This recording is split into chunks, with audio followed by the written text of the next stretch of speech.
Myanmar, Singapore, Thailand, and Vietnam. And for the LNG terminal, so this year we have one more terminal put into the operation that is in Vietnam.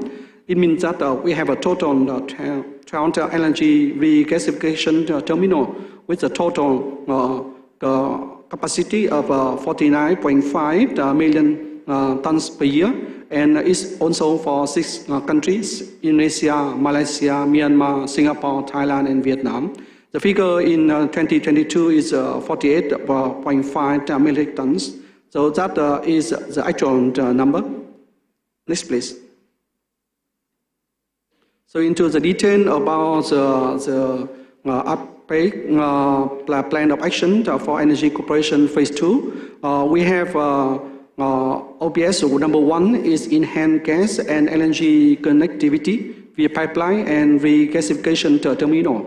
Action plan number 1 is support the development of at least one new LNG regasification terminal or across the border gas pipeline by 2025. So as I mentioned that in the 2023 we have a Vietnam T5 terminal with 1 million tons completed by July 2023, and in the 2022 we have 2 projects completed.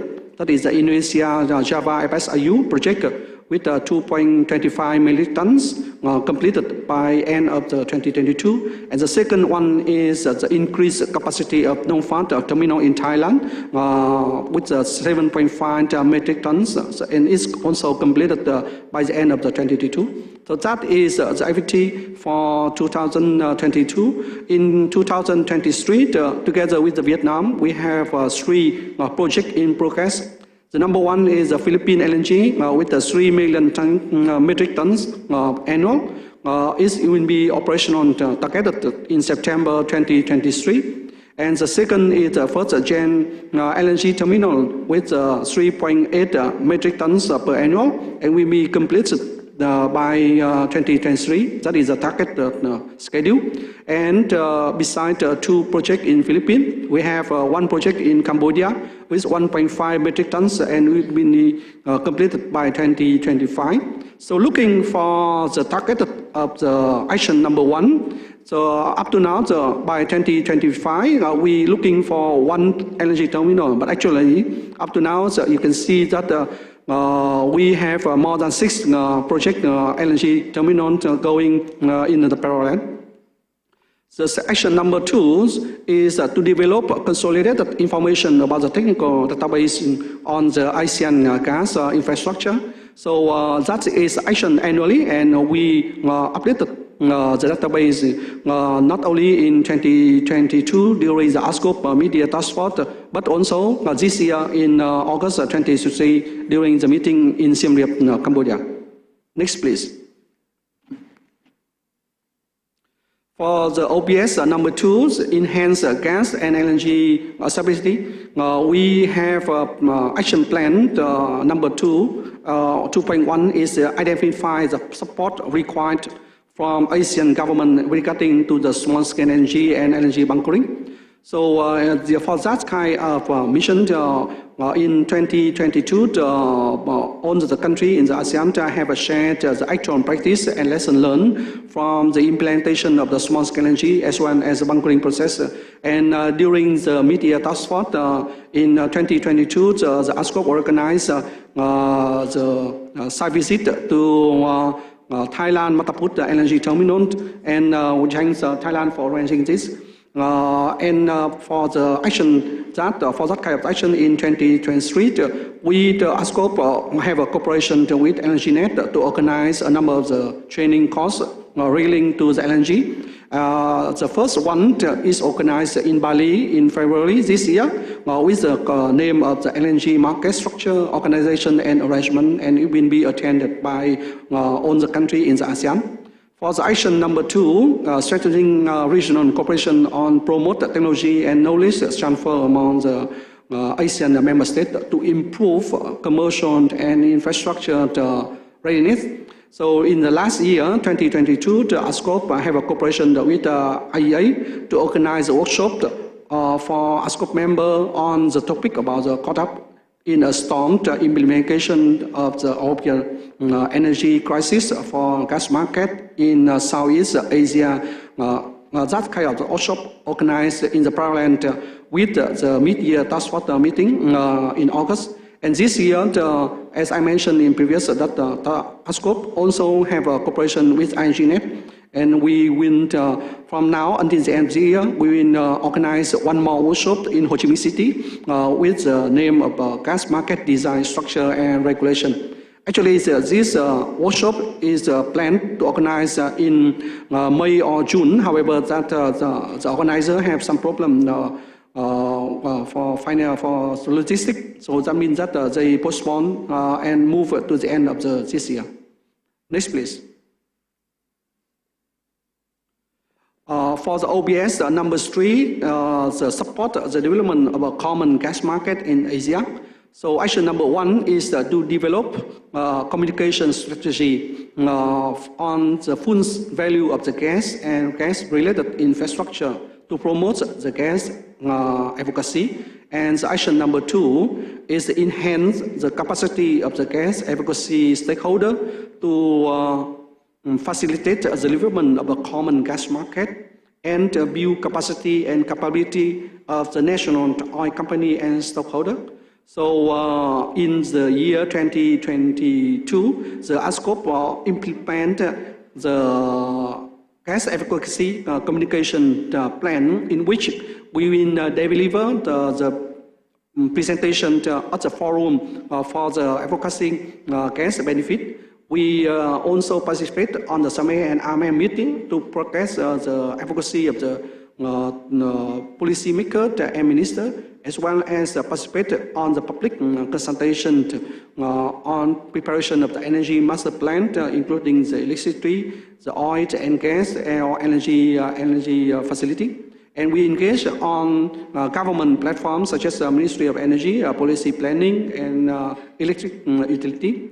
And for the activity in August in 2023, so we keep moving with that activity. And for 2023, we will take part on a number of the conference and workshop, namely for the Energy Asia, which is organized from 23 to 26 June in Malaysia. We have also take part on the preparation of the National Power Development Plan number 8 in Vietnam, about the National Energy Master Plan in Vietnam also, and both documents have been approved by the Prime Minister of Vietnam. On September, we will take part on the GASEC exhibition and conference organized in Singapore from 5 to 8 September. And by September also in Malaysia, we have 19 ASEAN oil and gas and petrochemical engineering exhibition. Together with the participation of workshop and conference, we also conduct capacity building and knowledge sharing among the member country. By sharing that information on the member country can know each other, and as well as to learn the lesson from the other. Next, please. Now, back to the main activity for the year 2023 about the TGP and upstart removal. So first is the TGP MOU. So as well, as you know, that the TGP have been signed by 2002, and after that, by 2012, we already make assessment about whether or not including the LNG as an option for the supply, and it's already approved. And by the definition, the energy supply will be counted as a virtual pipeline, not only for the pipeline in actual. And by 2013, the MOU have been extended for 10 years, up to the 20th of May 2024. So during the year 2023, all the member countries have been sit down and make a preparation about the change for voting for the MOU. So we hope that by this meeting, the senior official meeting for energy will agree about the voting of the MOU. So next, please. Regarding to the OPSA, the main purpose of the OPSA is to enhance the petroleum security in case of one country have some problem about the energy supplies. The other country can join hand to support and to supply the product in the short term. So the OPSA have been signed by 1986, and after that it will be revised in 2009, and by the 2023, the OPSA will be expired by this year. And in order to make this kind of document to go ahead, we already circulate and get the feedback from the country about the renewable with the extension of the 2 more years. From now until the 2 more years, the country will sit down and discuss about the new wording of the OPSA in order to make it more reality and relevant to the other country. Yeah, so that is the activity of the ASCOP during the 2022 and 2023. So thank you very much. Thank you, ASCOP, for preparing the presentation. So now I would like to invite comments from ASEAN member state. Brunei, the floor is yours. Bismillahirrahmanirrahim. Assalamu alaikum wa rahmatullahi wa barakatuh. Thank you, Your Excellency Chair. Since this would be my first time taking the floor today, I would like to express my appreciation to Your Excellency Chair and his team for the excellent arrangement and preparations for meetings this week. It is indeed a great pleasure to see everyone again today. Thank you to ASCOP and ACE for preparing the report to be presented to our ministers. It is indeed a pleasure for us to note on the good progress of activities undertaken under the Trans-ASEAN Gas Pipeline Program area. On the protocol to amend the Memorandum of Understanding on the Trans-ASEAN Gas Pipeline Project, in principle, Brunei Darussalam would like to share that there is no objection to the proposed amendments and extensions of the said MOU. Indeed, it is in line with the view that gas or natural gas acts as a transition fuel and will remain as an important source of energy in meeting the region's increasing energy demand while moving towards a low-carbon transition and economic growth. Thank you, Your Excellency Chair. Thank you. Brunei, any further comments from ASEAN member state?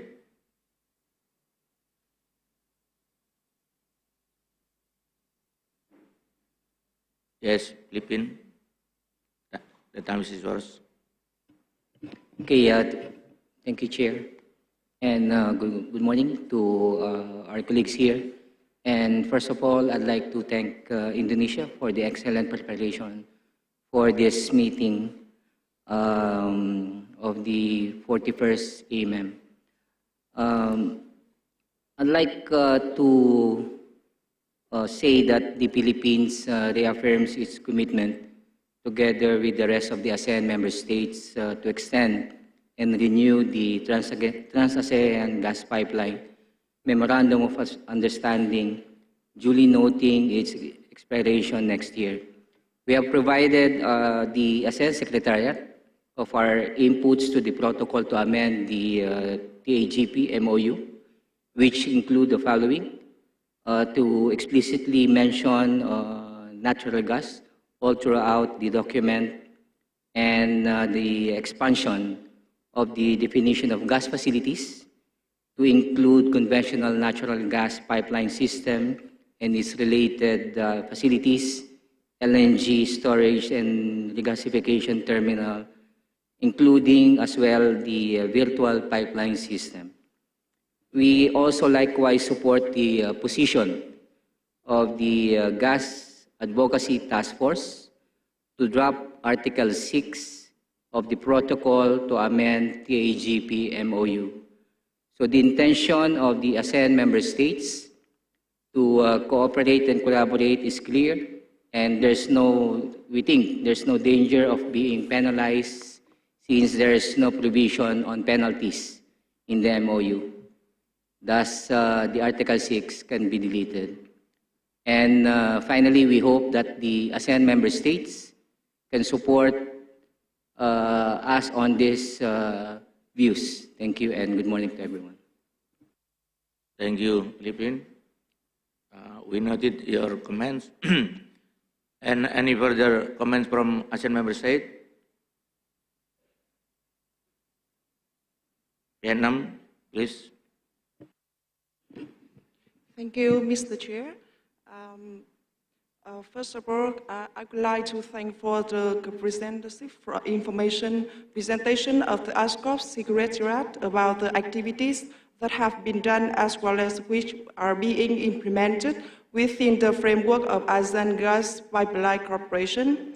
And as you may know, the extension of the two documents, the ASEAN Petroleum Security Agreement, APSA, and the ASEAN Memorandum of Understanding on Trans-ASEAN Gas Pipeline is necessary to make the important changes to the contents of the new context, adapting status and energy development in the ASEAN and the world's energy chain. And in addition, the revision of the two documents mentioned above also shows the region's proactiveness and positivity on global climate and energy issues, including the focus on energy transition and the climate change, responding to the ongoing energy crisis, contributing to enhancing the position and the role of ASEAN in the world. And Vietnam would like to support the signing the two documents mentioned above and will make the efforts to promote the internal process, complete the dossier to submit the Prime Minister to soon authorize the Ministry of Industry and Trade to sign the documents. Thank you, Mr. Chair. Thank you, Vietnam. I see Singapore. Time is yours. So, thank you, Chair. I join colleagues first to congratulate Indonesia as Chair for this meeting, our first in-person meeting at AMEM in quite a few years. And thank you for the wonderful hospitality. Two things. In general, we are really very happy with the developments under the TAGP projects and the update that we've just heard.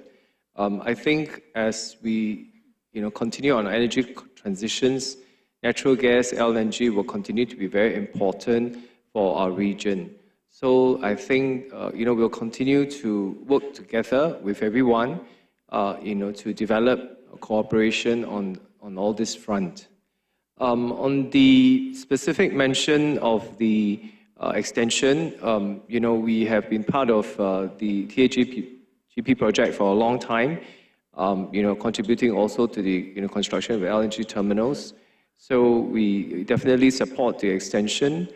At this stage, though, we need a little bit more time on the extension text.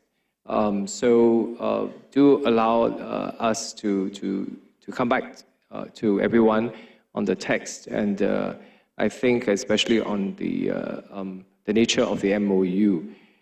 So that's point number one. And then point number two, I think the earlier update on OBS 3, where I think there's a lot of participation in the regional natural gas, LNG activities is excellent. So we'll continue to encourage our colleagues to take part in these many activities and events in the region. And also in today's, this week, ASEAN, our ABF event. We also, of course, welcome colleagues to join us at the, LNG and Hydrogen Asia Summit in October at the sidelines of the Singapore International Energy Week. My colleagues will send around the specifics of this conference. Thank you, Chair. Thank you, Singapore, for comment and input. ASEC will, okay, Ace, please. Thank you very much, Your Excellency Chair. Ace would like to add on these APSA renewal plans. If I may, the APSA plans will include an in-depth discussion through FGDs, including to address the APSA gaps and the possible inclusion of natural gas, policy and infrastructure readiness for member states to implement APSA, the Coordinated Emergency Response Mechanism or CERM, the operation of CERM, as well as the APSA Secretariat establishment, and the result of the FGD will be further utilized to update the APSA text for aiming the finalization and adoption by 42nd AMEM next year, Your Excellency. Thank you, Ace and Asek, please. Thank you, Chair. Given that we table this TAGP for endorsement, but from what we have heard, comments from AMS, I think just for clarification, do we need more time to look at this draft extension and amendment, or I think that's just for clarification, Chair. Okay, so we take notes for all the comments and suggestions, and I think we'll revise the draft. We work with the SOE leaders and revise the draft. Thank you. Thank you, Asek. Maybe from ASCOP, do you want to respond the comments on input? So I think that we take note with the recommendation from the ASEC, and we will make a changing about the wording, whatever the required in order to speed up, and we hope that before the expansion of the TGP by the next year, we hope that all the member states can agree to extend it for 10 more years. Thank you. Thank you, ASCOP. Okay. If there is no comment, thank you again, ASCOP. We can adopt the report to be presented to our minister on the 41st MM. So now let's move to the next agenda item. Agenda item 4.3 in the report on the cooperation in the power sector. On item 4.3.1, we will hear the draft report prepared by Papua on the annual milestone under APG, including overall implementation, status update, instrument of extension of the current APG MOU, and development of a successor APG MOU. I would like to invite Papua Secretary in charge to present the report. The floor is yours. Thank you, Mr. Chair. Your Excellency, Mr. Chair, Your Honor Senior Officer on Energy Leaders, Honorable ASEAN Member States Representative, distinguished delegates, ladies and gentlemen, good morning. Assalamualaikum warahmatullahi wabarakatuh. Om Swastiastu, Namo Buddhaya, Salam Kebajikan. First of all, I would like to express my high appreciation for Ministry Energy and Minerals Resources of Republic Indonesia for hosting the SOME preparatory meeting for the 41st MM. In this opportunity, I would like to convey the implementation status of 2023 annual milestones under the APEC Phase 2 2021 to 2025. Outcomes of the Papua Working Council and key highlight of the 41st SOME 2023 for ASEAN Power Grid or APC. Next. The outline of the presentation is as shown on the slide. Next, please. Ladies and gentlemen, let me process my report with the summary status of each UBS in APEC Phase 2 2021 to 2025. As stated on the slide, from the 14 annual priorities, 2 are considered completed, 3 are on progress, and the remaining 9 are still planned. Hence, we need to rearrange our resources and double our effort to expedite annual target from 2022 as well as keeping the target for the 2023 achievable. The following are the details for each UBS implementation for in 2023. The detail of the status of each OBS action plan and the annual priorities will be explained in the next slide. For the OBS 1, accelerate the completion of APG project and initiate the expansion of multilateral electricity trading. The action plan 1.1 with annual priorities finalize the update list of APG interconnection project based on the finding of the AIM3 study. The status is on progress. On the May 2023, ACE and HAPUA convened a virtual meeting to finalize updating the phase 1 capacity expansion planning and the phase 2 grid performance analysis studies, as well as the initiation of the phase 3 multilateral electricity trades. AIM3 phase 2 planned to be commenced in Q4 2023. The progress to be reported at 41st AMEM 2023 and targeted to finish in Q3 2024. Final state of the engagement with ACE partners, Energy Transition Partnership, and GISE. For the action plan 1.2, with annual priorities, identify opportunities for expanding existing MPT and to apply MPT to other sub-regions, also on progress. The activities are continuing the engagement with USTDA and US consultant firm to secure the grant for conducting ASEAN Regional Interconnection Feasibility Study. The commence of the feasibility study is planned by October 2023, started with Indonesia-Malaysia cross-border interconnection. The status of the action plan 1.3, promote cross-border technical skills and knowledge transfer as well as promote financial investment for IPG project, is completed.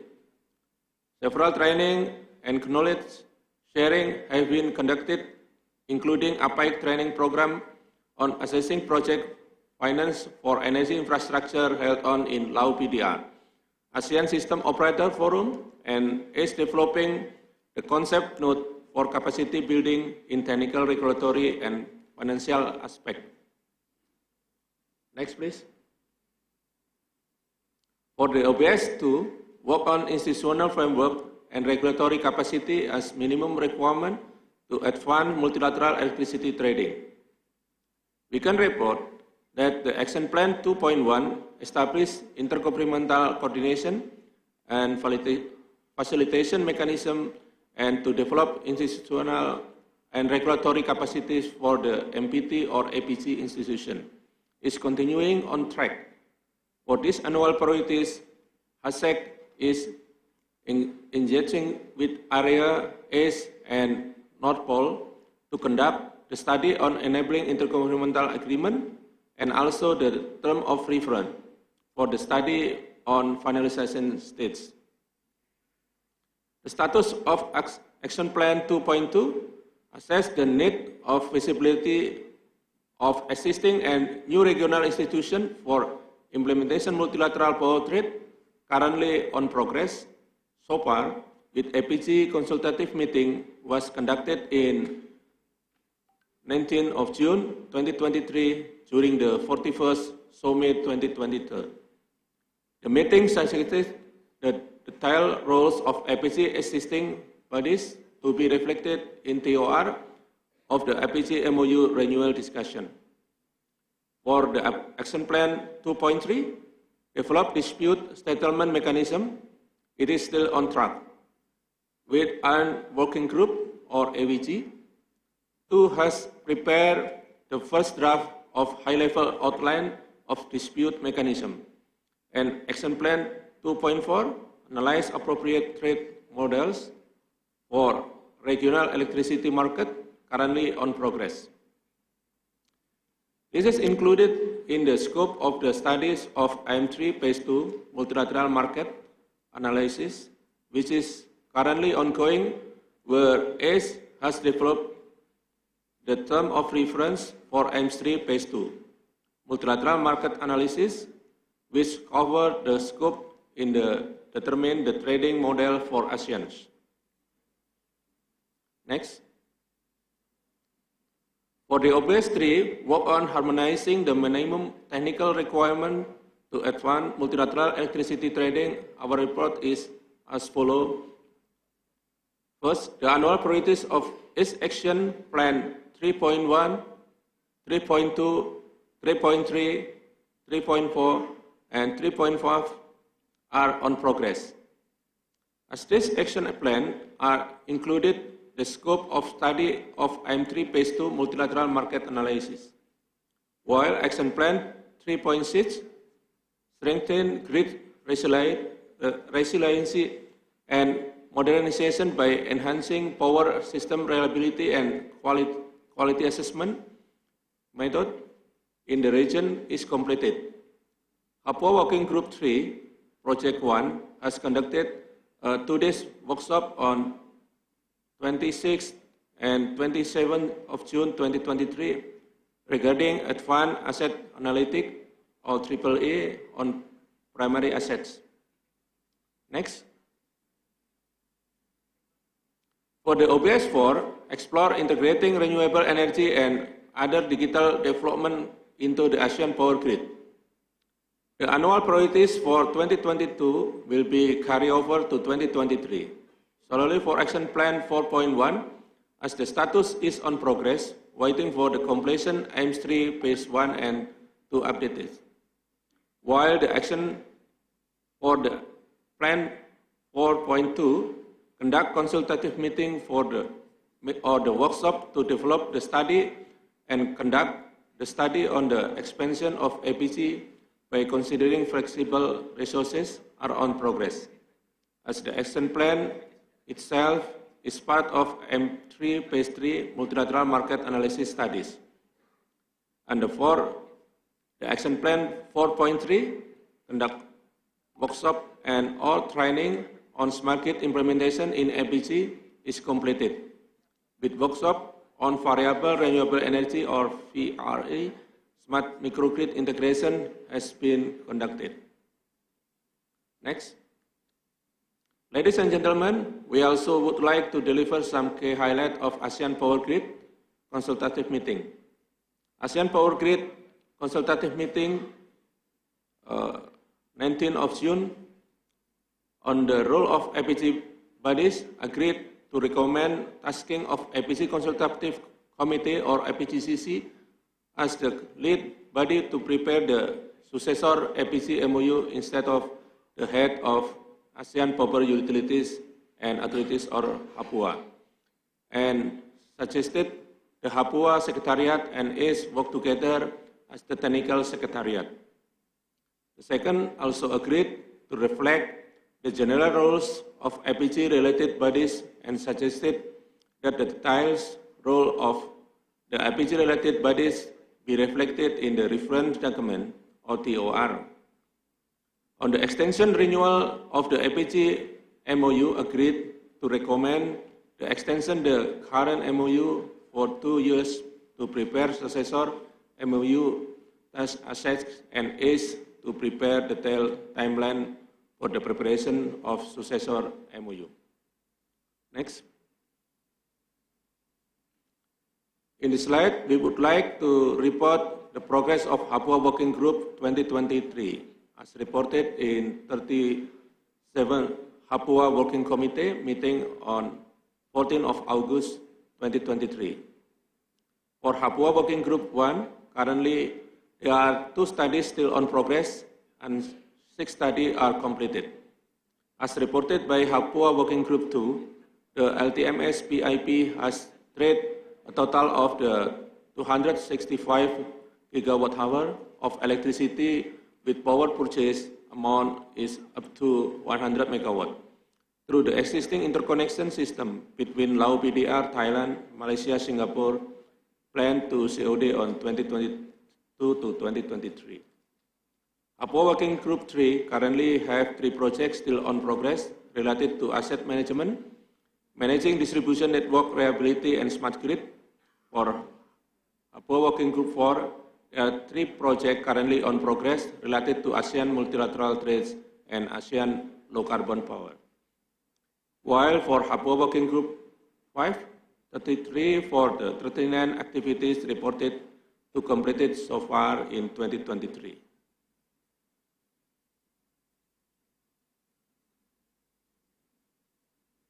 Next.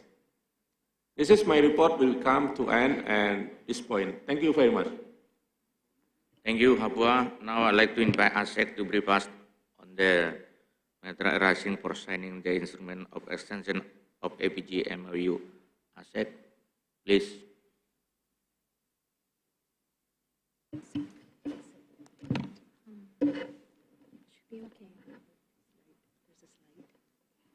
Mr. Chair, allow us to put up the slides for the latest update.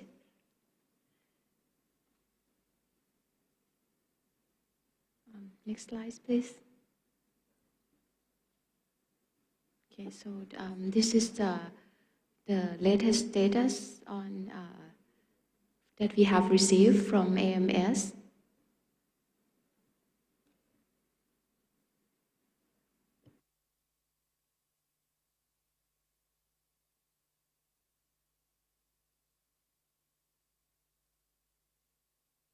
So a quick summary. We have confirmation from Indonesia and Lao PDR that they have full power for signing. Also from Brunei and Myanmar and Philippines, still facilitating internal process. And I think the latest update that we have so far for Cambodia, Malaysia, Singapore, Thailand, and Vietnam is unlikely, but still facilitating internal process, Mr. Chair.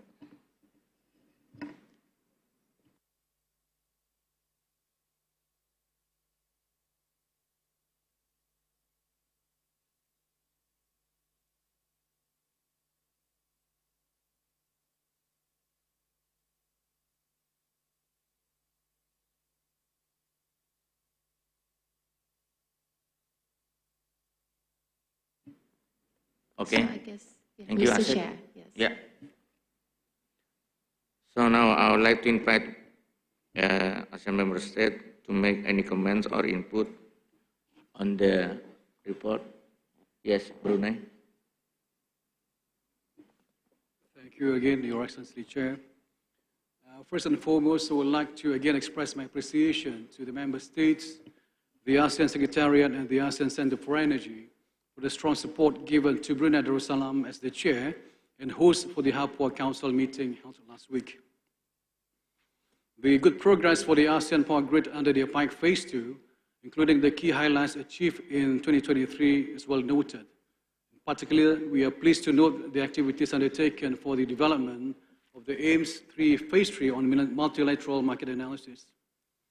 I'm delighted to share that Brunei Darussalam has received the full power for the instrument of extension of the Memorandum of Understanding of the ASEAN Power Grid. Thank you, Mr. Chair. Thank you, Brunei. Any further comments from the ASEAN member state? Yes, Lao PDR.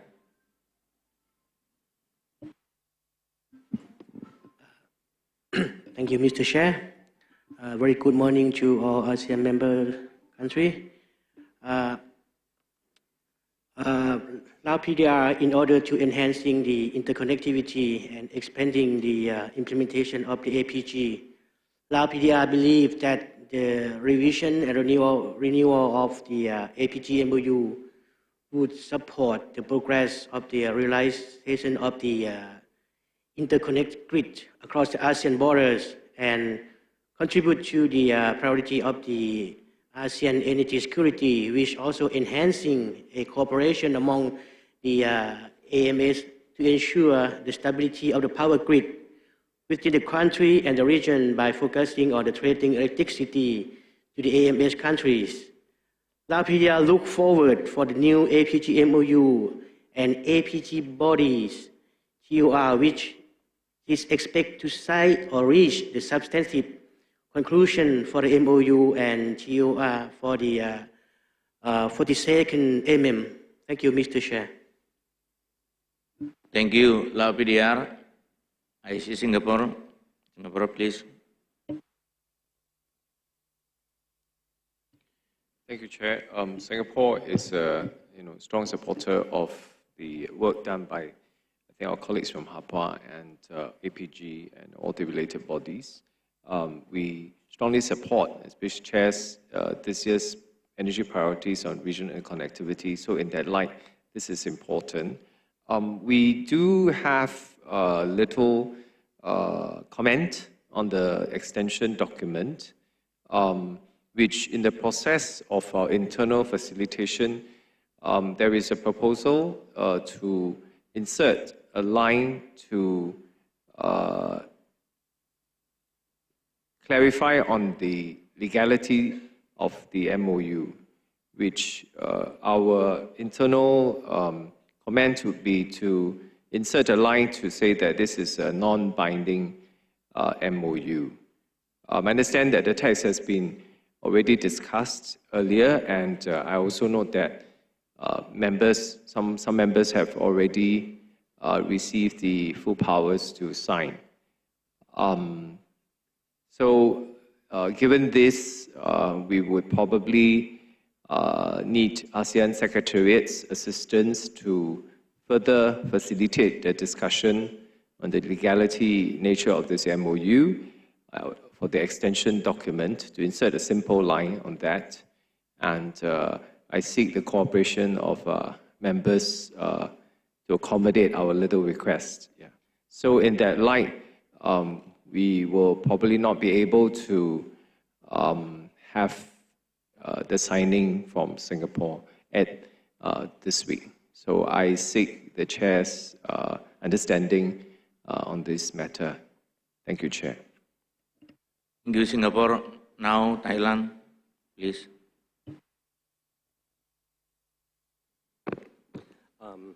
Thank you very much, Mr. Chair. Actually, Thailand recognizes the importance of accelerating clean energy transition and strengthening energy resilience to regional integration and interconnection. As we know that APG MOU has played an important role to enhance security and access in ASEAN. Thailand fully supports the extension and renewal of APG MOU, but as you may know that in the slide, as Thailand is in the proceeding for the internal approval to sign the instrument of extension of the current APG MOU, and I think that we will provide an update as soon as possible. As you may know that currently the political issues in Thailand haven't yet in the normal stage. We are now in the process of selecting the Prime Minister, so that we are now waiting for that. Thank you. Thank you, Thailand. Now, Myanmar. Yes, Excellency from Malaysia. Assalamualaikum and a very good morning. As this is the first time for me to take this floor, I would like to thank Indonesia for the warm welcome to our region.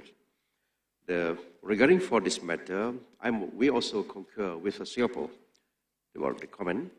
And Malaysia would like to thank our Secretary in charge for the updates on the progress of the APG MOU extension. We have reviewed the draft MOU and have provided our inputs on the draft, and we will expedite the process of the finalize and sign the MOU before its expiry date. Regarding for the comments, I would like to give a short comment. We should find a way to accelerate the implementation and developments of APG for the benefit for the Asian, because the demand is already there. Thank you. Thank you, Malaysia. And now, Myanmar. Thank you, Mr. Chair. Our Myanmar is fully support for the APG MOU extension. Now, we are processing to get the approval from our government. If we had the approval from our government, okay, we will sign. Thank you. Thank you, Myanmar. Next, Indonesia.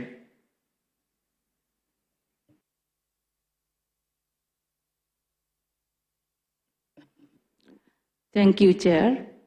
Regarding the signing of the IOE of IPC MOU, Indonesia would like to suggest to have the signing of IOE of IPC MOU by Indonesia and Laos PDR, and the other IMS will sign the MOU on at referendum basis.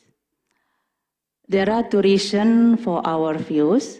The first one, EPG MOU will expire in March 2024, and there will be no ministerial meeting for the venue to sign the IOE until the expiration date. It will let the MOU EPG expire by then. It will send an unfavorable signal for us and does not align with our commitment on enhancing interconnectivity, where EPG has a crucial part of it. Moreover, we do not have any substantial concern which prevent us from signing the IOE during this 41st AMEM. The second one, there is already a precedent where an MOU is signed by representative of IMS. That is the second protocol of AANZFTA during the AEM CER in Semarang today, 22 August, which is signed by Indonesia as a current chair and Brunei as the country coordinator from ASEAN side, as well as Australia and New Zealand as the dialogue partner. The other AMS will sign the second protocol at referendum basis within this year. Based on this practice, we could conduct the same practice for our IOE of the PG MOU. Indonesia would like to underscore that by having the signing ceremony and announce it will strongly reflect our commitment in advancing interconnectivity in the region. Thank you. Back to you, Chair, for further consideration and support from other AMS. Thank you, Indonesia. Next to Philippines, please. Okay, thank you, Chair. So the Philippines supports the instrument for the extension of the ASEAN Power Grid, MOU. However, we are still awaiting the authority to sign for our Energy Minister to sign this instrument of extension. And we would also like to defer to the general consensus of the ASEAN member states with regard to the options of the modalities for signing of this instrument of extension in consideration of the current status of the domestic processes being undertaken by each member state. Thank you, Chair.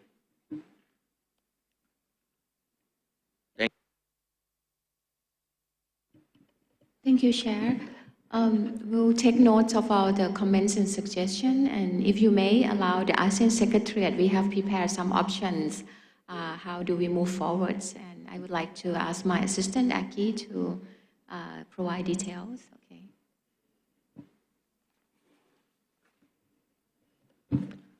Good morning, Mr. Chair, and good morning to our SOE leaders. Mr. Chair, first of all, we took note of all the member states' comments earlier, and as you can see from the screen, this is a pre-prepared sort of options on moving forward with regard to the modality for signing of the IOE. But before doing that, Mr. Chair, just to sort of highlight or provide an update, latest update of where we are in terms of the instrument of extension, Mr. Chair. As of now, the instrument of extension has been was finalized rather at the, if you recall, at the Somme in June. And afterwards, we went through a process of the legal scrubbing, Mr. Chair, by the ASEAN Secretariat's legal and agreements staff, directorate, legal services and agreement directorate, Mr. Chair.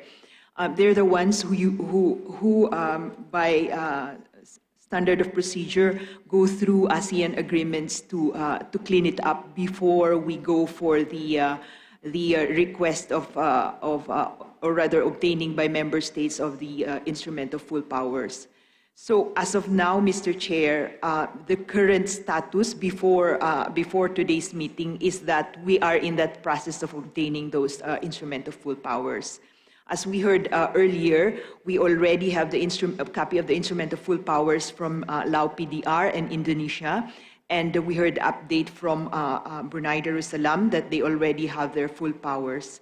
And all the rest, Mr. Chair, are still in the process of obtaining their full powers. We also heard that other member states updating that they're in that process. However, we also heard, Mr. Chair, the request from Singapore that in the process of their obtaining their instrument of full powers, they have concern over the nature, if I understood correctly, the nature of the agreement being, I suppose, legally binding or non-legally binding, and that they would want, Mr. Chair, for the agreement to consider incorporating a provision that it is non-legally binding.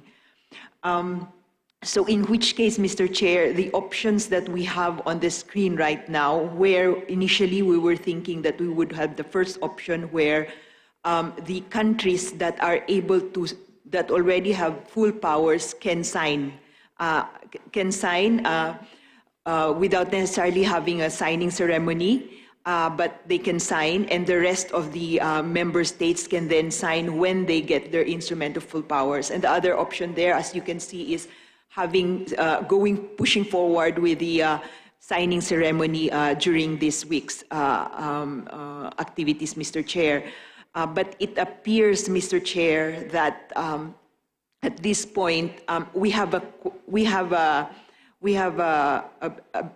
these two options may not be viable now, Mr. Chair, because if we have changes if we are looking at amending the text of the agreement itself, then the basis of member states obtaining their full powers to sign is no longer valid, Mr. Chair. So it seems after the updates today, that is where we are.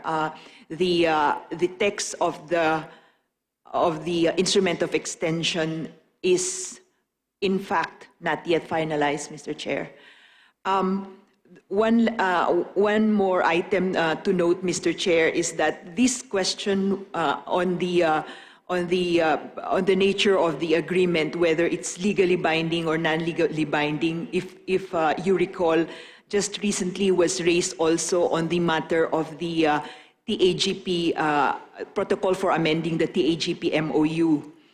And the view from our legal staff, Mr. Chair, is that if we want to change the nature of the agreement, then definitely we have to bring back the text to our legal staff so that they can scrub it again. But the question on whether you want it legally binding or non-legally binding, we understand that this is a policy question that is to be resolved by SOME all the way to AMEM, Mr. Chair. But really, it is up to SOME to decide whether to shift the nature of the agreement from legally binding to non-legally binding. So on that note, Mr. Chair, I suppose SOME would have to give guidance on how to move forward with the text of the agreement. Thank you. Thank you, Asek. So, you want to respond? Yeah, Papua, please. Thank you, Mr. Chair. Actually, as Papua Secretariat, we are very thankful for the full support for ASEAN member countries. However, if there are any comment and support, I will take note for the process. But I would like to invite ACE to present the latest progress of M3. So, thank you very much.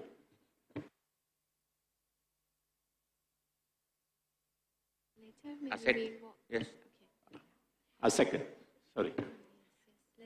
Mr. Chair, we do understand that there's an additional item to be discussed, which is the AIMS 3. But if we could suggest from ASEC that perhaps SOME may wish to resolve this issue on the text of the, on how to move forward with the instrument of extension, Mr. Chair, because as of now, I think basically what we're saying now is that the text of the instrument of extension, Mr. Chair, that was the basis of Indonesia, Lao PDR, and Brunei's obtaining of their full powers appears to be to need amendment, Mr. Chair, and therefore you may, if we amend the text after today, all member states will probably have to get that authorization once again, Mr. Chair. Thank you. Thank you, Asek. So, I would like to seek the agreement from us on whether we could have a signing ceremony for the signing of IOE, of APG MOU in this 41st amendment with Indonesia and Laos as two countries and the other AMS by at referendum basis. On Singapore proposal, as we understand that all ASEAN member states has already proceeded to seek full power since the latest draft of IOE has been agreed by us. Indonesia and Laos have received full power and other countries already proceed with the agreed text. We shall respect this process and cannot backtracking commitment. It may create precedent for next practices. As a compromise, we could consider the Singapore input to be incorporated in the report and in the new text of APG beyond 2025. Again, I open further comments and input from ASEAN member states, please. Philippines, please. Okay, thank you, Chair. Thank you, ASEAN-SEC. Since we're going to amend the draft MOU on APG, so we're going to request again. But the proposal of Singapore of putting it as non-binding, I think it, because MOU is a non-binding agreement already. So even if we put the non-binding here, I don't think there will be a big impact or effect on the MOU, since the MOU is a non-binding agreement already. Thank you, Chair. Thank you, Philippines. Any further comment?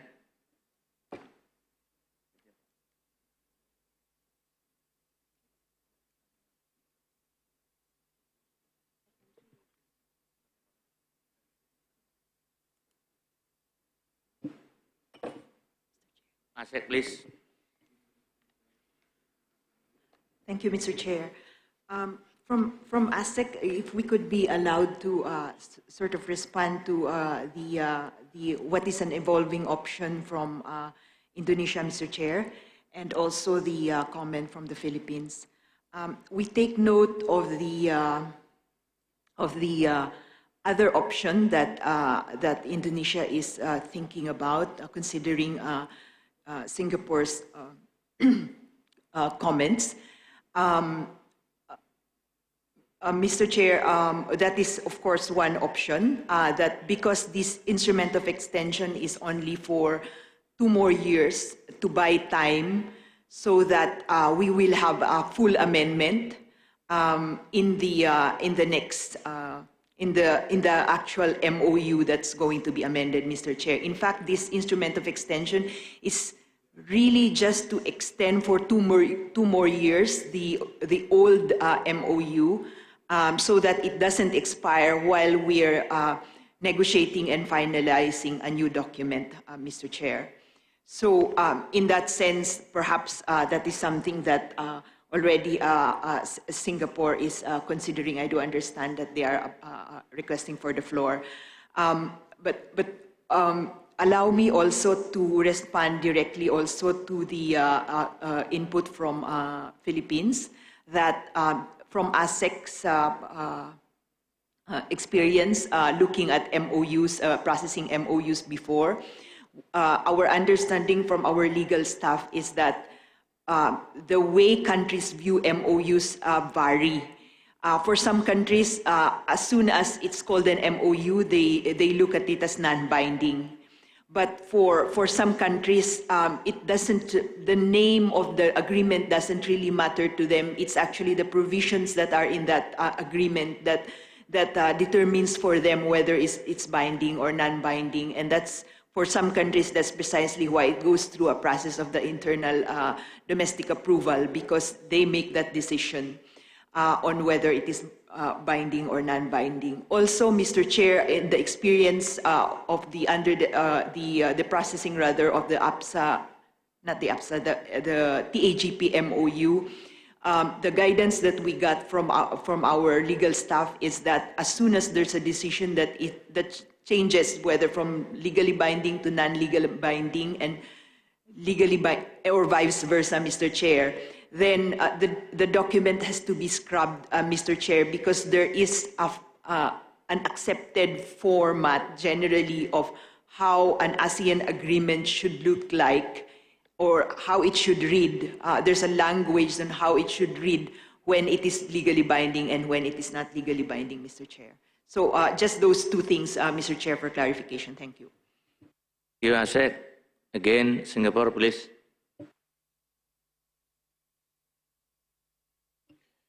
Thank you, Chair, and thank you, ASEAN Secretariat. I note the proposal from Chair to for this meeting to note the nature of the MOU, which is non-binding, and then have so that that we could proceed with the extension of the 2 years. And that in the next new agreement that we will have, it will be more explicit to note that it is a non-binding. Allow us to check back quickly with our lawyers. So we hope to be able to come back quickly, but we have been told that we need this line in the existing extension of the instrument. But I hear your proposal. Let us check with our relevant lawyers, and we hope to come back to you soon. Thank you. Thank you, Singapore. Is there any comment from ASEAN member state?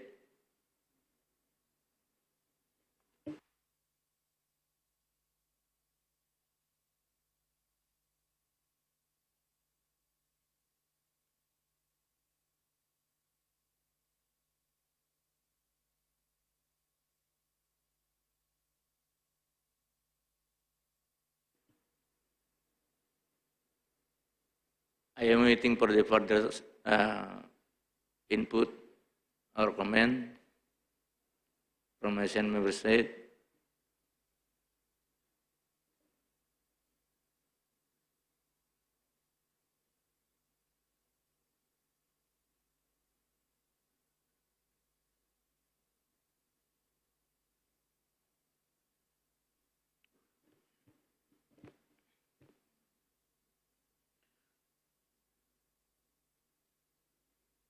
Okay.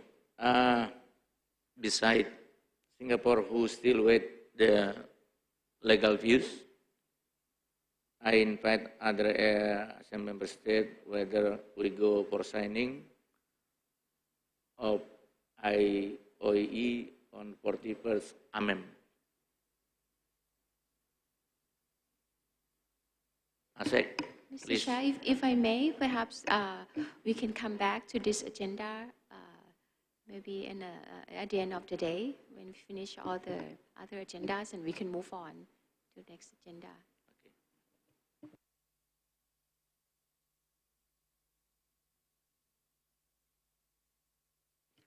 Okay.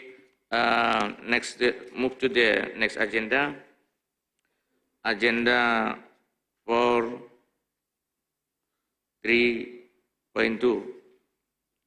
The next item on the agenda is still related to the power sector cooperation agenda. 4.3.2 is the input the Papua Chair report from LTMS BIP as well as BIMP BIP. May I invite Singapore to provide any updates on the progress of LTMS BIP? Singapore, the floor is yours. Thank you, Chair, for giving me the floor again. We are very pleased to commemorate the first anniversary of the successful commencement of the LTMS PIP. And actually, this was during the SOM week in June. To date, as updated by, I think, our Papua Secretariat earlier, almost 270 gigawatt hours of electricity has been traded from Laos PDR to Singapore via Thailand and Malaysia. The volume of electricity traded is unprecedented in the region, and we hope that the success of this project will build further momentum towards the ASEAN power grid vision. Now, at the sidelines of the AMM this week, now the 4 countries, the LTMS countries, will have a ministerial meeting. And so first, thank you for the Chair for facilitating this ministerial discussion among the 4 countries. And we will be discussing the 4th joint statement of the LTMS PIP. And without prejudging, since the 4 ministers only meeting later this week, we will reaffirm the commitment to continuing advancing multilateral cross-border power trade in ASEAN and work towards continual power trade of the current LTMS PIP of up to 100 megawatt and facilitate future discussions regarding further capacity and development. We will also explore the potential and opportunities in enhancements towards advanced multi-directional power trade. We would like to thank all stakeholders, Laos, PDR, Thailand, Malaysia, and all ASEAN member states, ASEAN Secretariat, ACE, Papua, and all stakeholders for your strong and continued support for this project. Thank you, Chair. Thank you, Singapore, for updating us on the progress of LTMS BIP. I think Papua can also add some information from Singapore to the report the minister in AMM. Now, may I invite further comments from ASEAN member state?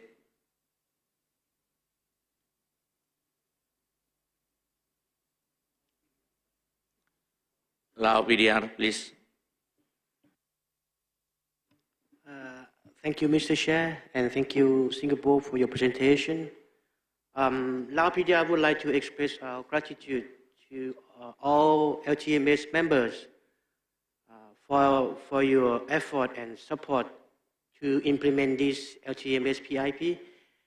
As this project is a key project to advance the multilateral power trade in the Southeast Asia and complement of existing effort toward realizing the ASEAN Power Grid vision, and also marks a historic milestone as a first multilateral cross-border electricity trade involving 4 ASEAN countries, and the first renewable energy import to Singapore. We recognize that the project is a start for a greater movement in power security and stability within the ASEAN region, and we look forward to advancing this project under the APG. Thank you, Mr. Chair. Thank you, LPDR. Any further comment from the floor?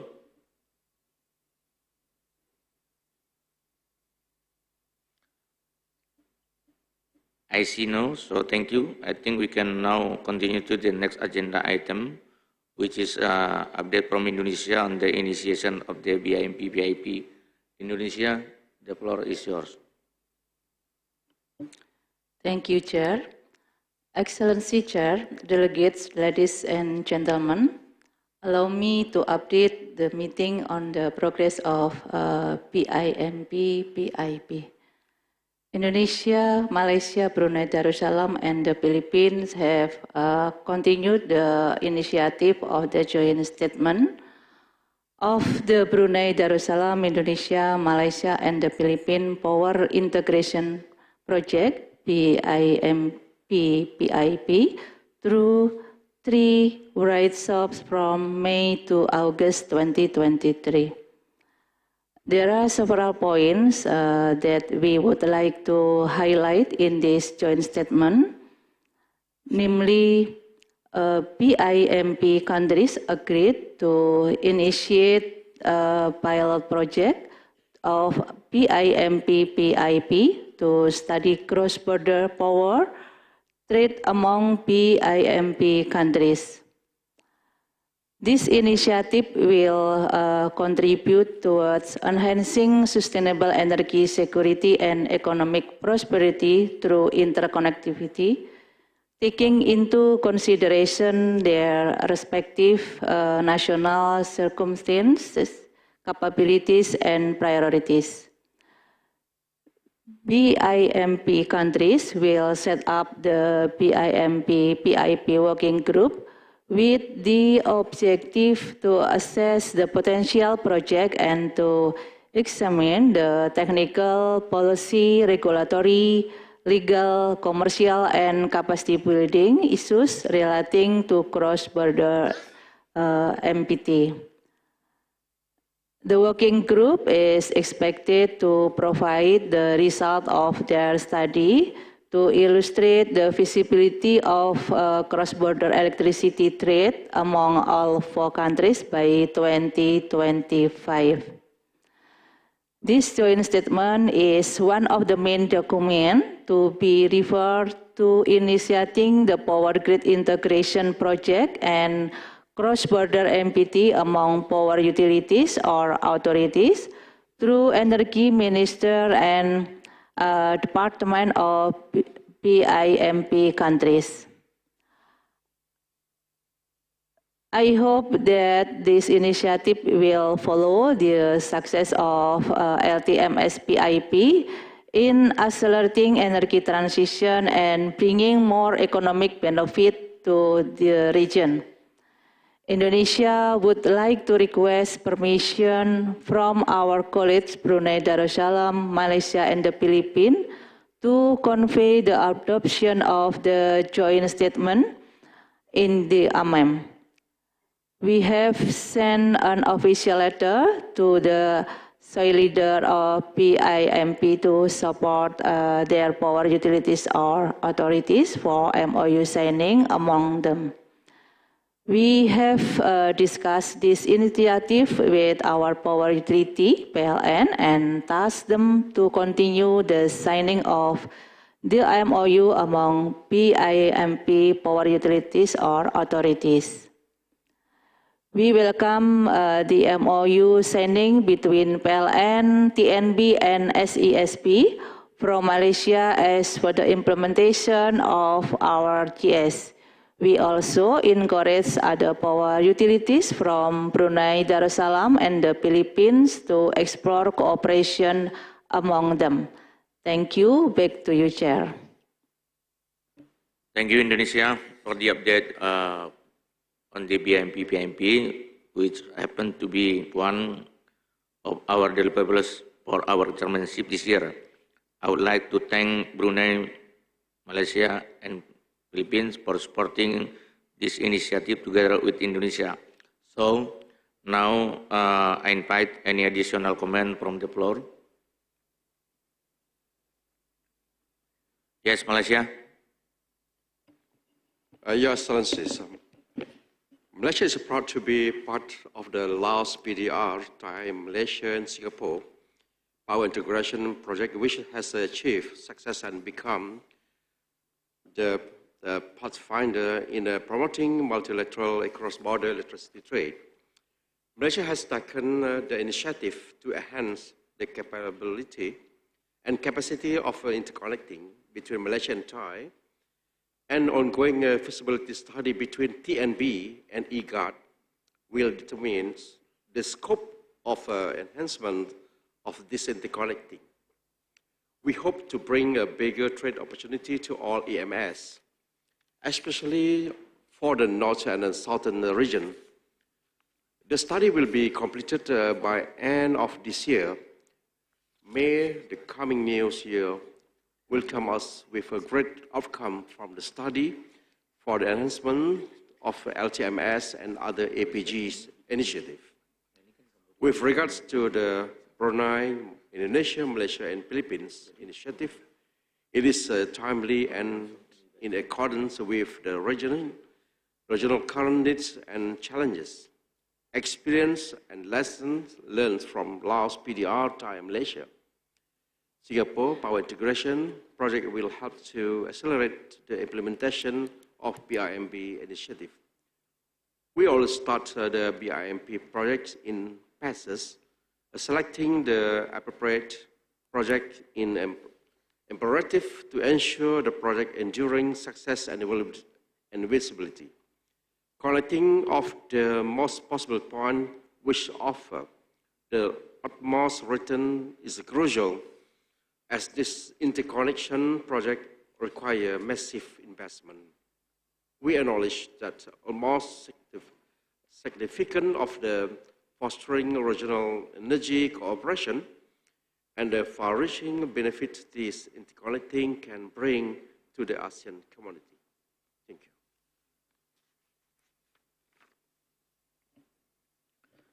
Thank you, Malaysia. Now, Cambodia, please.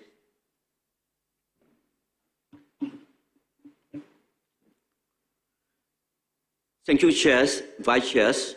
Very good morning, all SOE leaders and all delegates.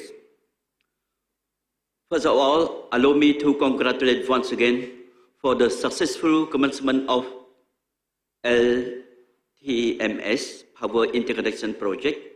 We are the first multilateral interconnection project in ASEAN, and we go together also look forward to the progressive of the upcoming BIMP PIP projects.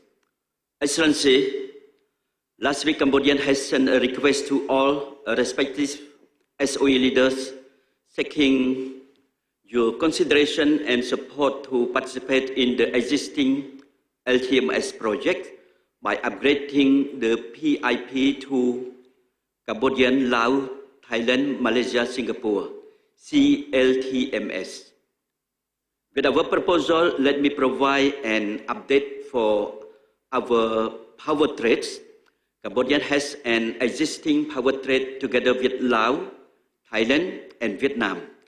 Last year, during the Singapore International Energy Weeks, Cambodia and Singapore have signed an MOU on energy cooperation. The purpose of the MOU is to explore the development of a green energy in Cambodia and development a regional power grid and cross-border power interconnection for electricity trade between Cambodia and Singapore.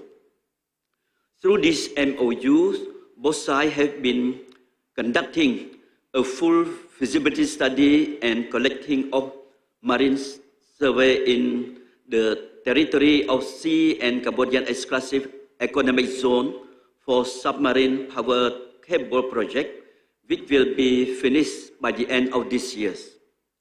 I believe the cross-border trade project between Cambodia and Singapore will also build on the successful commencement of LTMS. Therefore, Cambodia would like to seek your strong support and cooperation to participate in the existing LTMS PIP. This will open up an opportunity for further ASEAN power grid interconnection and accelerating the ASEAN power grid. Thank you. I back to you, Chair. Thank you, Cambodia. And then Brunei Darussalam, please. Thank you, Your Excellency Chair. First of all, I'm delighted to learn the strong progress of the LTMS PIP project to date. Indeed, key learnings and experiences of the project will be beneficial for the development of ASEAN's future interconnection undertakings. Our sincerest appreciation to Indonesia as well for the active spearheading the initiative on Brunei, Indonesia, Malaysia, and the Philippines Power Integration Project. We look forward to the study that will be undertaken on the potential power interconnection in the sub-region. On that note, we are pleased to share that progress has been made between Brunei and Sarawak, Malaysia on the potential power interconnection. And we welcome any key learnings from the ASEAN's interconnection projects that can help further progress our efforts to have an interconnected ASEAN. Thank you, Mr. Chair. Thank you, Brunei. And now Philippines. The floor is yours. Okay, thank you, Chair. The Philippines would like to commend Indonesia for successfully steering the BIMP states or countries towards the finalization of the joint statement for the initiation of this power interconnection project. So rest assured that the Philippines will closely coordinate and actively participate in the activities under the project. So domestically, we will also encourage the support and participation of our National Power Corporation and the National Transmission Commission for this project. Thank you, Chair. Thank you, Philippines. If no further comment, thank you again, Singapore and Indonesia, for the information. Papua, please take note of the information necessary to the draft report to the 41st AMEM. I think that concludes the agenda on the power sector. Now, I propose to go back to agenda item 4.3.1. I think we skip the briefing from ACE on the IM3 report. I invite ACE to brief us on that matters. Please. Thank you, Your Excellency Chair. ACE would like to update the findings of the AIMS-3 Phase 1 and Phase 2. Slide, please. Slide, please. Following the directives from the 39 AMEM and Special SOME, we conducted the update of AIMS-3 Phase 1 and 2 with the rationale of changing the power landscape nationally and regionally. Next slide. And accommodating data update to keep the relevancy of AIMS-3 result. This updated study aims to update the base case scenario with several tweaks on the approach based on the consultative meeting with HAPWA Working Group members and AIMS-3 Working Committee. And the process of developing the updated study started in April 2022 and was followed by series of consultative meetings up to May this year. The updated study is finished and ACE has been circulating the final reports to HAPWA members for review. The high-level findings also been reported to the 41st SOME. Next slide. The slide shows the high-level findings and key messages of the updated study related to the RE share and installed capacity.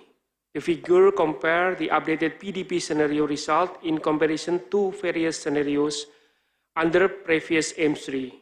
Base case, ASEAN RE target and high RE target. And the updated PDP scenario result indicates that member state has shown a higher ambition in utilizing RE, as shown by a closer gap to reach the aspirational RE target in 2025.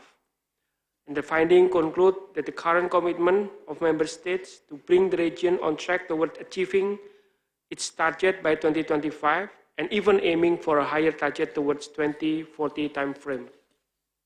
And also foster a greater collaboration to progress the establishment of the ASEAN power grid. Thus, the previous M3 findings still prevail that strengthening regional interconnection to unlock greater VRE utilization is prominent to achieving the aspirational regional RE target by 2025. Next slide. Over here shows the high-level findings and key messages of the updated study related to the interconnection capacity. The updated PDP scenario result justifies and identifies interconnection priorities under APG that the region should pursue until 2030. It also reaffirms the message of previous M3 findings, which is to achieve the aspirational RE target in 2025. ASEAN needs to step up efforts in advancing the interconnectivity under APG and the existing interconnection and new interconnection in the region, which should be upgraded. The study update provides also valuable insights of priority interconnection in ASEAN to look at up to 2030. The national and regional power landscape are continuously changing even more rapidly under the current global landscape. Thus, to reflect and understand the changes of drivers in advancing regional interconnectivity to implement the APG project, it is recommended to periodically update the aims to accurately assess the priority interconnection, establish a long-term RE target post-2025, with a vision towards 2040 to be a guiding reference for setting milestone in advancing ASEAN power grid, and also initiate a more detailed analysis and formulate plans for higher capacity addition in the future for the prioritized interconnection. For that, I conclude the slide, Your Excellency. Thank you. Thank you, Ace. And now I invite comment and input from the floor.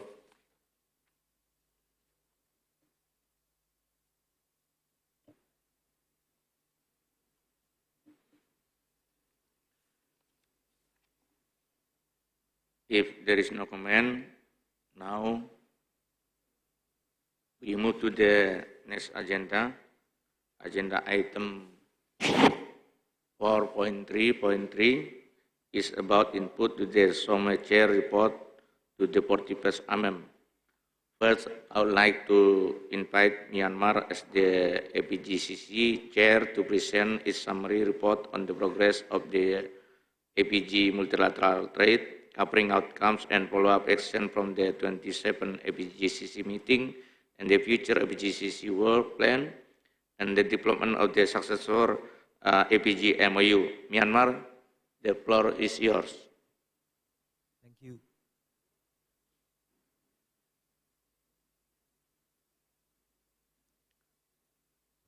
Please, Myanmar.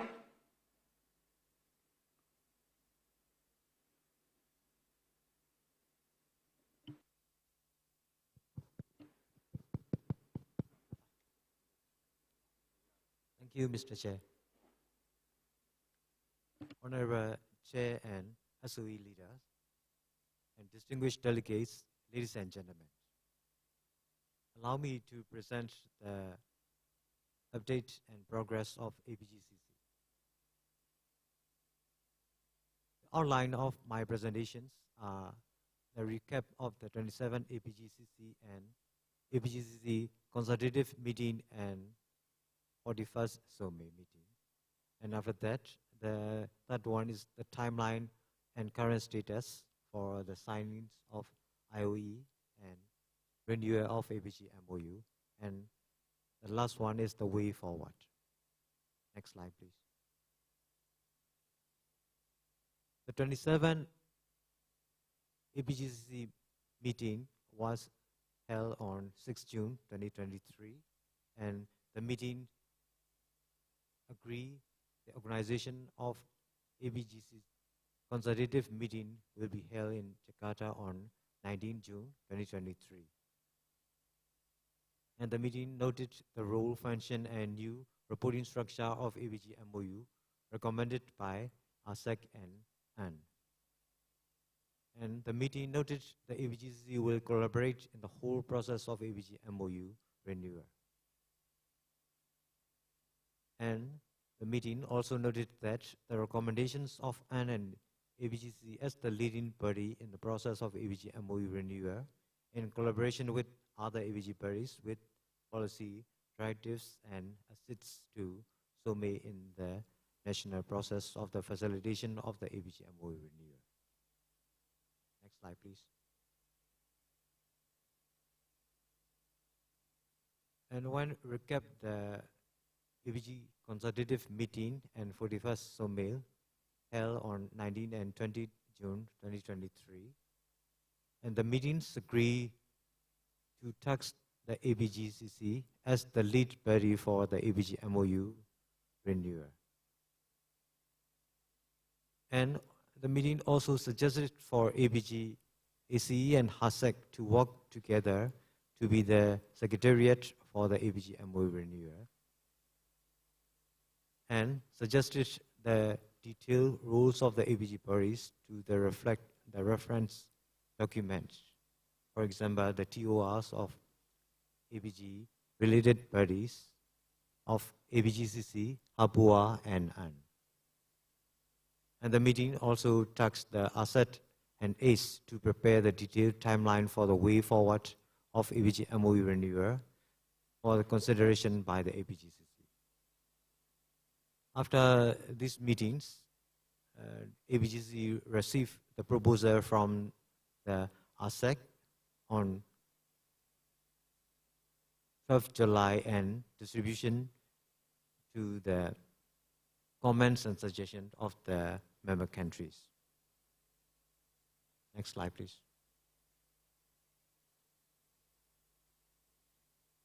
This is the way forward and timeline for the new APG MOU and APG Paris TOR. On 25th August 2023, in the 41st AMAN meeting, it is expected to sign the instrument of extension of the APG MOU. For the current status, as in the previous presentations, we already noted that Laopedia, Indonesia, and Brunei Darussalam already have the full power, and other member states are still processing their internal process. For Myanmar, we submit to the sub-government committee, the economic committee, for the signing of IOE, and we expected to receive the approval from our government in the next week. After that, we can send the full power to the ASEC. In the first focus group discussion meeting will be held on a virtual or hybrid meeting on October 2023, and the second on December 2023. And the zero draft will be circulated on February 2024. The first RIPE-shop virtual will on March 2024. Next slide, please. The updated draft of the APG renewal will be delivered on May 2024, and the second right shop physical meeting will be on June 2024, associated with the 42nd SOME meeting. Adoption and endorsement of the final draft will be on June 2024 during the 42nd SOME meeting.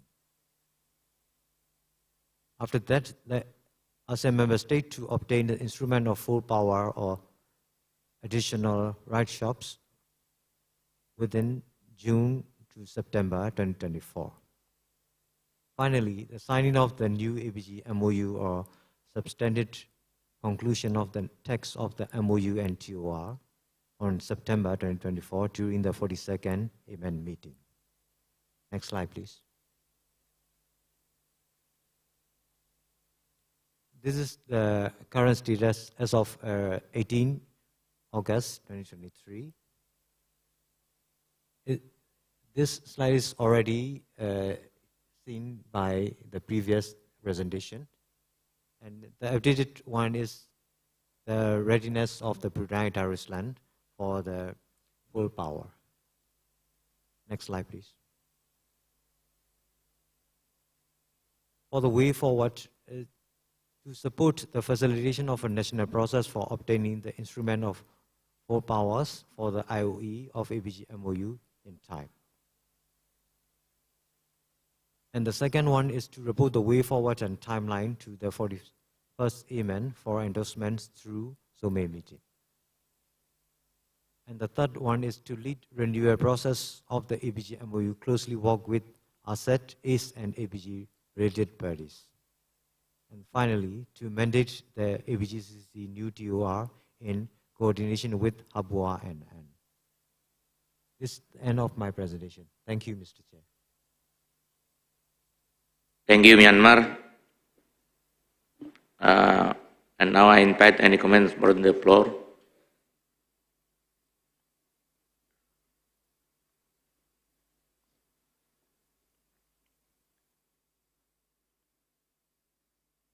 If no further comment, thank you. We can now continue to the next presentation from the urn. May I now invite Lau PDR to present the summary report on the other progress of APG multilateral trade, covering the outcomes of the 14th urn and associated meeting, and the implementation of the urn work plan for 2023 to 2024. Lau PDR, time is yours. Hello. Okay, thank you, Mr. Chairman, and very good morning, ladies and gentlemen. On behalf of the URN Chair, I would like to report and sharing the information. My presentation is covered the three topics. The one is the key outcome of the 14th URN and associated meeting. And the second is the URN capacity building, the program for the from the 23 to the 25. And the last one is the key forward for the URN activity. So, okay, the next slide. This is the key outcome of the 14th URN and East Association meeting, and we have agreed to have the interface with the respective Hapua working group to follow up the cooperation activity between URN and Hapua, especially to accelerate delivery of the APAEC work on the multilateral power trade minimum requirement. And the second, we agreed to discuss with Hapua and to identify the role and expected involvement of the URN in ASEAN interconnection master plan study for the phase 3. And also we have the considerate and agree to support to the year 2023 for ASEAN long-term renewable energy and carbon capture utilization, and also the storage development framework and a roadmap by the providing regulatory related guidance through the comment and input when the draft are circulated. And we are also agreed to participate in the upcoming ASEAN Power Grid consultation meeting on the 19th June this year through the presenting the recommendation on the APG MOU renewable, especially to the provide input on the role and the task of relationships and the mechanism of the interface with the APG body and forwards for the renewable. Next slide, please. And also we have some capacity building program from this year to the 25. We have the three topics. The one topic is related to the regulatory aspect for the multilateral power trade. And the second topic is related to the regulatory aspect for the renewable energy and energy storage. And the third one is related to the regulatory aspect for the new technology and emerging issue. This is the program for the capacity building for the EARN. And the next slide, please. And the way forward for the EARN activity, we have the conduct interface with the respect Harbour Working Group to follow up cooperation activity between EARN and Harbour, especially to accelerate delivery of the APAEC work on the multilateral power trade minimum requirement. And we have discussed with the Harbour and AID to identify the role and expected involvement of EARN in the ASEAN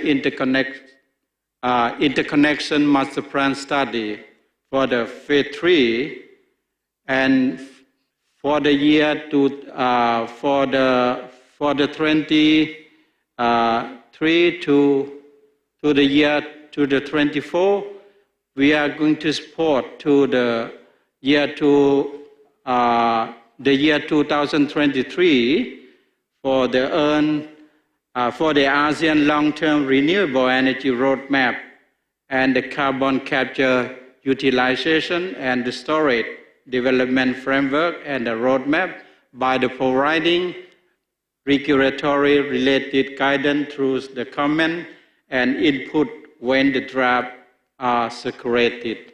And also we are support the APG MOU renewable process, especially to attend relevant focus group discussion and meeting for the APG MOU.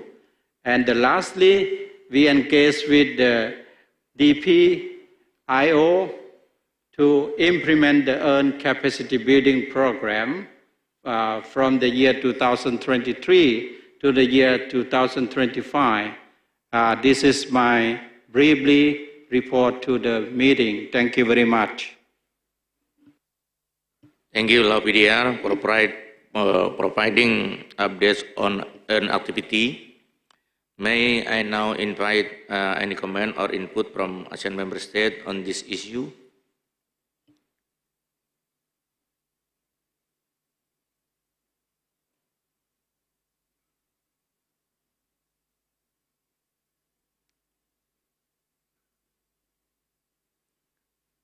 If there is no further comment, we can adopt the report from both APGCC and N to be added to the summary report to the 41st amendment.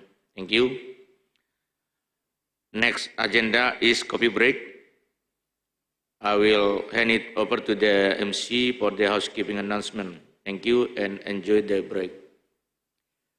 Thank you very much, Chair, for leading the first session of the SOMI preparatory meeting for the 41st MM Day 1. Distinguished delegates, ladies and gentlemen, we will now take a short break of 15 minutes. Your coffee and tea and delicacies are prepared outside in the pre-function area. And kindly take note that all delegates shall reconvene at around 11:15 local time for the continuations of our agenda today. Thank you and please enjoy the refreshment.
distinguished delegates, ladies and gentlemen, your attention please. The next session of the meeting will begin very shortly. May we invite esteemed delegates, ladies and gentlemen outside, to kindly join us in the meeting room and take your seats. Once again, inviting delegates and participants of the meeting to take their seats. The meeting will resume in just a few moments. Thank you.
Delegates, ladies and gentlemen, once again, your attention please. Our meeting will resume very shortly.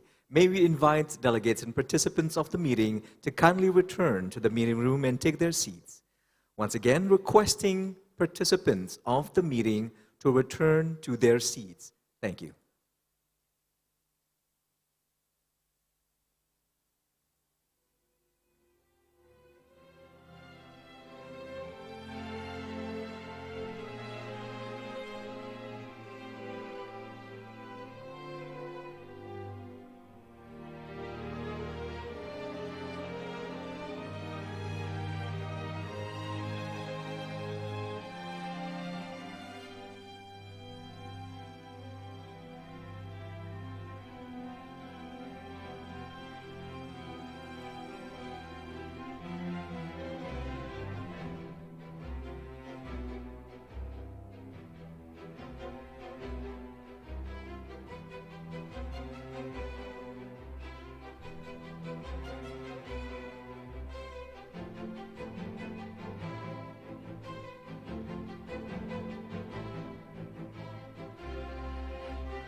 Delegates, ladies and gentlemen, once again inviting our delegates outside to kindly return to the meeting rooms.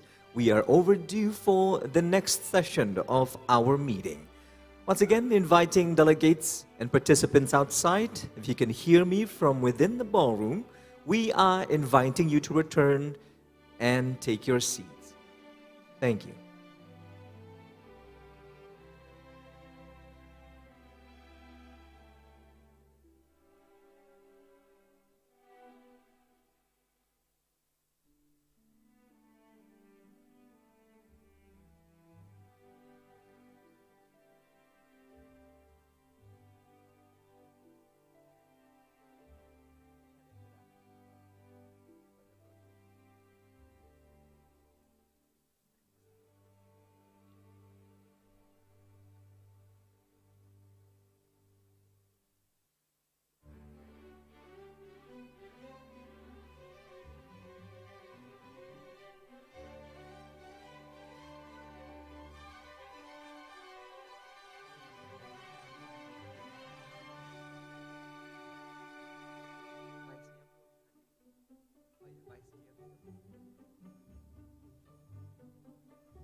Delegates, ladies and gentlemen, once again, may we request that you take your seats.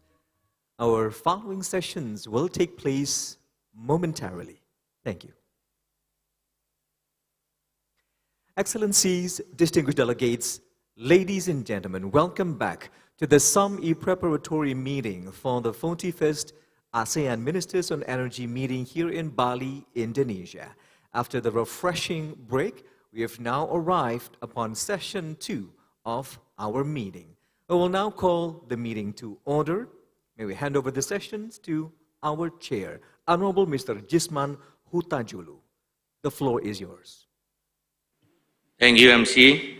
Welcome back to the meeting. I hope everyone enjoys the break. Now, let's go back to the remaining agenda item for this morning. We still have several issues ahead.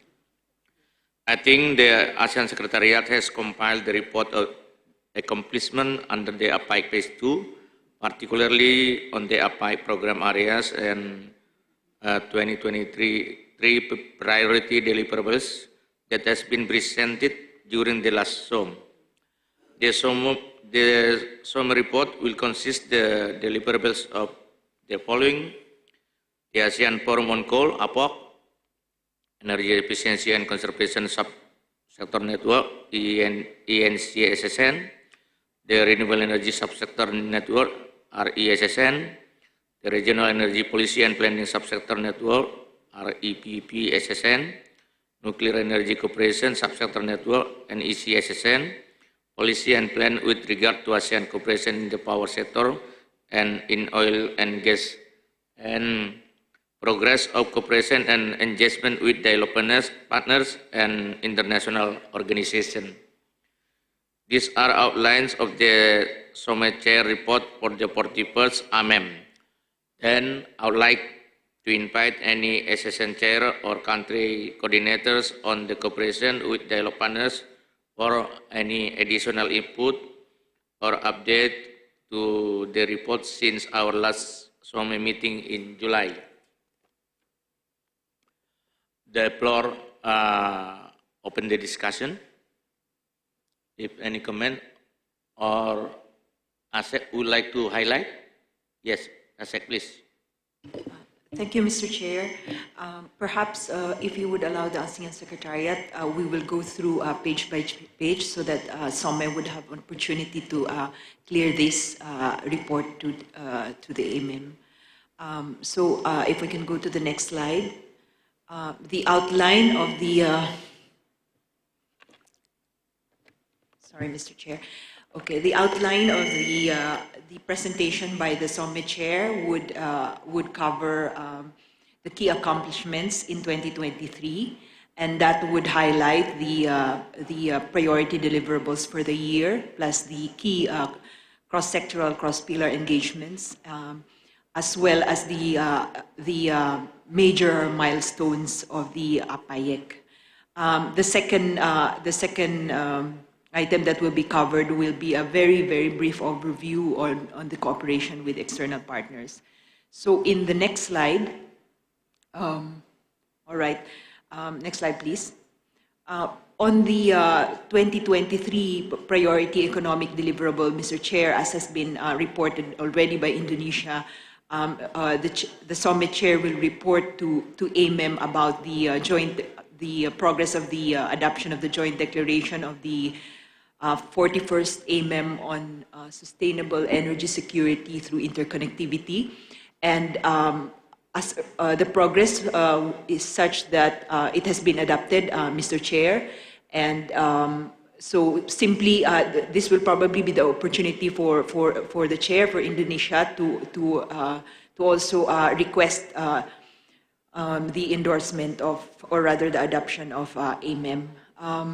Also, the Chair will also briefly mention the many areas where the energy sector is involved in terms of cross-pillar and cross-sectoral engagements, Mr. Chair.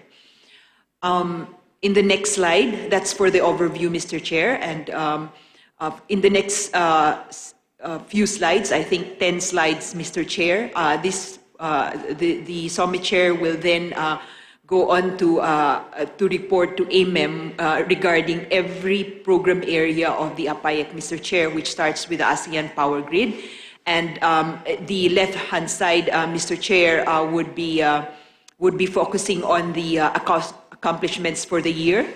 And then in the back portion, in the right-hand side, would be a very brief presentation to the ministers on what is the state of play in this particular program area, the ASEAN Power Grid, the implementation response through APAEC, and also the potential next steps and expected outcomes.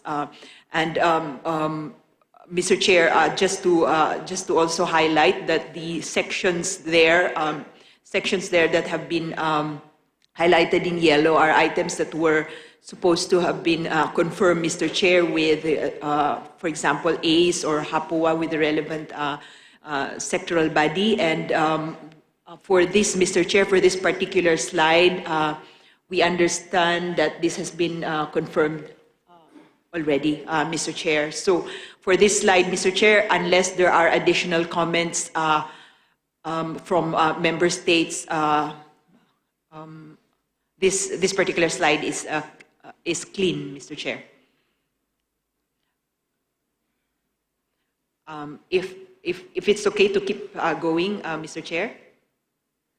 Okay. Next slide, please. On the Trans-ASEAN gas pipeline, my apologies, Mr. Chair. I forgot to mention that, of course, the ASCOP and the HAPUA would also be making more detailed presentations to AMM, Mr. Chair. But the idea here in the SOME Chair's report is to cover to provide an overview for all the program areas in APAEC. So going back to this particular slide, this is the Trans-ASEAN gas pipeline. A detailed presentation will be done by ASCOP, but once again, in terms of an overview, the SOME Chair will briefly mention the key accomplishments in 2023 and in terms of the LNG terminals, Mr. Chair, there is the update that there are already 12 LNG regasification terminals in 6 countries, Mr. Chair, in 2023. This has been confirmed. The numbers here, the figures here, has been confirmed by ASCOP through its presentation earlier. We have inputted those corrections in here, Mr. Chair. So unless there are any additional comments or inputs, Mr. Chair, this particular slide is clean.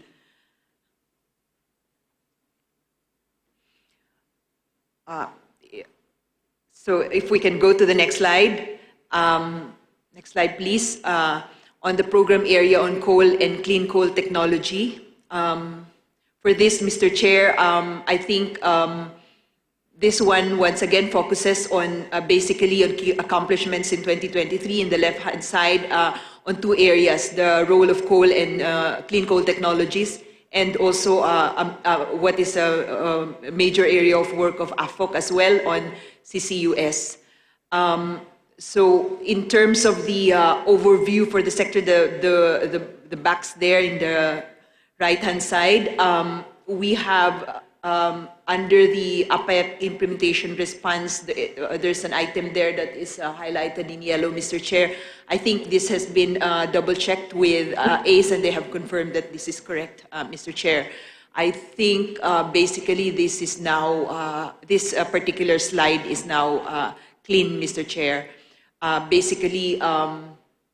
Basically, if you, just to highlight for this particular slide, Mr. Chair, the potential next steps and expected outcomes here where CCUS and the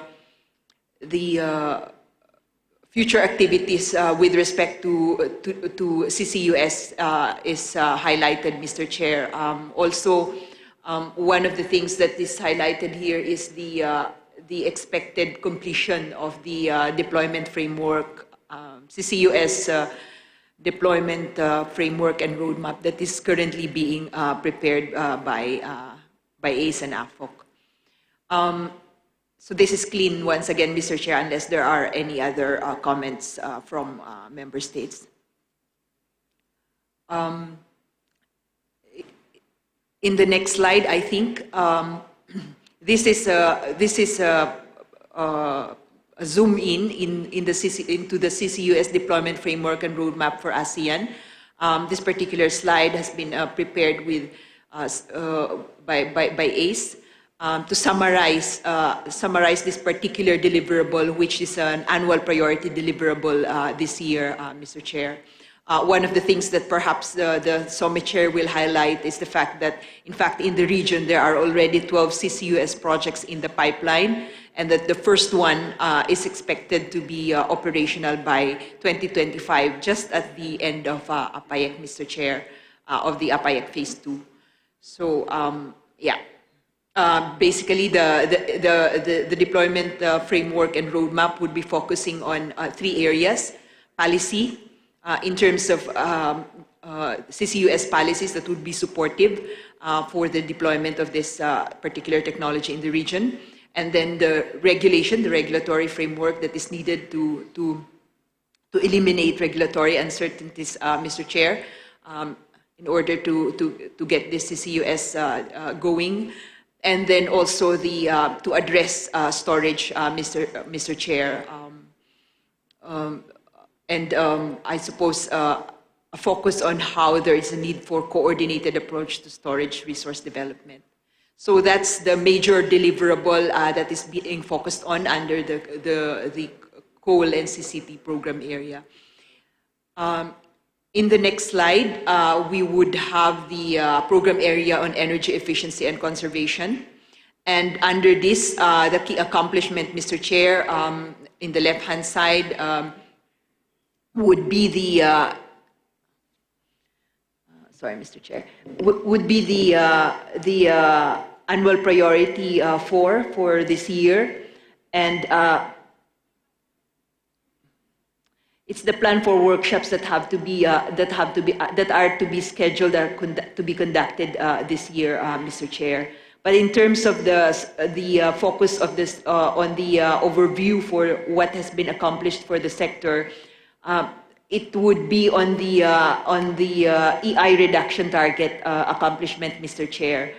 These numbers have also been double checked with the with inputs from ENC, rather ACE and EAC-SSN, and perhaps the SOMI chair would be focusing on the on what has been achieved for the year, which is or rather reported in 2021, Mr. Chair, basically saying that we now have we now are able to get on a path of EI reduction of 29.2% in 2025, only a 2.8% gap remaining compared to our 2025 target.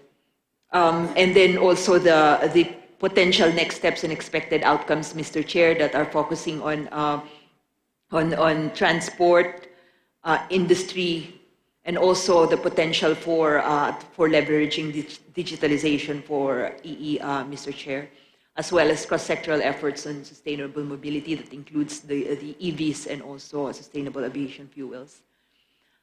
In terms of, next slide, please. That also, Mr. Chair, is clean, by the way, so far. We did not receive any additional comments there. The same is true for this slide on renewable energy. Once again, there's a focus on key accomplishments in 2023 for, with respect to annual priority number 3 and number 4. And if you recall, Mr. Chair, the annual priority number 3 would refer to the long-term ASEAN RE energy roadmap. Apologies for that. We will correct this, Mr. Chair, to be clear on what is annual priority number 3. But that is also being referred to in the box there on the APAC implementation response. If you recall, the first draft of this roadmap has already been circulated by ACE, and a focus on this is in the next, on the key recommendations is in the next slide, I think, Mr. Chair. So yes.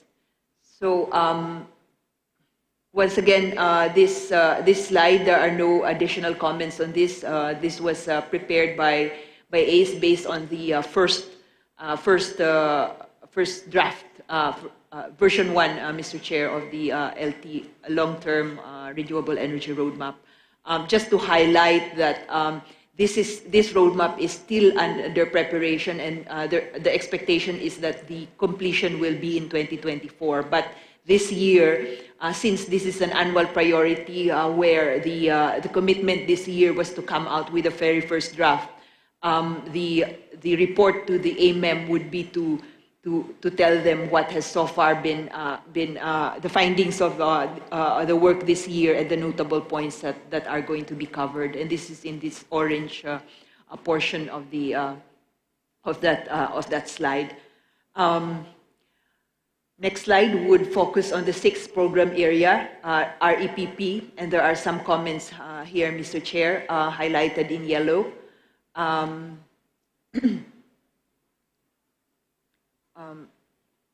Okay, so as you can see here, Mr. Chair, it's basically the inputs are to acknowledge, accept, and also the additional accomplishment of Energy Climate Nexus Study Tour to Norway. But I suppose this has not yet been accomplished, strictly speaking, because this hasn't happened. So perhaps we will coordinate with ACE on refining this one further, Mr. Chair. Hasn't happened. I understand this is in November. November, so perhaps we will refine this further, Mr. Chair. Otherwise, the focus of the REPP program area in the right-hand side box, Mr. Chair, is on its work of delivering the MTR this year, Mr. Chair. Just to note that during AMEM, there will be a presentation separate presentation to be made by ACE on the details of the findings of the MTR, Mr. Chair. And then, and then the next slide, I think, would be that, precisely that, Mr. Chair. I think there are still some pending items on this, Mr. Chair. Just a request for clarification from ACE on the box there on the APG, just to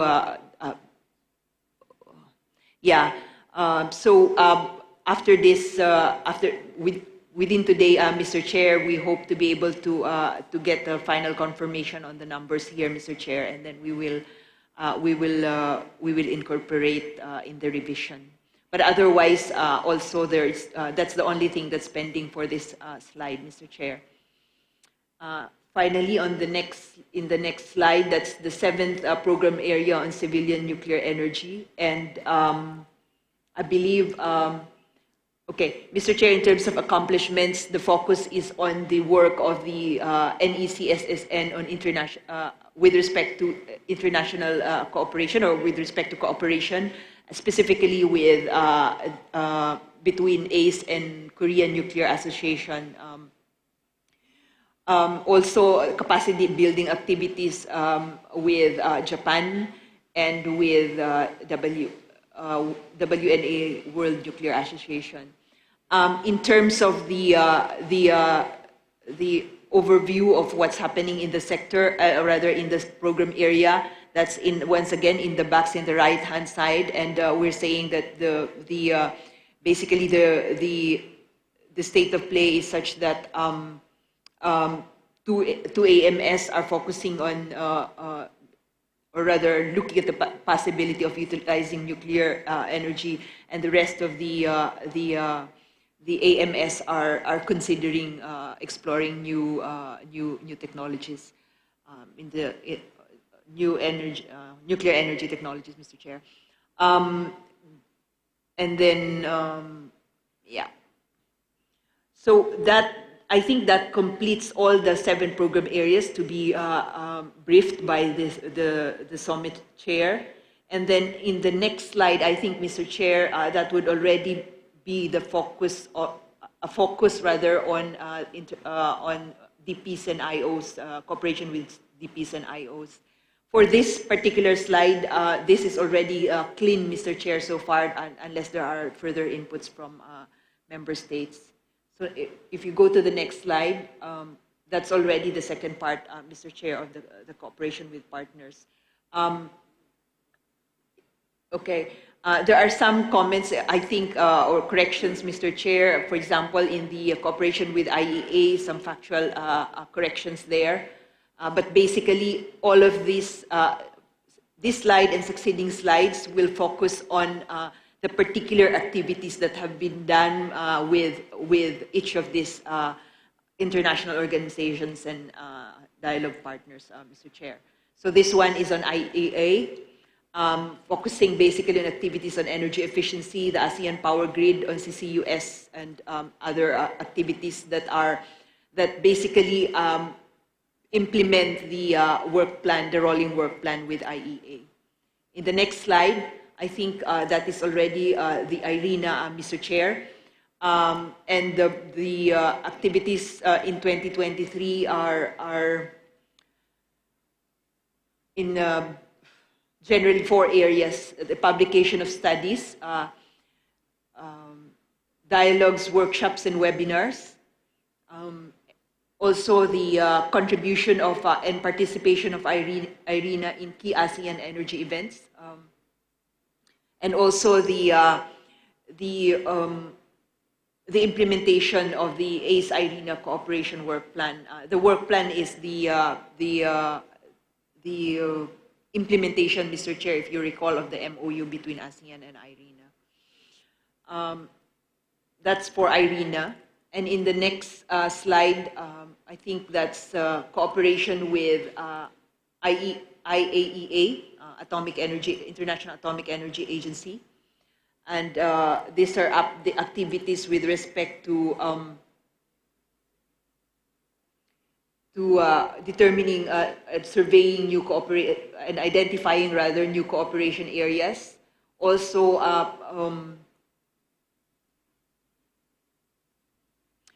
the activity to participate in the discussions for the extension of the practical arrangement with IEA. And then the next international organization would be ADB. This is a new addition here, Mr. Chair. As you know, the first ASEAN ADB Energy Dialogue was held in the 41st SOME, rather during the 41st SOME in June 2023. And already there are some activities that have been organized with ADB. That is the workshop organized by Singapore ASEAN ADB at the sidelines of the REPP SSN in May. And also there is a proposal from ADB on establishing an ASEAN regional power market pilot project, but this is still in the concept stage, Mr. Chair. Also, the ACE is exploring an MOU with ADB to advance ASEAN power grid initiatives, and there is a request, I think, for clarification on this.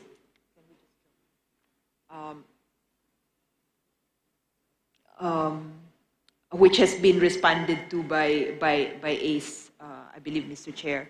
And basically, the clarification from ACE is to provide details on the MOU signing that is included as one of the activities in the MOU signing event on Friday, Mr. Chair.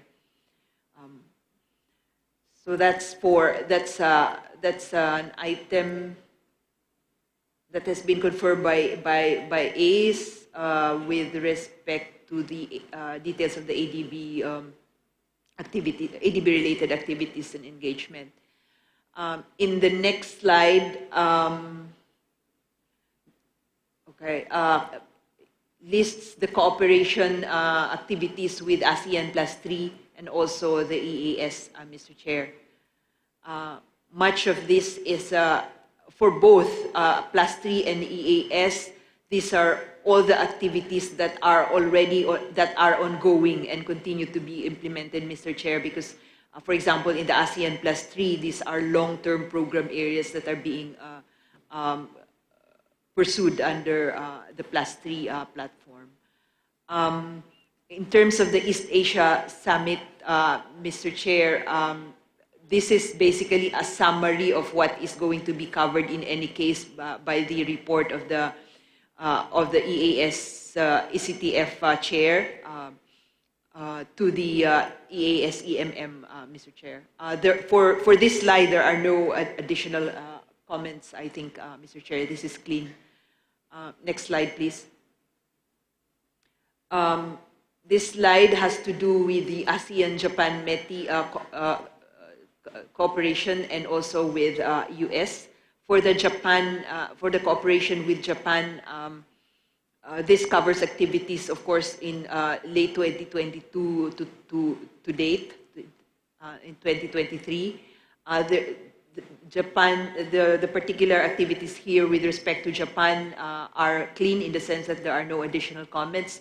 The only comments that are additional here are comments coming from, I believe, ACE, Mr. Chair, to add items or provide more details, Mr. Chair. A major one, of course, to highlight there, Mr. Chair, is the grant agreement that was signed between ACE and USAID. That was done back to back with at the sidelines rather of the 14th SOME US. Otherwise, Mr. Chair, this is clean if the additional inputs coming from ACE are acceptable to member states.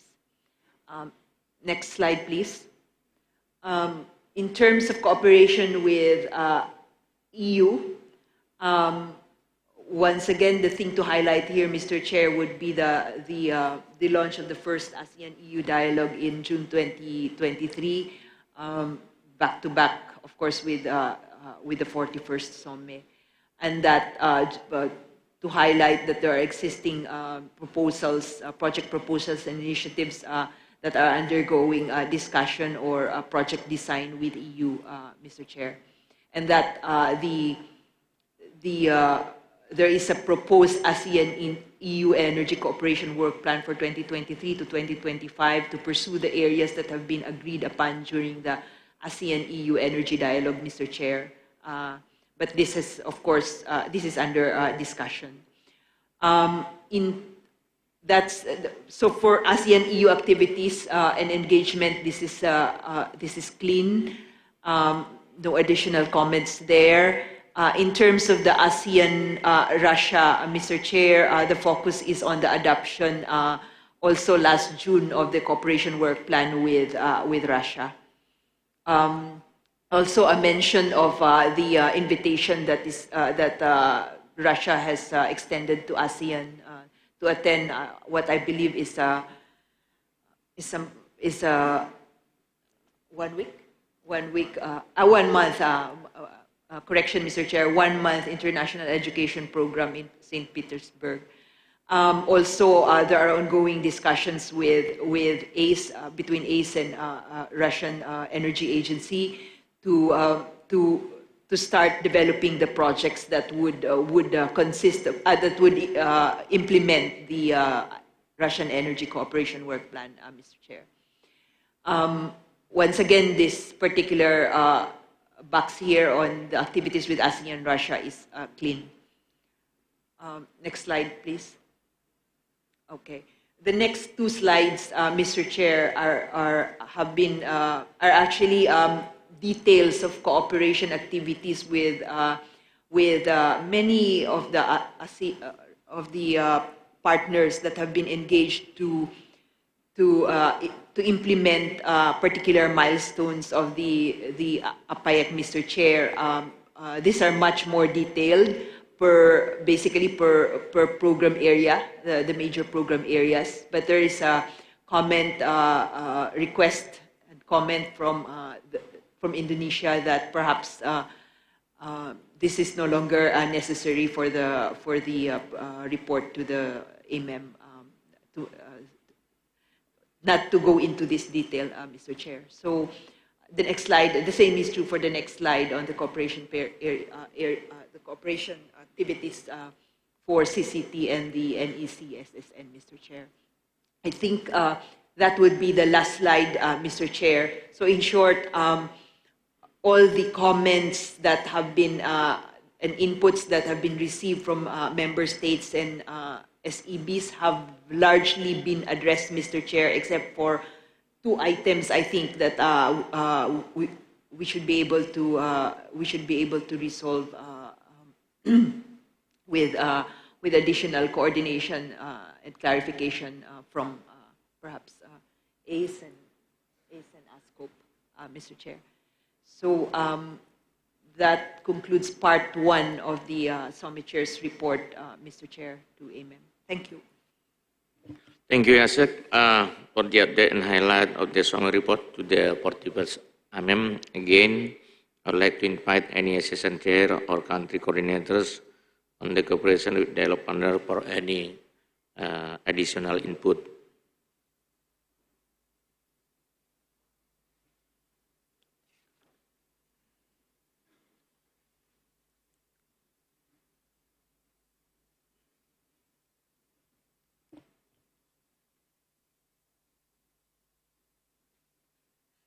If there is no further comment, we can conclude the draft report.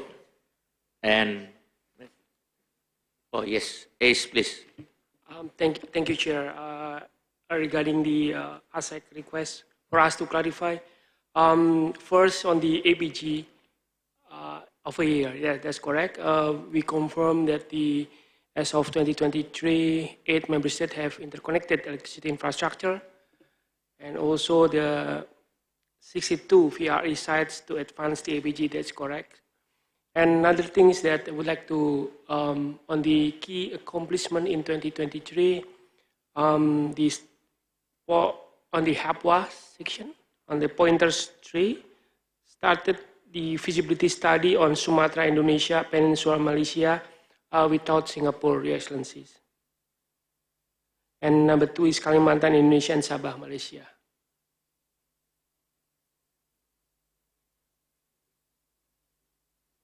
Yes.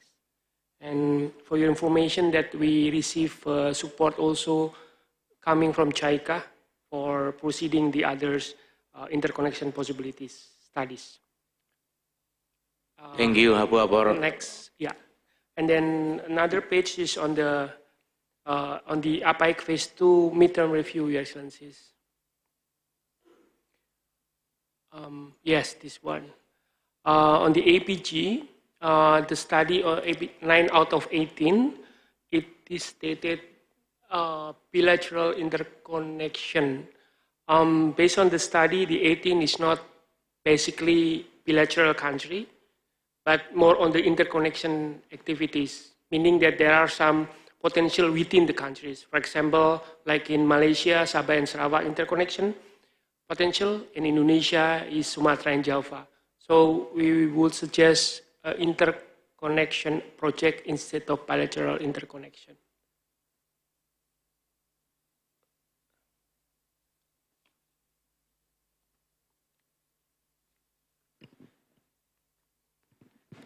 And for the rest, I think I agree with the suggestion from Secretariat. Thank you.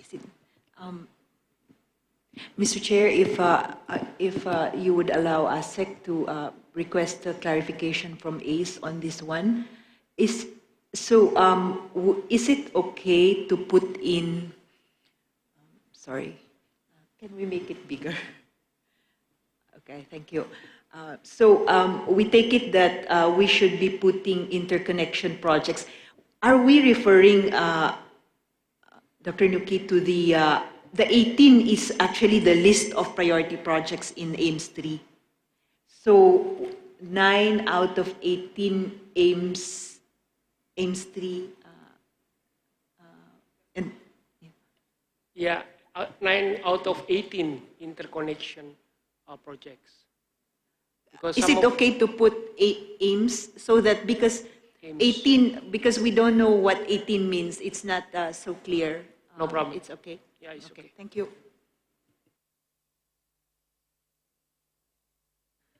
Any more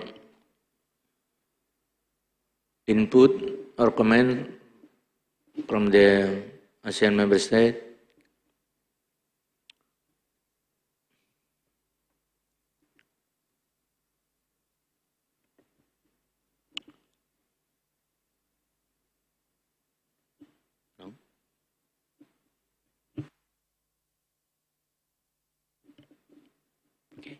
Okay. So I think, Mr. Chair, I think with the clarifications from Dr. Nuki, I think all of the pending items have now been resolved, Mr. Chair. Thank you.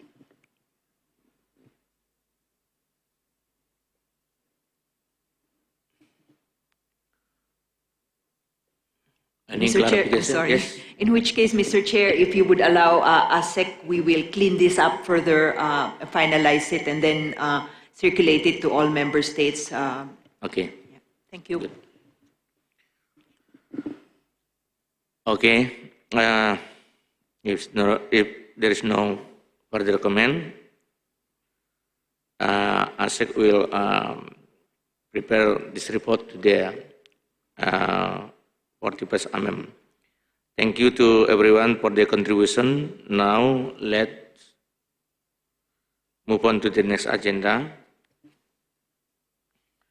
Agenda item 5, the joint declaration of the 41st AMEM on sustainable energy security through interconnectivity. For this agenda, may I invite my colleagues Indonesia to present the final draft of the joint declaration of the 41st AMEM on sustainable energy security through interconnectivity, which is also the first annual priority of our chairmanship. Indonesia, the floor is yours. Thank you, Chair. Indonesia would like to convey the final draft of the Joint Declaration, GD, of the 41st AMEM on Sustainable Energy Security through Interconnectivity. This document is the first annual priority of our chairmanship and becomes the priority economic deliverable, PED, in the energy sector. First, Indonesia would like to congratulate all of the ASEAN member states for the completion of this document. We highly appreciate your constructive effort and fruitful discussion during the workshops. We propose this joint declaration be adopted at the MM. We are delighted that this GD could become a promising beginning to accelerate energy transition in the region. We would like to convey several highlights in this GD, namely, this GD focus on the energy security and resiliency challenges in the region. Energy interconnectivity is one of the most important enablers for ASEAN energy cooperation to address energy security and energy transition. Multilateral energy trading and a more integrated supply chains would significantly increase renewable energy utilization. This GD encourages the enhancement of energy interconnectivity, among others, through the expanded implementation of EPG and TEGP. We agree to pursue the aspirational target of AMS interconnection through EPG and TEGP towards 2045.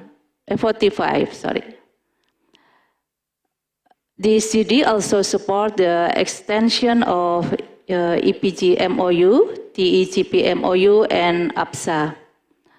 This GD welcomes the initiative to pursue the establishment of Brunei Darussalam, Indonesia, Malaysia, Philippines Power Integration Project, PIMP-PIP, as a potential MPT under APG in addition to the LTMS PIP.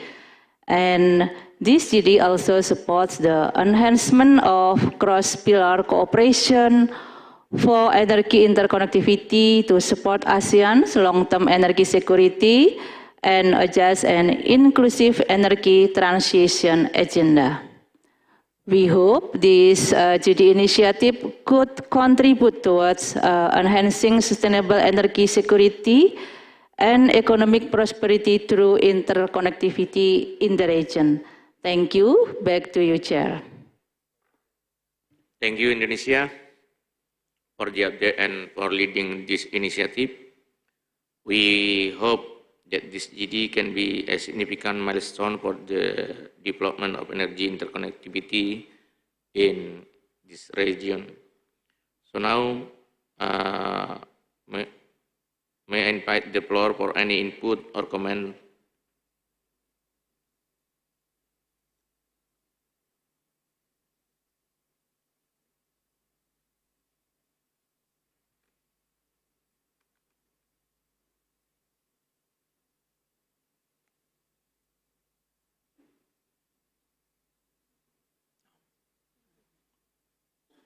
Singapore, please. Thank you, Chair. And thank you for the update from the Indonesian colleague. I think this document is an excellent document. And thank you, Chair, for leading the discussions on the joint declaration. I think it really crystallizes, all the ASEAN member states' vision on how we want to proceed on the ASEAN energy interconnectivity, and especially on how we want to push ahead with the ASEAN Power Grid, the TAGP, and all the necessary interconnections to advance energy transitions in the region. And I think this is something that we should be very proud of for this year's AMM. Thank you, Chair. Thank you, Singapore, for your comment and input. Any comment or input from the ASEAN member state?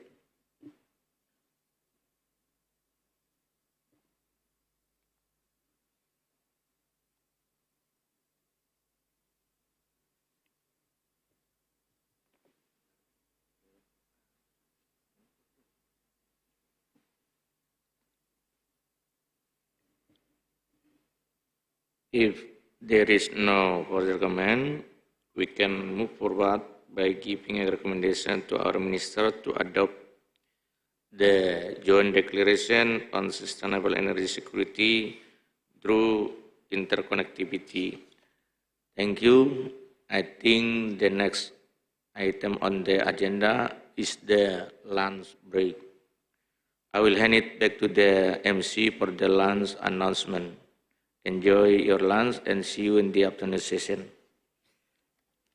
Thank you very much, Mr. Chair, for helping us navigate this wonderful session. Delegates, ladies and gentlemen, kindly proceed, Mr. Chair. Philippine, please. Sorry, Chair. With your kind indulgence, Mr. Chair, before we break for lunch, I'd like to go back to agenda item 4.1 on the APSA and THGP. I think there was a proposal earlier from ASEAN Secretariat and I think supported by ASCOP to extend the review. I'd like to ask Mr. Chair if we are already in agreement to extend the review. Thank you, Chair.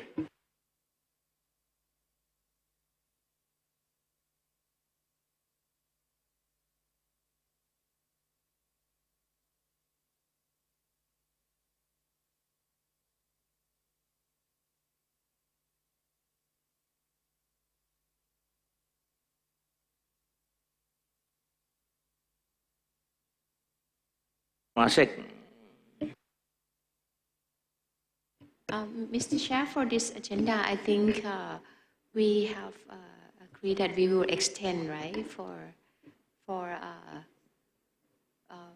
the extension. We will have to work on the revised draft as suggested by AMS. So we'll need more time to work on it. So we will not endorse the draft for now.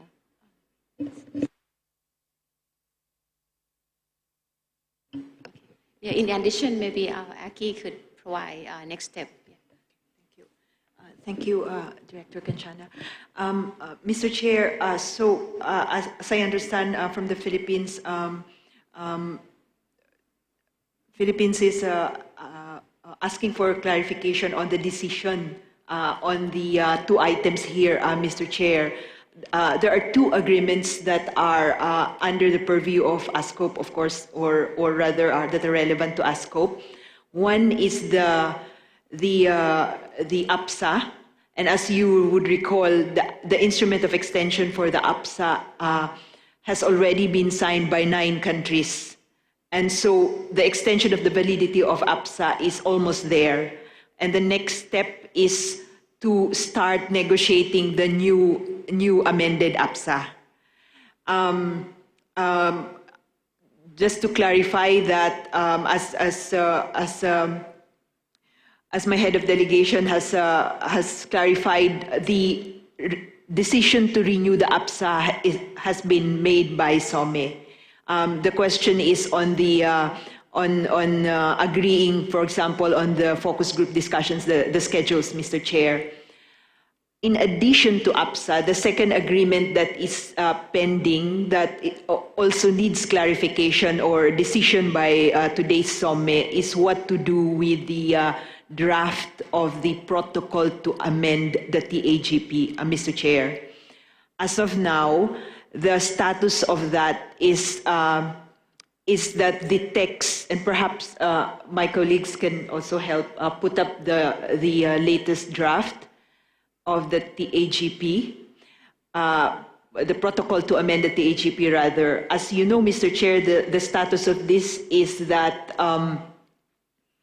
this is pending the endorsement of SOME, Mr. Chair. As of now, we have not received any additional inputs, Mr. Chair, apart from the ones that have been circulated to member states, Mr. Chair. And as has been flashed earlier on the screen, the concern, for example, from Brunei, Darussalam on the definition of the facilities there, Mr. Chair, has also been resolved. So the question, Mr. Chair, now is, can we take it that the protocol to amend the TAGP MOU has now been endorsed by SOME, so that we are clear about the next steps wherein we clean this up and then send it to the for legal scrubbing, Mr. Chair, then circulate it again to member states so that perhaps member states can then adapt, finalize, and adapt and finalize the text, Mr. Chair.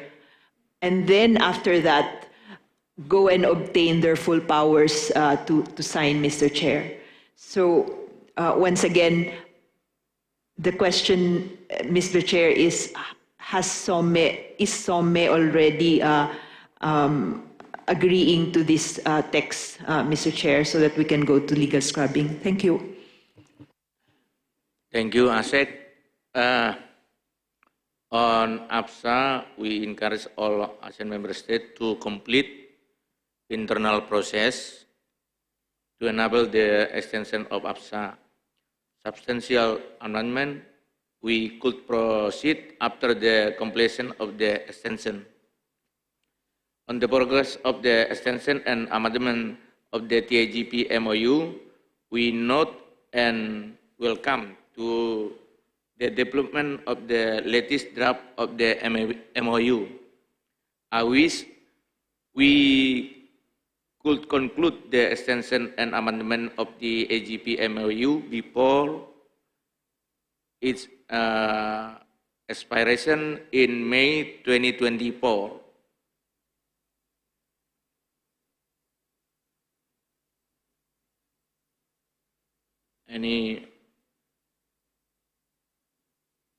Is there any comment from other colleagues?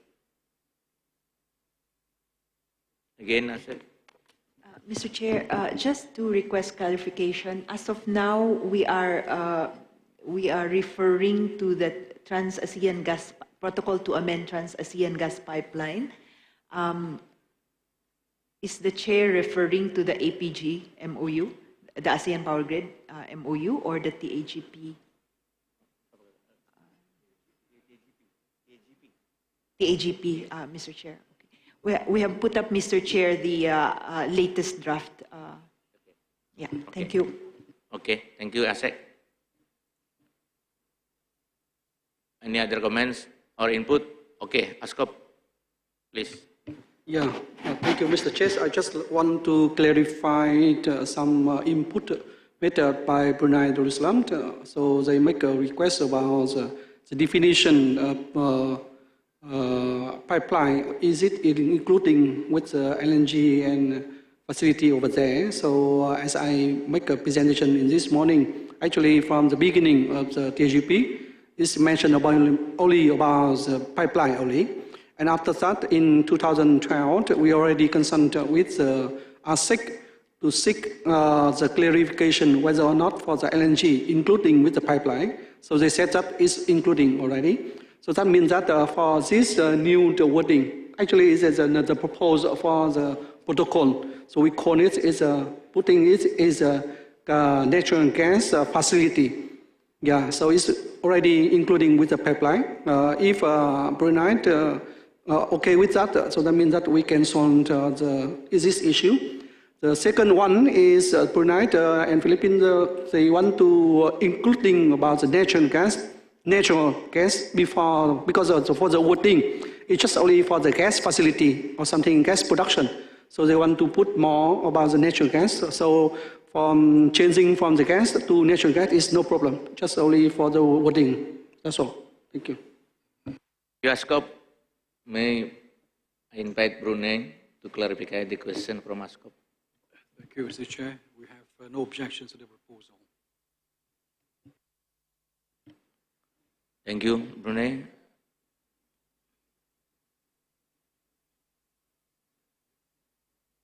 Any more input?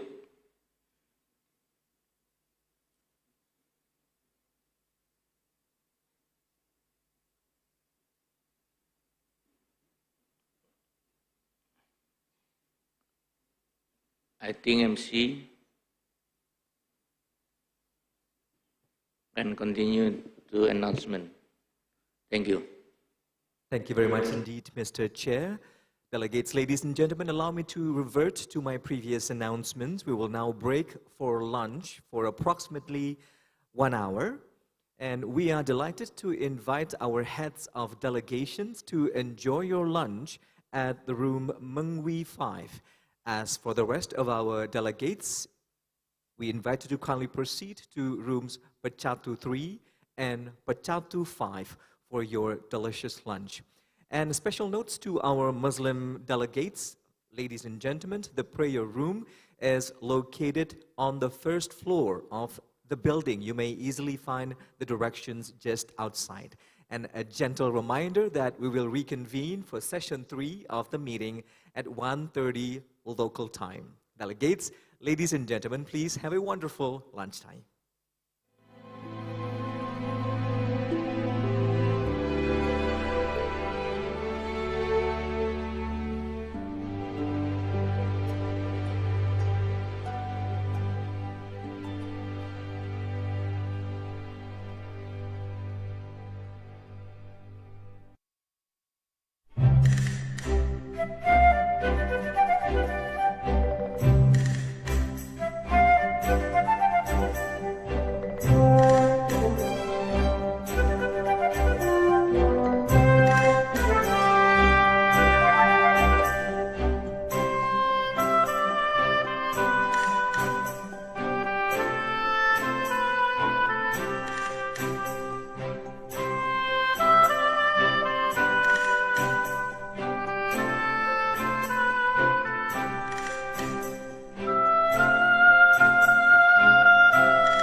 2023 will begin momentarily.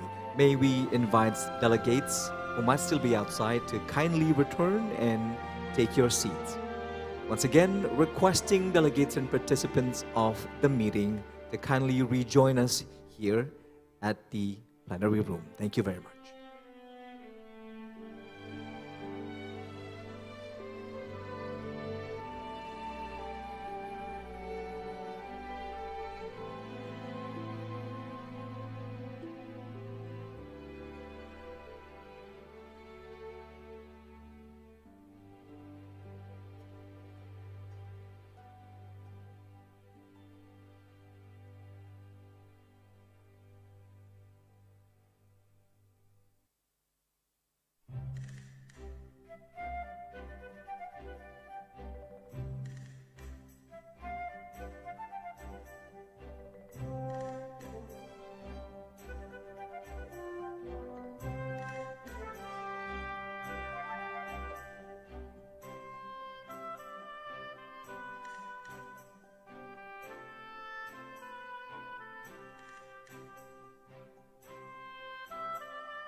Excellencies, distinguished delegates, ladies and gentlemen, welcome back to the SOM-A preparatory meeting for the 45th ASEAN Ministers on Energy meeting here in Bali, Indonesia. After such an appetizing lunch, we sure hope that we're all re-energized to embark upon the upcoming session of the meeting. Delegates, may we now call Session 3 to order. Mr. Chairperson, Honorable Mr. Jisman Hutajulu, once again, the floor is yours. Thank you, MC. Excellencies, distinguished delegates, ladies and gentlemen, welcome back to the afternoon session of the SOM-A Prep for the 41st AMEM. I hope you have a delightful lunch and enough time to rest. Before we continue to the next agenda, I would like to once again seek confirmation from each IMS on the revised draft of the MOU TAGP, whether we endorse the revised draft or not in this prep SOM. Our decision will decide the next step to be taken by ASEC. I will start with Brunei. Could you endorse the revised draft? Yes, please. Thank you, Mr. Chair. Okay, thank you, Ms. Brunei. Next, Cambodia. Could you endorse the... Yes, Mr. Chair, we endorse. Thank you. Indonesia. Yes, Indonesia endorse. Lao PDR. Yes, Lao PDR endorsed. Thank you. Malaysia. Yeah. Thank you, Malaysia. And now Myanmar. Yes, endorse. Thank you, Myanmar. Philippines. The Philippines endorses the TAGP. Thank you, Philippines. Singapore.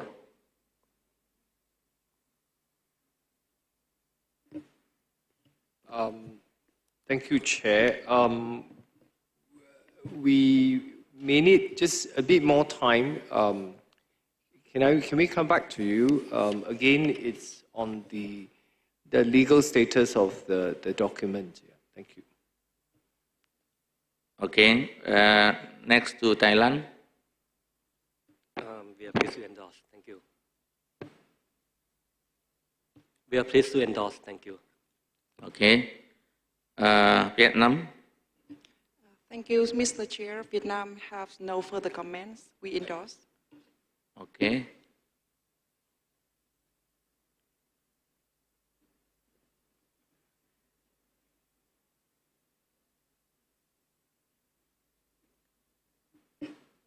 And ASEC, will any comment from you? Okay. Thank you, Mr. After Chair. we have the 9 okay. Yes, we take note on Singapore comments that you need more time for this, but for us to plan for next step, in particular, that this current MOU will be expired March next year. Perhaps if we could have a time frame for Singapore to get back to us so that we can plan accordingly. Okay, thank you. Maybe 1 month or 2 weeks or 1 month, please. Okay, thank you. On Singapore, we request clarification on the certain period.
Okay, Singapore, have you finished?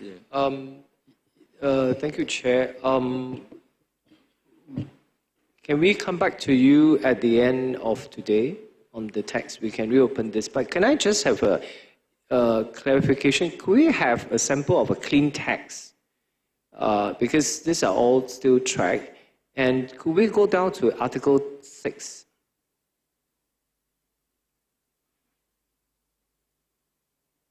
Thank you. Because the version that I think we have been looking at is a different version, where there has been a proposal to insert the legal status of the document. So our copy is different, and our capital is looking at the different one. So, and that includes the legal status of the.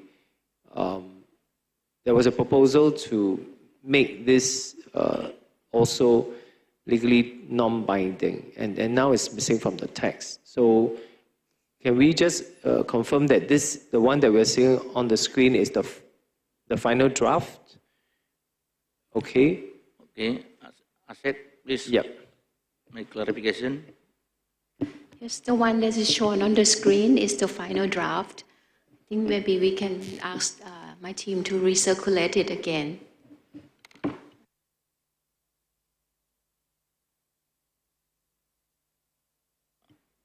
Okay, ask again. Thank you, Mr. Chair. So, this the one on the screen is the latest one that was circulated, Mr. Chair. We can clean this because all of the changes here have already been okayed. We can clean this and recirculate to all member states right now. Thank you. Thank you, Asek.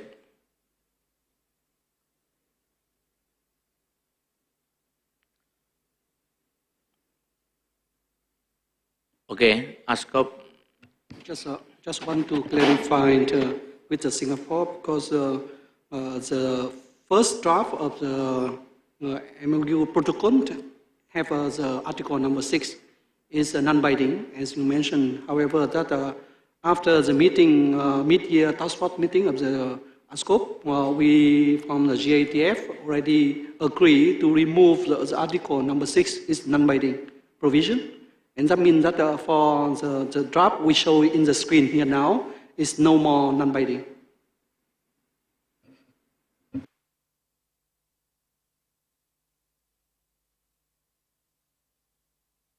Okay, we will wait for Singapore clarification. Oh yeah, Singapore, please. Thank you, Chair. So we'll come back to you today, but I just want to note that our request is for the meeting notes to note that this is a non-legally binding document.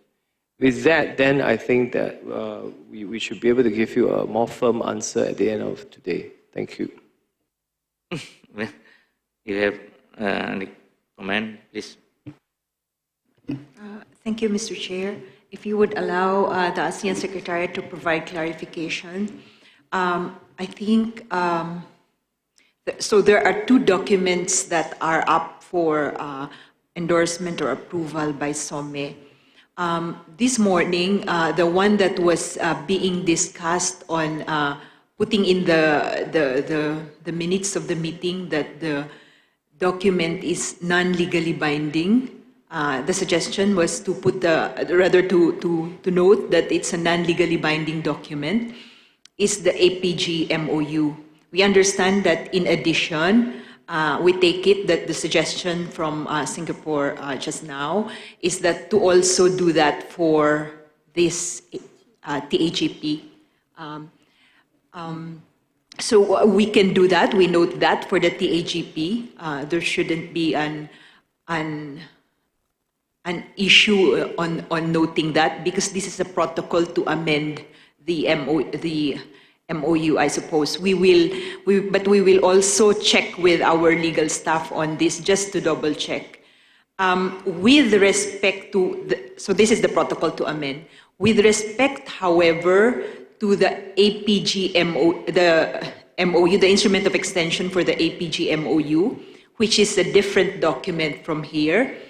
I think, Mr. Chair, later we will provide clarifications from our legal staff, which we just got just this lunch break, clarifying what it means to be changing the nature of the agreement within an instrument of extension, Mr. Chair. So just to flag that issue because it doesn't seem as simple as noting, Mr. Chair, that that we're changing the nature of the agreement from a previous one.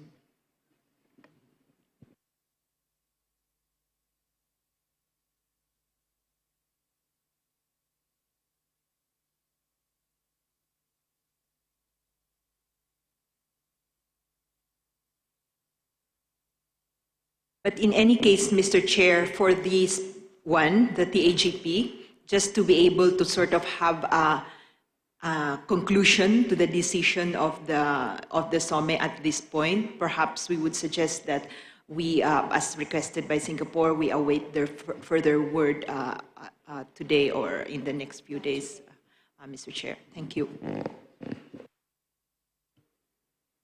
Okay, thank you, Asek. So now we will wait the Singapore and ASEC to clarify this issue by the end of the day. We hope that Singapore and ASEAN could find a mutual understanding. Okay, thank you. And next, move to the next agenda. Agenda item 6. Excellencies, distinguished delegates, ladies and gentlemen, we'll come back to the afternoon session of the Summary Prep for the 41st AMEM. I hope you. Okay. Now, this morning we have concluded the Summary Chair report as well as ASCOP, Papua, and the Secretariat report to the AMEM. We are in the agenda item 6 regarding APEC Phase 2 midterm review and preparation for the next cycle of APEC. May I now invite ACE to present the draft report on the outcome of the MTR of the APEC Phase 2, including consideration for the development of AEO 8 and funding and recommendation for the next APEC cycle. ACE, the floor is yours. Thank you very much, Your Excellency Chair. Next slide, please. Our MTR slides will consist of the two parts. First, on the APEC Phase 2 midterm review, including summary and performance scorecard and MTR of each program area of APEC. And the second is the preparation for the next phase of APEC 2026-2035. Next slide. In regard with the performance scorecard, we can see a good progress of APEC Phase 2 implementation in first and second year, with the overall score of MTR of 4.3 out of 5. And in terms of the numbers of annual milestones, 75% of each milestones have been completed. This accounts for a total 124 completed milestones.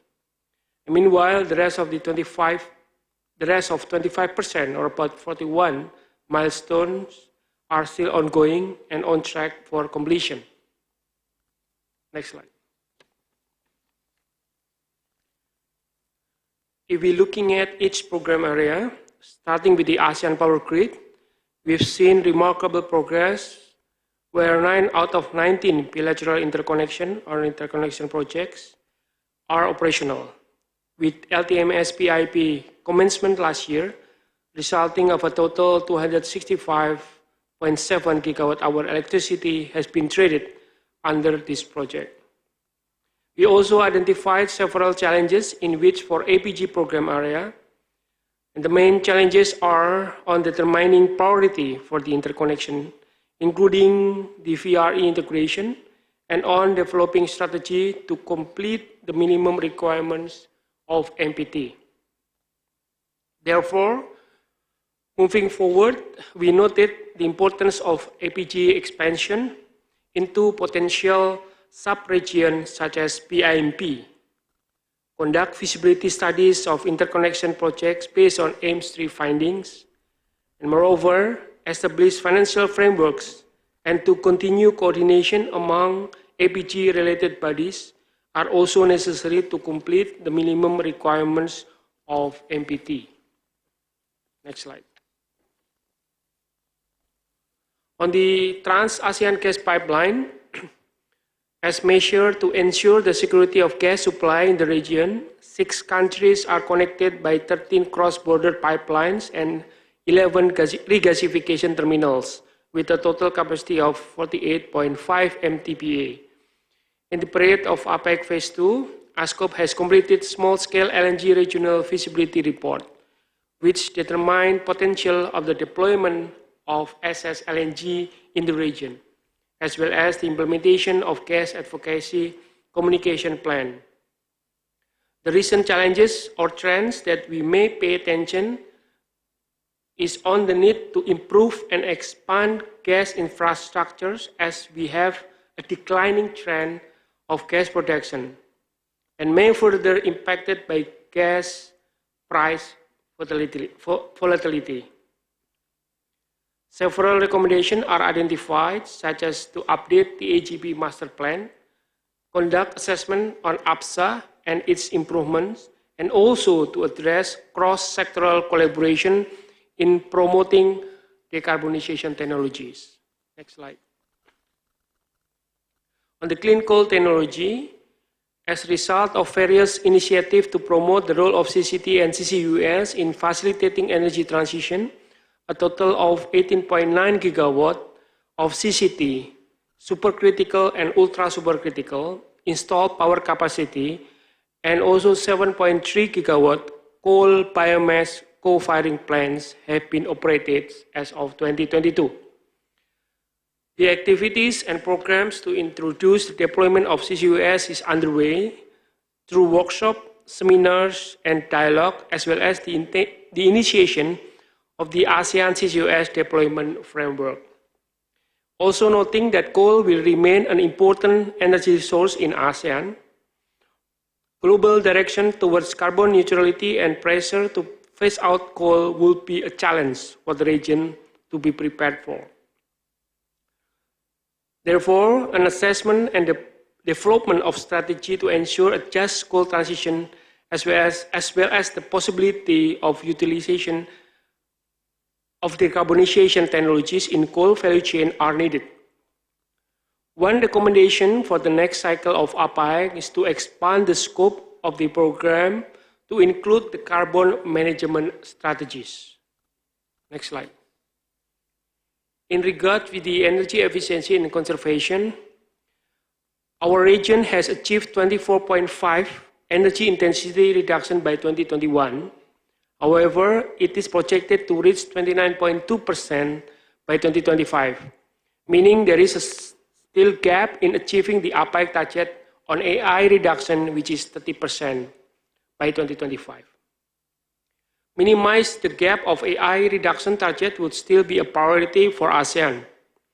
Addressing limited financial resources and incentives and increasing E&C efforts in industry and transport sectors will be a key to boost the E&C initiative in the region.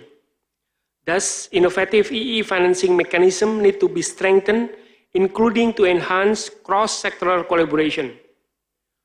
Fuel switching and energy management in transport and industry sectors, and also digitalization in EE sectors can be the priority of ASEAN moving forward. Next slide.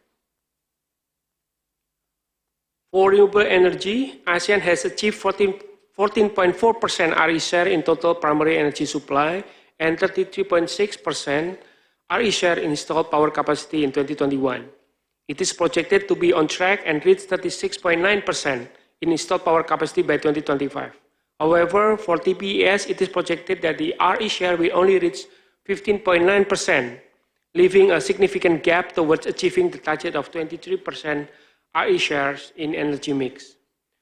To meet the APAEC RE target, we need to increase RE investment and capabilities, including to double the efforts on industry and transport sectors as the two main energy-intensive sectors.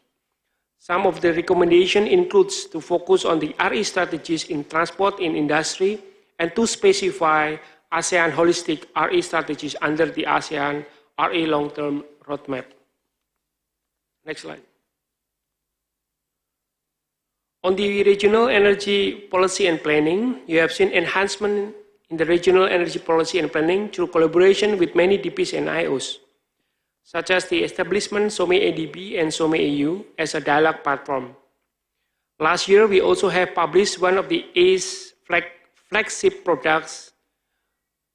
We call it the 7 ASEAN Energy Outlook, which aim as a basis reference of ASEAN energy landscape. Moving forward, we noted challenges that affect region's energy security and resiliency, such as limited investment and financial schemes, and also lack of strategy to cope up with fast-changing energy trends and addressing cross-sectoral and cross-cutting issues. The key recommendation for REPP will include to analyze new areas of interest of member states, improve the energy data management for AO8, and to align several ASEAN sustainability framework into APAEC. Next slide. Last but not least, for civilian nuclear energy, the program area has been focusing on the initiative to improve nuclear literacy and public awareness, such as through the development of nuclear portal and several workshops and capacity building targeted to designated AMS officials.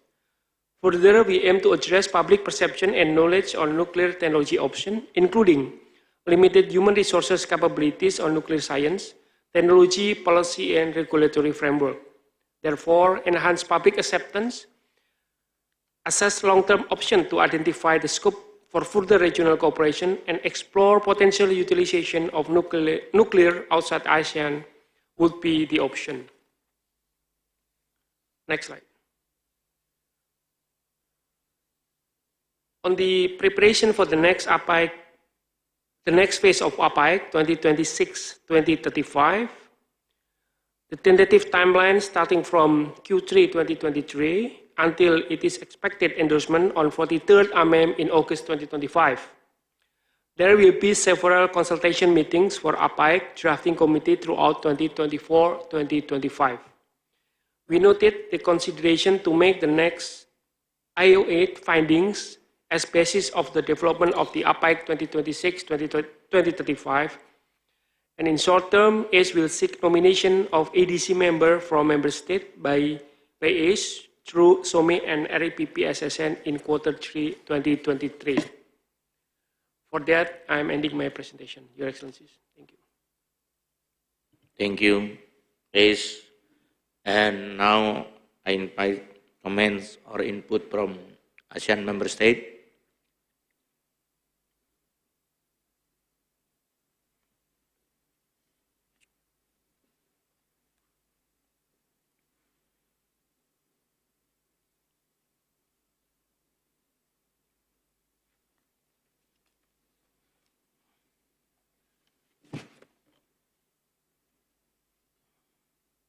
I see there is no more input, and we can endorse the report prepared by ACE to present later to the 41st AMEM.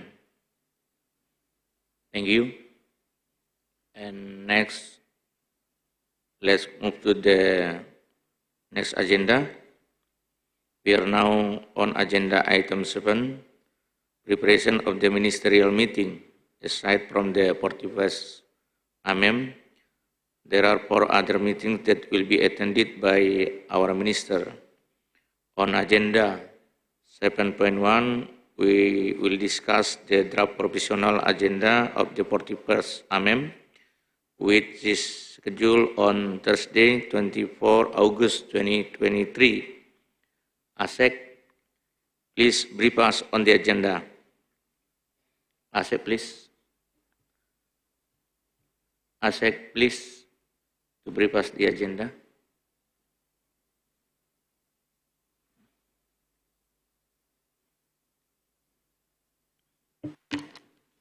Mr. Chair, for the 41st AMEM agenda, we will scroll through it.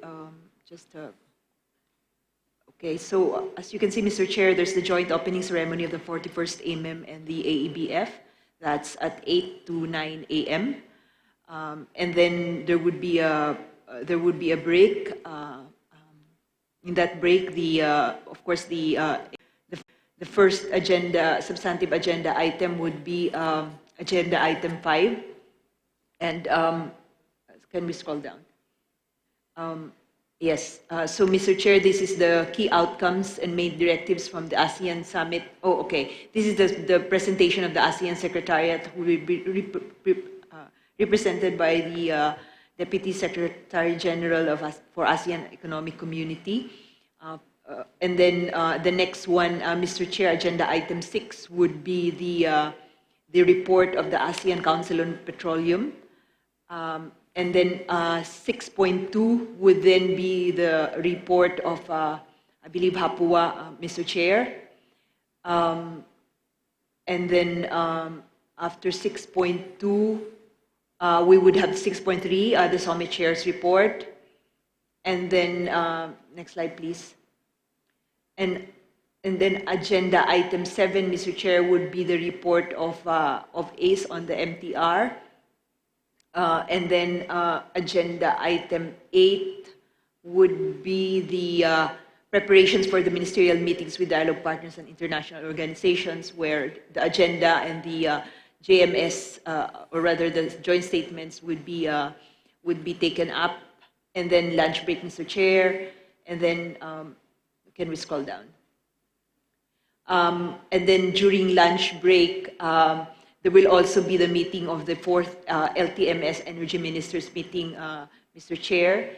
And then the meeting would resume. Okay, so at lunchtime, Mr. Chair, the AMEM meeting would be sort of suspended, so that after lunchtime, ministers would come back to do the meeting with the US, the 3rd AMEM and US exchange for 45 minutes, Mr. Chair, and then a short break so that the AMEM can resume with its agenda item 9 on the AMEM IRENA dialogue at 2 p.m., Mr. Chair. So the next agenda items, agenda item 9.1, would be the briefing from the IRENA DG on global landscape of renewable energy development, and 9.2 would focus on the work plan and activities in 2023 and 2024 with IRENA. Then there would be a dialogue in 9.3 and subsequently a wrap-up, Mr. Chair. I think that that would be the end of the AMEM IRENA dialogue. And then there's a short break. There will be a group photo with the IRENA DG. And then AMEM will go back to the ASEAN-only sessions in agenda item 10, Mr. Chair, where SOME Chair will once again make a presentation to AMEM on the SOME recommendations to AMEM, summarizing all the recommendations that have been taken up the entire day, Mr. Chair. And then agenda item 11 would be the adoption of the JMS, as well as the joint declaration. And then agenda item 12, other matters, agenda item 13 would be the announcement of Lao PDR on the details of the 42nd AMEM next year. Then consideration of the report, remarks, and then agenda item 15, Mr. Chair, there's a item there, agenda item there on remarks from Timor-Leste as observer to the 41st meeting, and then closing from the, and then finally closing remarks by the AMEM Chair, Mr. Chair. Just to say that this has been circulated, Mr. Chair, to all AMS, and I think we did not receive any more comments, Mr. Chair, and so with this, perhaps this can already be finalized. Thank you. Thank you, Asset. May I hear any comment from ASEAN member state on the draft agenda?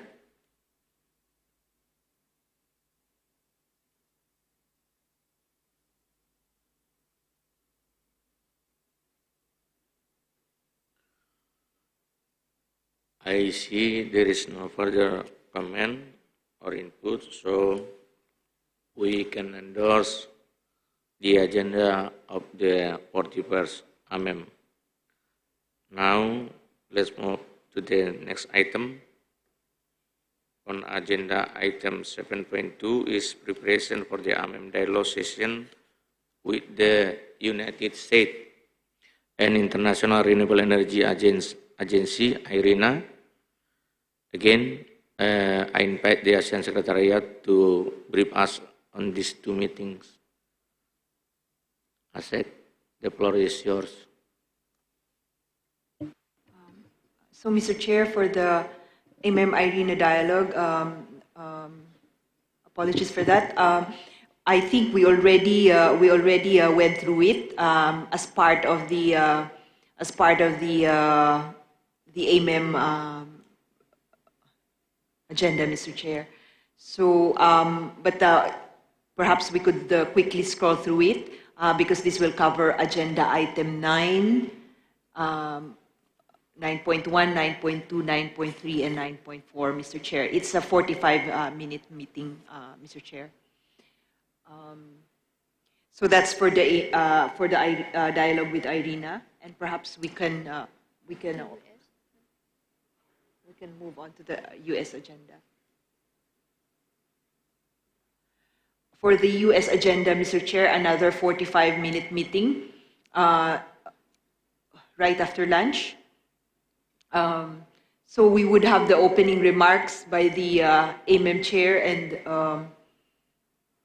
the representative of the U.S. Secretary of Energy. We believe, Mr. Chair, U.S. is going to be represented by the Deputy Secretary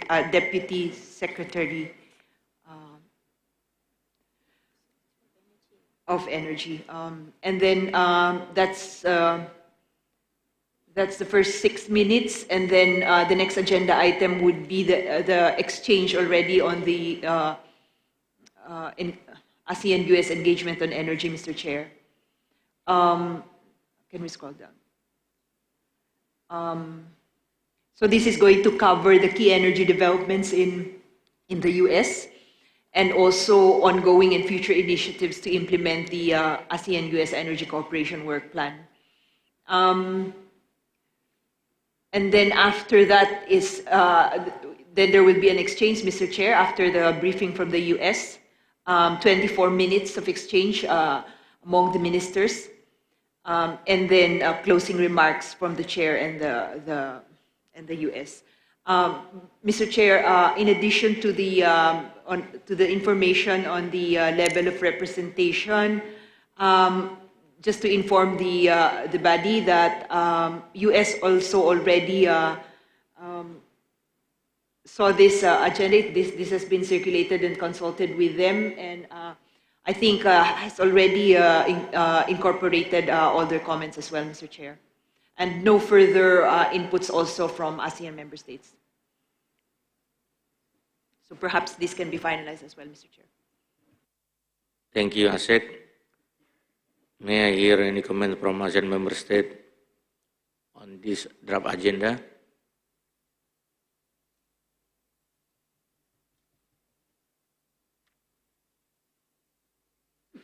If there is no further comment, we can endorse the agenda of the AMM dialogue session with the US and IRENA.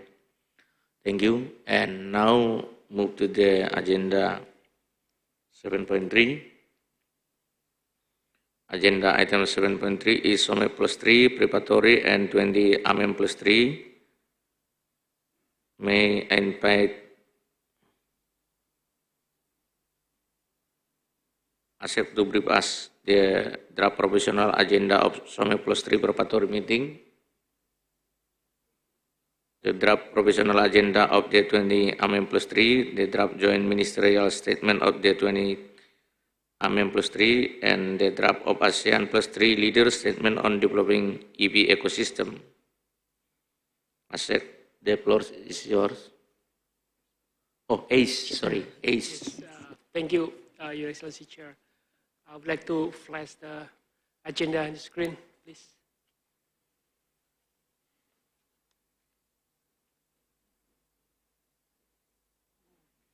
Your Excellency and colleagues, the first agenda item 1 is the opening remarks. The two leaders of Indonesia,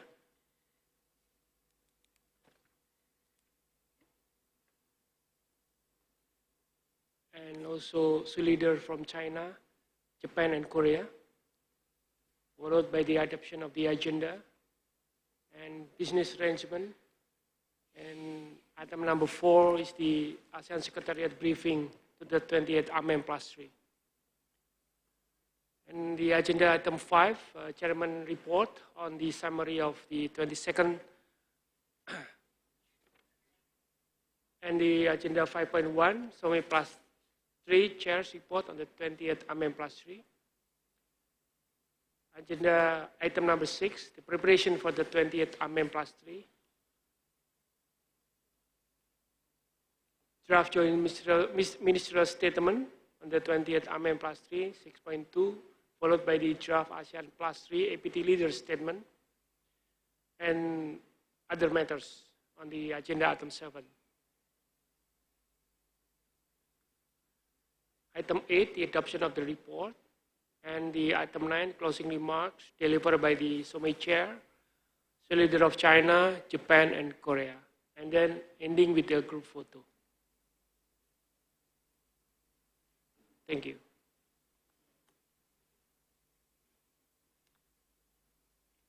Continue. Yes.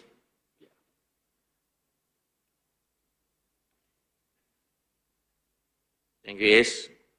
May I hear any comments from ASEAN member state of this document?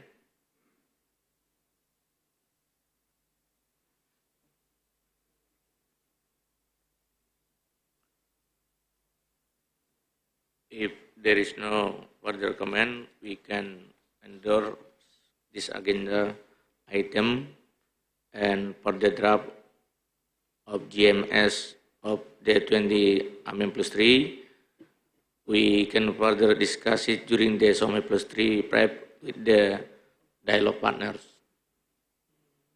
tomorrow. Thank you. No. Is there any input? No? Okay. Thank you. Now moving to the agenda 7. Excellency Chair, if we may to run down the 20th ASEAN plus 3 Minister of Energy meeting, the AMEM plus 3 agenda. This agenda, okay. Yeah. Okay, thank you. Started with the opening remarks. The Ministers of Energy and Mineral Resources of Indonesia, as the AMEM chairman, will deliver the welcome or opening remarks, followed by the Administrator of National Energy Administration of China, the Ministers of Economy, Trade and Industry Japan, and also the Ministers of Trade, Industry and Energy MOTI of Korea. And this agenda item 2, the remarks from the Timor-Leste as observer, and adoption of the agenda item 3 and item 4, the business arrangement, followed by the briefing from ASEAN Secretariat to the 20th AMEM plus 3. The item 6, the chairman reports of the summary of the implementation of SOME plus 3 Energy Policy Governing Group APGG work program, followed by agenda item 7, the adoption of the joint ministerial statement, and other matters on agenda item 8. In the item 9, adoption of the report, followed by the closing remarks. The AMEM chair may wish to deliver the closing remarks, followed by China, Japan, and the Ministers of Trade, Industry, and Energy MOTI of Korea. And then ending with the group photo, Your Excellencies. Thank you, S. Any comments from ASEAN member state for this draft agenda?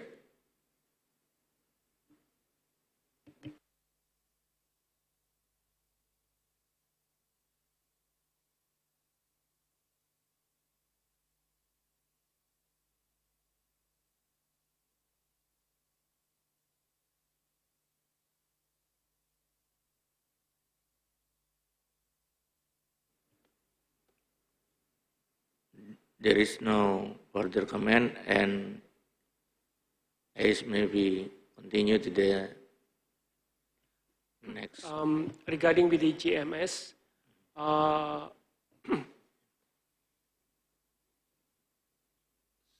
the Ministers of Energy and Mineral Resources Indonesia, and co-chaired by the Your Excellency Ren Jingdong from China, and Your Excellency Nakatani Shinichi from METI Japan, and Jae-Young Yu, the Senior Deputy Directors, MTOE Korea, and also attended by the ASEAN DSG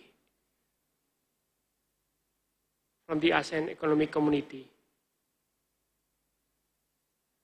and also welcome the head of the delegation of Timor-Leste as observer. So basically, this highlighted yellow is the latest update from GMFs.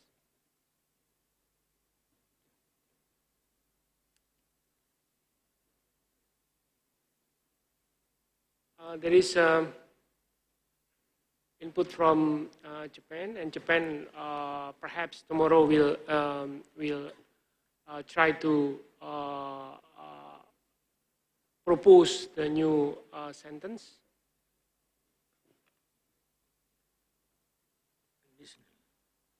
I think the remaining still the same, number 4. On the energy security, 5, 6, 7 also remain the same. And Japan giving inputs on this number 6. The meeting will come the support of Japan through the IT and ASEC, and noted the importance of the effort to enhance transition financing by ATF study group. So perhaps if it is some inputs later on from member state can be raised tomorrow. Number 7 remain the same. Number 8, we noted the role of coal in providing a stable, reliable energy supply. Number 9 still remain the same.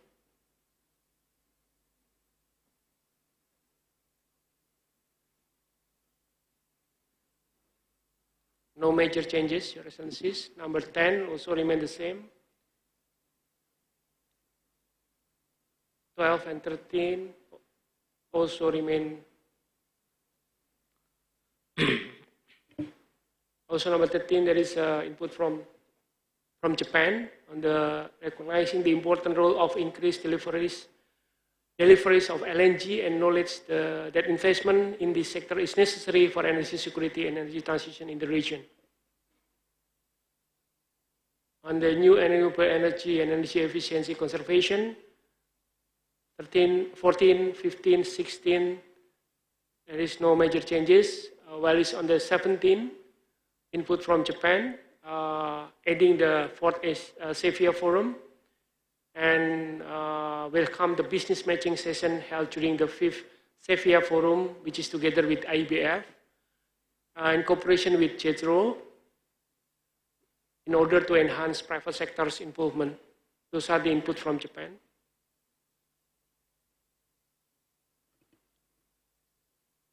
And on the clean energy roundtable dialogue,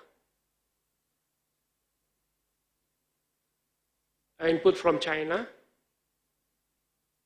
focusing on ramping up renewable energy under the low carbon transition pathway of ASEAN, and welcome the plans to organize KQ, China-ASEAN Clean Energy Week, and roundtable dialogue and China-ASEAN Clean Energy Capacity Building Program 2023 exchange project on offshore wind development.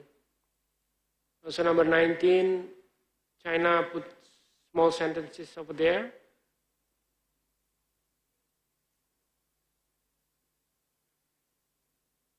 Number 20, no significant changes. And number 21, also small changes from China side. And the next meeting on 22, 23, no major changes, Your Excellency Chair. Thank you. Thank you, Ais. Is there any comment on the GMS?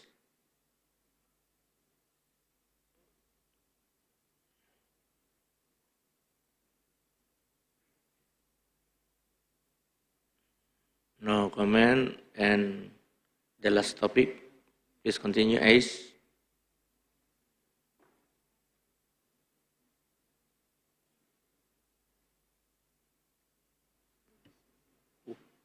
Indonesia.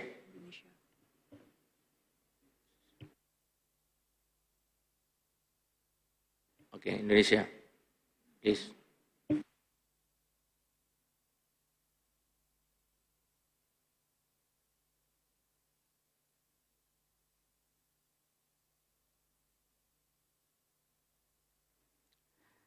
Thank you, Chair. I would like to share with you briefly the proposed ASEAN Plus 3 EPT leader statement on developing the electric vehicle ecosystem is as one of the outcome documents for the 26th ASEAN Plus 3 Summit in Jakarta, September 2023. This proposal is a concrete follow-up of the previous initiative, the ASEAN Leaders Declaration on Developing Regional Electric Vehicle Ecosystem, adopted at the 42nd ASEAN Summit in Labuan Bajo last May.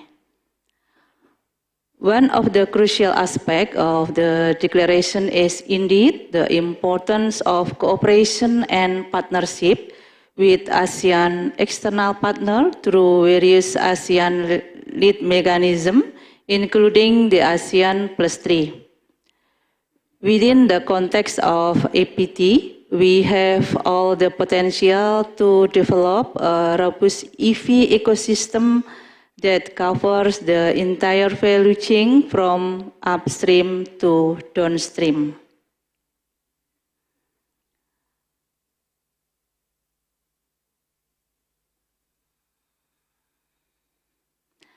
Indonesia first introduced this proposal at the ASEAN Plus 3 Foreign Minister meeting on 13 July 2023, which received general agreement from the meeting. This proposal was also tabled during the SEOM Plus 3 meeting last July and EPT's SOM early August. In this regard, Indonesia seeks support from colleagues for the proposal until its adoption at the ASEAN Plus 3 Summit. Indonesia also wishes that ASEAN support for the development of APT leader statement on developing EV ecosystem could be reflected in the GMS of 41st AMM. Indonesia would also like to seek colleagues' concurrence to bring this proposal to the PrEP SOME Plus 3, 41st AMM and 20 AMM Plus 3 to seek further views and support from Plus 3 countries, including from the Minister. Hopefully, the support from Plus 3 countries could also be reflected in the GMS on the 20 AMM Plus 3. In addition, Indonesia would like to comment to the draft GMS AMM Plus 3 regarding the proposed deletion from Japan. Indonesia proposed to retain the original para and will brief the PrEP SOME Plus 3 regarding this matter. On the proposal from Japan to insert the para on ASEC, Indonesia views that the meeting just to note the briefing from Japan not welcome, since ASEC initiative do not involve all AMS. Thank you. Thank you, Indonesia. Is there any comment from the AMS? For the presentation from Indonesia.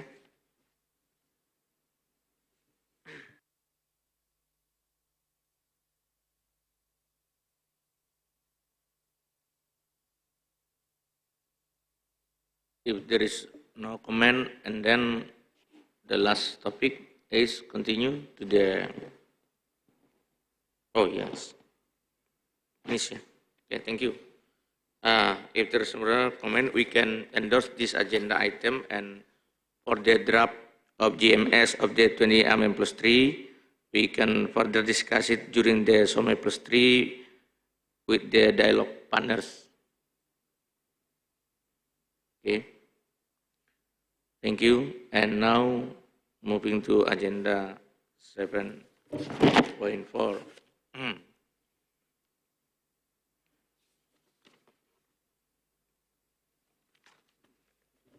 Agenda item 7.4 is about preparation for the East Asia Summit Energy Cooperation Task Force, EAS ECTF, preparatory and 17 EAS Energy Ministerial Meeting, EAS EMM. The ASEAN Secretariat will brief us on the draft provisional agenda on the East ECTF preparatory meeting, the draft agenda on the 17 EAS EMM, and the JMS of the 17 EAS EMM. ASEC, the floor is yours. Thank you, Mr. Chair. So we begin with the first one, the EAS ECTF preparatory meeting agenda.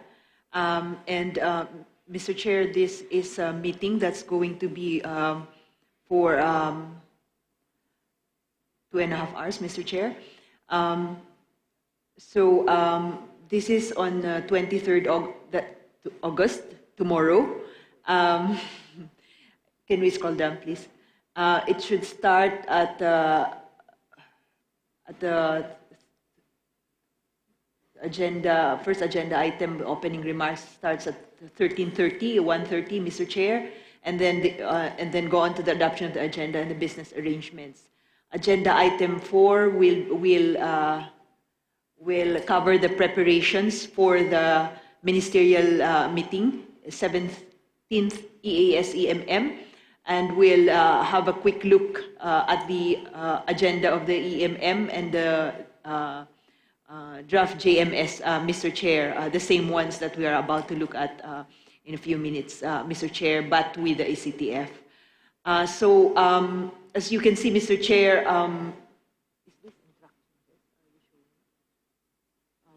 this has been, this agenda item, by the way, this draft agenda, Mr. Chair, as you can see, has already incorporated comments from member states. And we draw the attention of the meeting to 4.2, where 4.2 is the discussion of the JMS for the EAS EMM. This has been moved from the later agenda items and put up front in agenda 4.2, and also the time for the time allocation for this discussion of the JMS has been increased from 60 minutes to 90 minutes, Mr. Chair.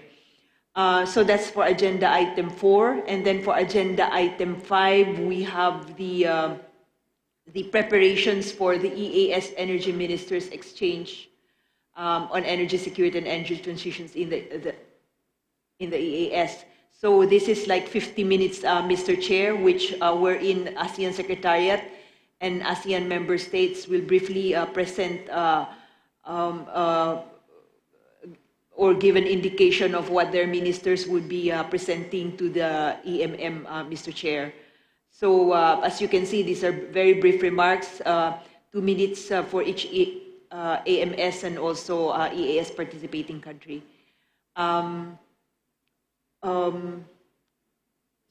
Okay, next, can we scroll down? And then there's going to be a 10-minute discussion, Mr. Chair, on this. After that, there is a short break where Irina and Eria will be allowed to enter the meeting room so that they can then join agenda item 6, wherein they will present their, briefly present what they will present to the ministers on Friday. As you can see here, the presentations before the exchange of the ministers will be made by ASEC, ACE, Eria, and Irina, Mr. Chair. And then a discussion session would ensue, Mr. Chair. And then right after that, there would be a coffee break. And then the meeting would resume, wherein the ECTF chair would then present its report to the 17th EAS EMM. The ECTF chair's presentation will cover the progress and accomplishment of the 3 work streams under ECTF and other initiatives, Mr. Chair. After that presentation, in agenda item 7, would then be the closing remarks under agenda item 8, and there would be a end of the meeting, Mr. Chair. That's for the ECTF tomorrow, and for the agenda of the EAS EMM on Friday. This will start in the morning. I think agenda item 1 starts at 8:30. There's preliminaries at 8:20. And then there's the 2-minute remarks from the Timor-Leste minister in agenda item 2. And then after that will be the adoption of the agenda and business arrangements. And then in agenda item 5, we would then have the EAS Energy Ministers exchange, Mr. Chair. So this corresponds to the presentations actually that are going to be made in the ECTF. So can we scroll down? So after that exchange, Mr. Chair, will be agenda item 6, where once again the international organizations and ASEC, ACE, RIA, and IRENA would then be making their presentations to the ministers prior to the exchange. Then once again, there's going to be a short break where IRENA will leave the meeting room, and the EAS ECTF chair will then make that report to the ministers, after which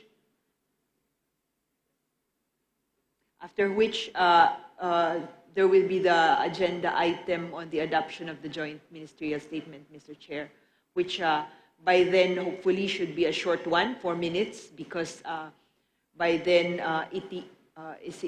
ECTF would have cleared the JMS, Mr. Chair, and then date and venue, announcement of the date and venue of the next meeting, and the closing remarks. And that ends the meeting, Mr. Chair. So next, we will be showing the latest draft of the joint ministerial statement of the draft joint ministerial statement of the 17th EAS.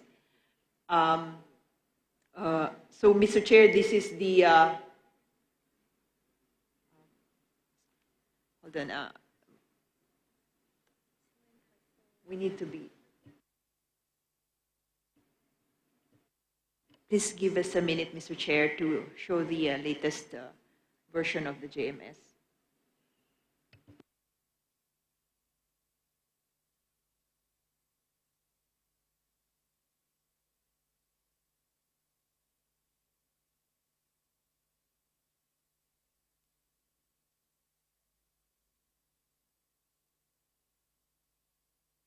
So, Mr. Chair, this is the latest version as of today of the JMS. We have received several comments from EAS participating countries, and if you'd allow us, we will go through these comments paragraph by paragraph. So, for item number 1, there are no comments there. Item number 2, there is a comment there from Russia. Suggesting that this particular phrase should be deleted, and the reasoning is in the comment there. They're saying that the matter of climate change will be addressed in any case in the paragraph on about sustainability, paragraph number 3. And so moving on to paragraph number 3. There are several comments coming from the US, Russia, the US and Russia, I believe, Mr. Chair. This para, okay, can we scroll down? Yeah. So this para, Mr. Chair, has extensive comments from the US to start with. It's making reference to the 2022 EAS leaders statement, and also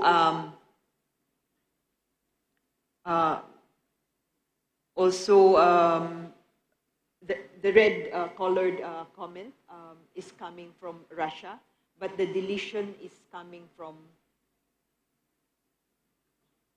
Also Russia. So basically what they're wanting to do is to insert while respecting sovereignty over natural resources and to delete that, that entire, those two and a half lines, two lines, Mr. Chair. And then from the US, they wanted to insert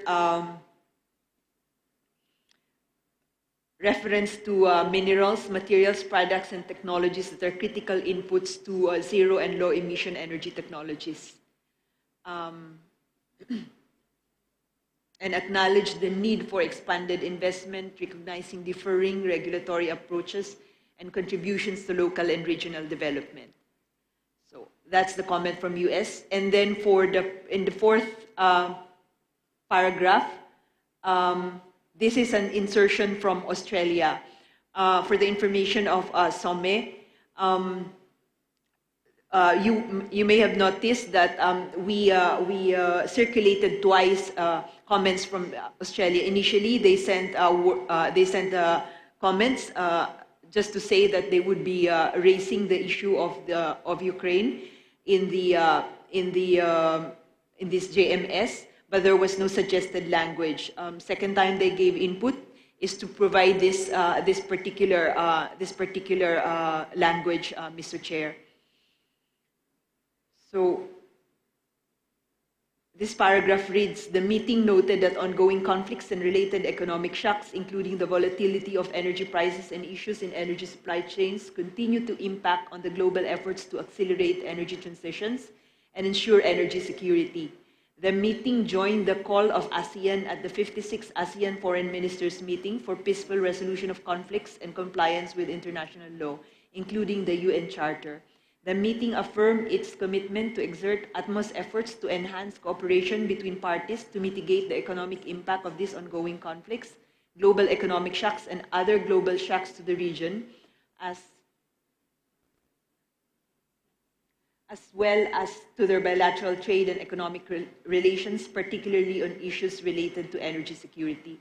So, Mr. Chair, we take it that those two comments, communication from Australia, already tried to capture a language that could be acceptable based on the 56th ASEAN Foreign Ministers meeting, Mr. Chair. That's an insertion from Australia for paragraph 4. And then for paragraph 5, there is that comment from Russia deleting climate there, once again in alignment with their earlier comment that there should be one para addressing climate in the particular paragraph that refers to sustainability initiatives. So that's deleted. And then we have a long insertion, input from US, which reads,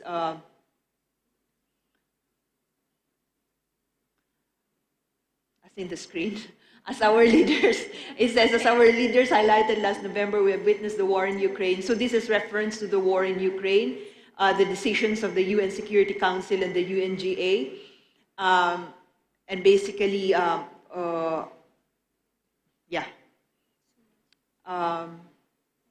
we put that in, Mr. Chair, and the reference is basically the G20 leaders Bali communique. We put that in as is, of course, to make sure that all EAS participating countries have the opportunity to see this as is as of now, Mr. Chair. And so perhaps we know that this is an issue that would require perhaps quite a long discussion. So perhaps if you'd allow us, Mr. Chair, we'll go through all of the comments and then perhaps come back to it, Mr. Chair. So that's for the insertion in paragraph 6 and the insertion in paragraph 5 rather, and then for the insertion in paragraph 6, once again, this comes from the US. And basically, it's a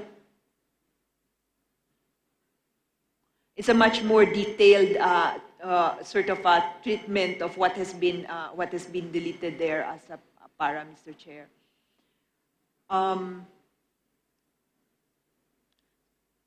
So obviously the first sentence there is also talking about intensive efforts to accelerate energy transition, clean, sustainable, just, affordable, and inclusive energy transitions,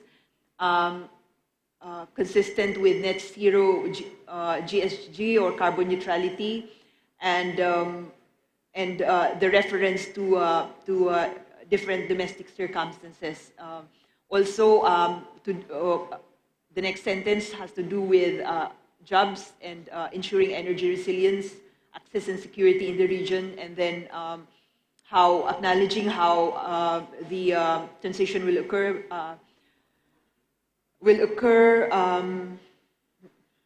through various pathways, and then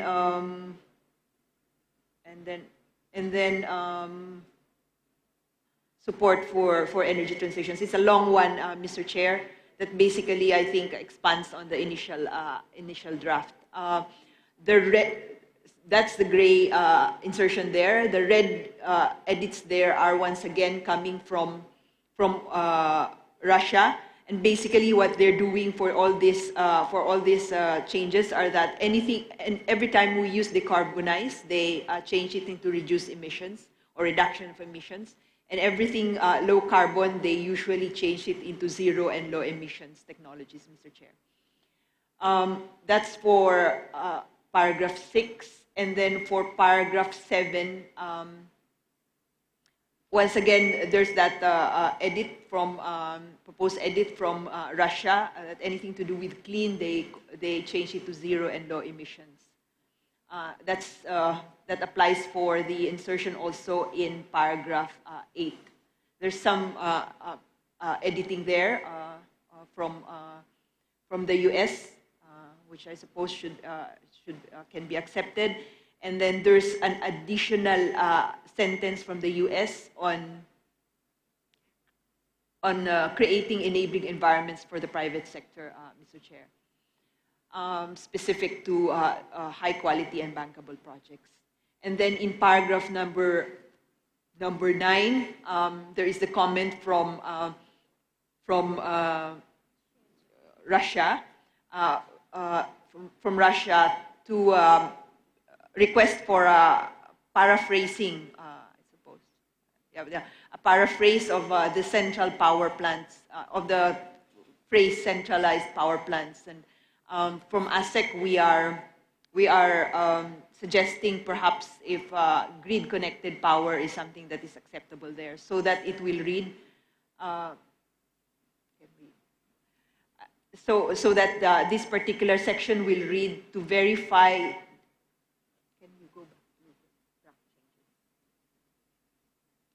To verify distributed energy systems and find optimal combination with grid-connected power, referring to the energy audits being done by Japan.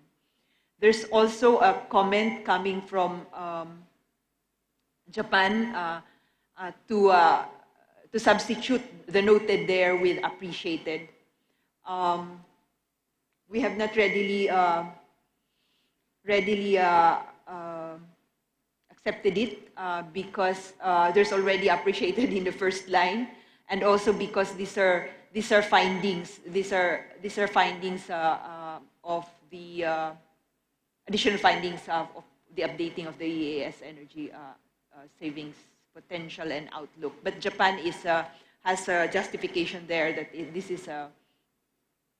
is something that is this is something major, and that they would prefer the word appreciated.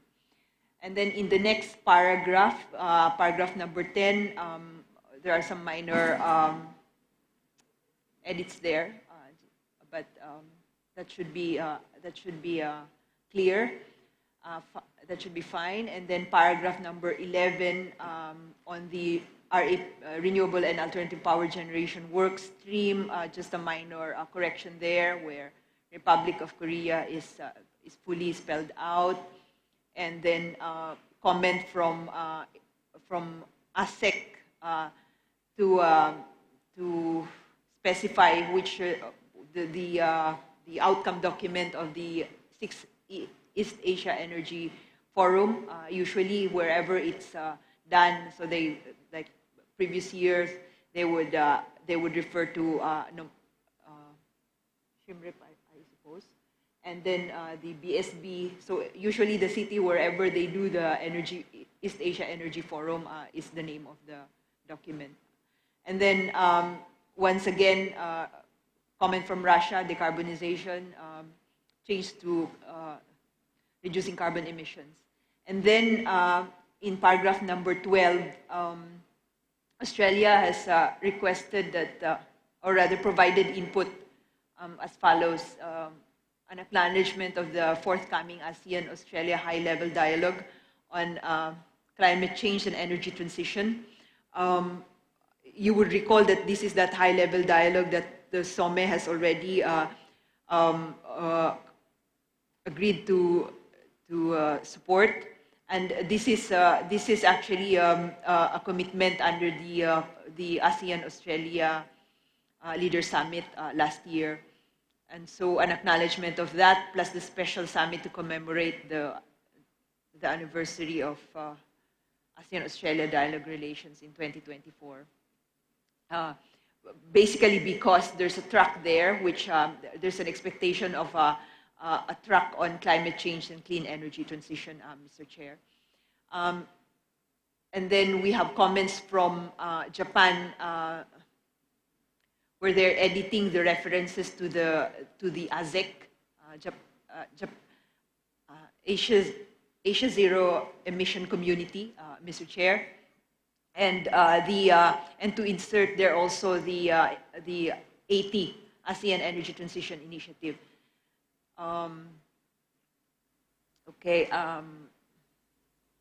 That's for paragraph 12, and then for paragraph 13, just to include, this is the Asia CCUS network, if you recall, is regularly updated to the EAS by area. And then in paragraph 14, that's an additional paragraph from Singapore, acknowledging the feasibility study on regional energy connectivity that is being conducted with the support of US and NREL and US NREL, and also the forthcoming roundtable at SHU with the US, Mr. Chair. And then that's paragraph 14, and this should be paragraph 16, Mr. Chair. So that one has comments also from, first of all, from Russia, wanting to delete the reference to advancing the commercialization of marine or blue renewable energy projects, or rather, Singapore, Russia inserted, right? Russia inserted it, but, or no, US? Sorry.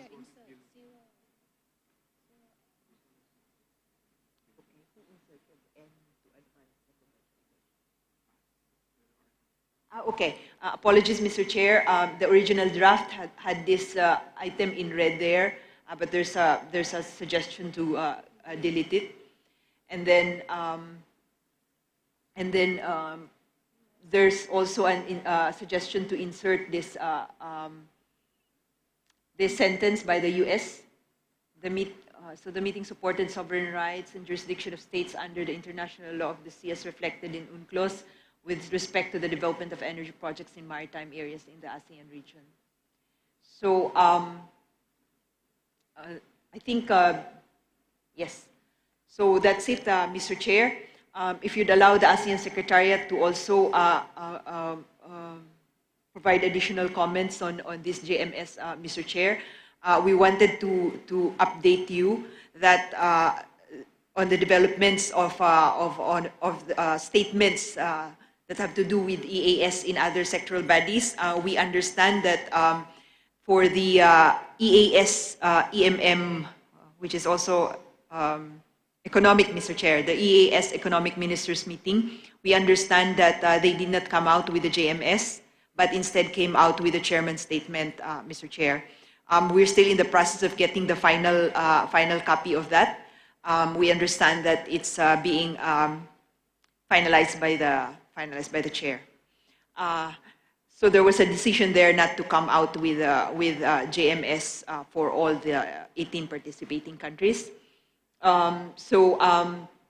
We also anticipate that, and that's also, as you can see in the agenda, it's already anticipated, Mr. Chair, that perhaps the discussions on the JMS in the ECTF tomorrow would be quite challenging, Mr. Chair. So I think also just to recall that last year, it's going to be a challenge, Mr. Chair. If you will recall, last year also during the chairmanship of Cambodia, it was very difficult to get a JMS through. And in fact, last year we were the only sectoral body that has an EAS platform that was able to come out with JMS, Mr. Chair. So with that, I think that completes our presentation for this, Mr. Chair, for the preparations for EAS, ECTF, and EMM. Thank you. Thank you, Asek. May I hear any comments from ASEAN member state on the draft agenda and JMS prepared by the ASEAN Secretariat?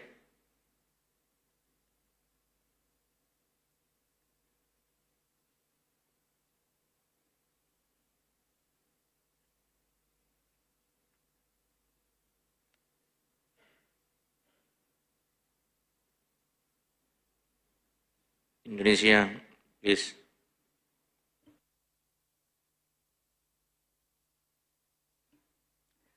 Thank you, Chair.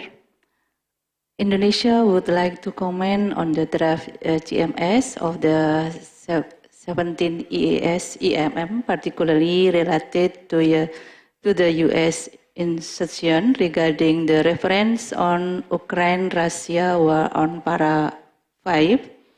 Indonesia prefer to use the agreed para from the GMS of the 16 EAS EMM last year. Indonesia views that the agreed para is the most compromise, one that would be acceptable for all countries to achieve conclusion.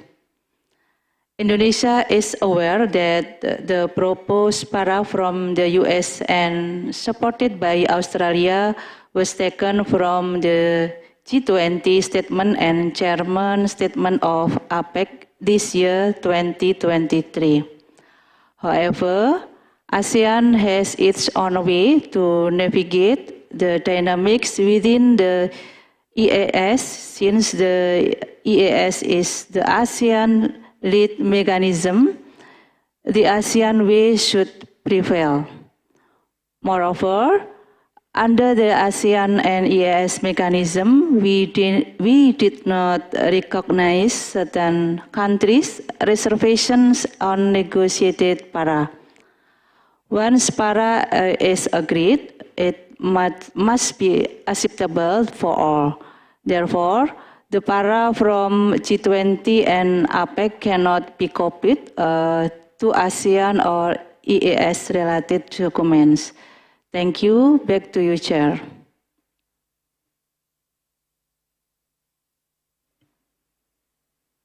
Thank you, Indonesia. And we request ASEC to accommodate the input from Indonesia. ASEC, please. Thank you, Mr. Chair. We noted the inputs from Indonesia. Having heard that, perhaps we allow us to recirculate after the ECTF. We will put in these additional comments so that we recirculate this to all EAS ECTF members, so that they are already aware of the initial position of basically ASEAN position. But having said that, Mr. Chair, perhaps just to refresh our memories on what happened last year. Indeed, there was an adopted JMS for the EAS where all the participating countries agreed to the JMS. But immediately, actually, during the negotiating that JMS and also right after, ASEAN Secretariat received strong reservations from the US. Basically, we got them to agree on the release of that JMS because they did not give their comments on time during the virtual discussion, Mr. Chair. So it was by technicality in a sense that they accepted it because also there was a decision by the chair at that time that if there's no JMS, by email, the chair did inform everyone that if there's no JMS, the chair also was not planning to issue a chair statement as well. So what would have happened last year was that if there was no agreement on the JMS, and if US was allowed to give additional comments after the ECTF virtual meeting had already concluded the text, then there would be no statement at all in whatever form. And so at that time, US expressed that because they want to accommodate and support the chairmanship, and because chairmanship of last year's chairmanship at that time, and that they did not want to come out of the meeting without any alternative statement, that they would agree, but they already said that this particular year they would not agree at all. So, Mr. Chair, just flagging that because it might be we do not expect to be able to do similar to what we did last year. And so perhaps ASEAN would have to seriously consider whether to do an ASEAN statement or a chair statement, Mr. Chair. But of course, we have to go through the motion of bringing this to ECTF, have it discussed, and then if there's no, if consensus is so difficult, then a plan B would have to be made, Mr. Chair. Thank you.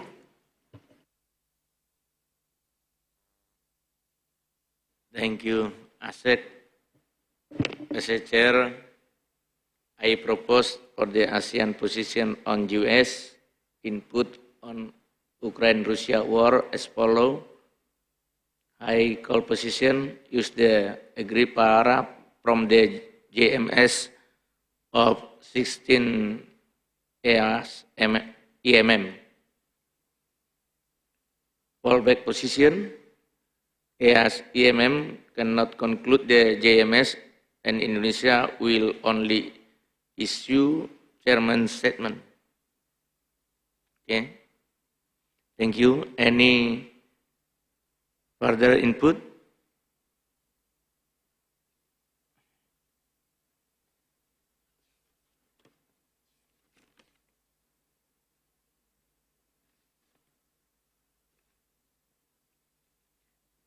If there is no input, now we move to the next agenda.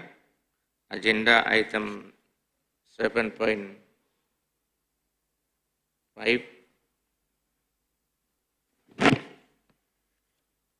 About the preparation of the associated events for the 41st AMEM and conduct the 2023 ASEAN Energy Business Forum, ABF. For the arrangement of the ABF, I would like to invite ACE to brief us on the arrangement of the joint opening ceremony of AMEN and ABF, the MOU signing, and the Minister CEO Delo. ACE, the floor is yours.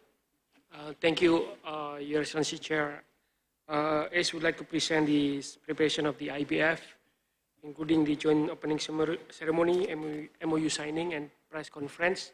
I'd like to invite Dr. Andi Tirta to present. Thank you, Dr. Nuki. Please allow me to introduce myself first. My name is Andi Tirta from Corporate Affairs Department, ASEAN Center for Energy. Dear Excellencies, please allow me to present to you our preparations of ASEAN Energy Business Forum, which will be held 24 until 26 August in the next building of our building right now. So it will be held in the Bali Nusa Dua Convention Center 1. The building that we are now is BNDCC Center 2. Next slide, please. In general, our event of IBF already started on the last Sunday, where we have the opening of the ASEAN Green Transport Rally that opened in the MEMR office in Jakarta. We also have a Monday event in the BNDCC 2 that held conjunction with the area event. On Wednesday, tomorrow, we will also have the event, and officially we will have the joint opening ceremony for the 41st AMEM and also the IBF in the BNDCC 1 at 7:45 until 8:45. Here we will have the, of course, the detail of the opening ceremony will be explained on the next slide. And next slide, please. We also have several activities in these presentations. I would like to highlight some several activities that related with the ministers' involvement, until Saturday for the ASEAN Energy Leaders Golf Tournament. Next slide, please. For the IBF 2023, we have so many partners from Pertamina, Tenaga Nasional Berhad, PLN, and also Sarawak Energy that support our event. Not only from the companies, we also have the support from the dialogue partners and also international organizations that they are willing to open their own sessions with several themes, with the several issues that currently become the cutting edge issue on the energy sectors. So if you see the agenda of the ASEAN Energy Business Forum, there are a lot of topics and also themes that presented on that collaborated with the other DPs and IOs. Next slide, please. Number one, for the joint opening ceremony, as you can see on the screen, at 7:15 to 8 o'clock, we will welcoming all ASEAN energy minister by His Excellency Mr. Arifin Tasrif, Minister of Energy and Mineral Resources of Indonesia. All the ministers that already come to the BNDCC 1 will be could stay in the holding room that we already prepared for all ministers. At 8 a.m., the MC will open the activities for the joint opening ceremony. We have the entertainment for the welcoming dance, and it will be delivery of welcoming remarks by His Excellency Arifin Tasrif, Minister of Energy and Energy Resources of Indonesia.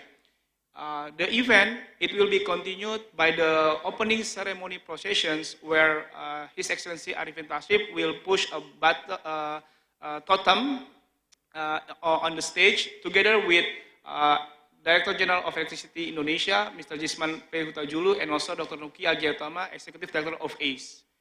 After the opening ceremony, all ASEAN energy ministers will be invited to go to the stage to take picture together with the Minister of Timor-Leste, Deputy Secretary General of ASEAN for ASEAN Economic Community, also together with DG of Electricity Indonesia and also ACE Executive Director, Dr. Nuki Agiatama.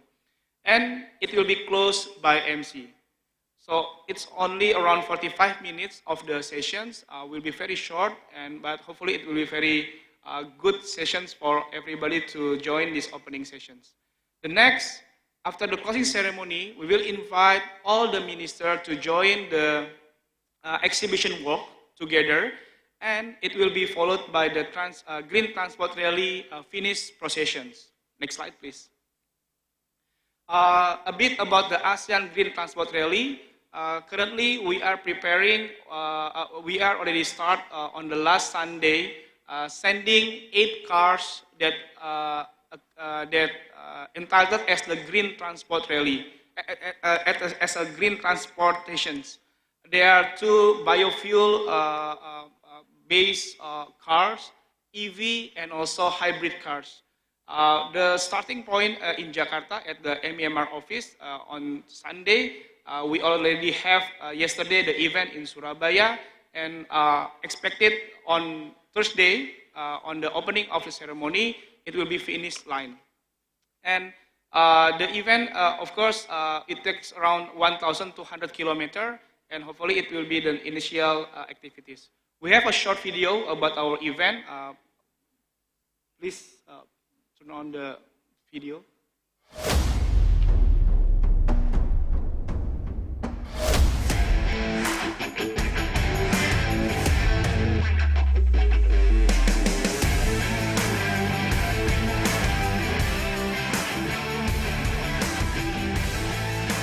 Indonesia saat ini memimpin implementasi biodiesel energi tertinggi.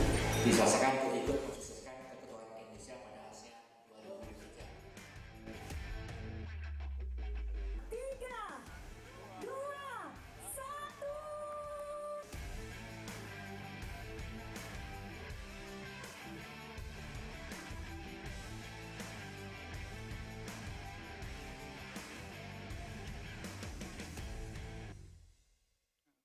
Thank you, operator. Okay, next slide, please. After the session, I forgot to mention, after the evening, the finished ceremony, all the ministers and also delegates will go to the BNDCC 2 through the Japan Gardens, just side by side of this building, in the between of this building. Number 2, we would like to explain to you the Minister-CEO Dialogue. As you know, we already have these annual activities for the Minister-CEO Dialogue. But the special things for this year, we also invite the IOs to join the sessions. The IOs that invited here are recognized as the IOs that support Indonesian chairmanship and also the PED. The event, we will invite around 9 CEOs for the companies and also the organizations. We also will invite around 8 DPs and also IOs for these activities. So here, there will be around 3 topics that will be conducted, will be discussed during the Minister CEOs and IOs dialogue. First is about the energy security, sustainable energy transitions, and also the interconnectivity. We have sent the email to all the IMS to notify about these activities. We are really appreciate if all the ministers can join this event, of course, to get interact with the CEOs and also other stakeholders. Next slide, please. We also have the MOU signing ceremony. The event of the MOU signing ceremony and also the CEO Minister Dialogue will be conducted in the same room in the BNDCC 1, the next building here. For the MOU signing ceremony, currently we already sent our draft to get approval and also to be checked by all IMS. Currently, we already got almost all the approval from the ASGC chairman and also for the acknowledgement of the all countries.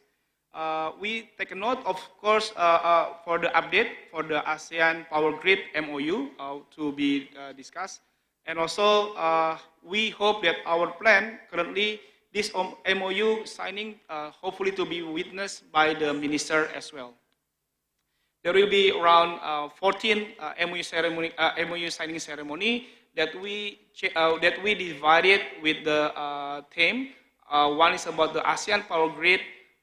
Second is signing MOU with the ACEC, ASEAN China Clean Energy Cooperation Centers.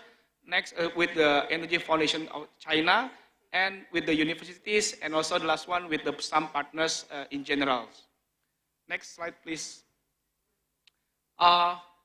Number 4, for the awarding ceremony and also gala dinner, some information we could deliver to you that all ministers are expected to present the trophy of awards to the awardees, and of course it will be led by the MC. We will send these suggestions to all of you to seek your approval and also confirmations for the list of ministers to announce this ceremony. The words.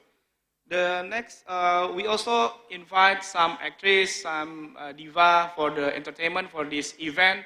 Hopefully it will be a good closing ceremony for this whole week activities with a full pack of activities.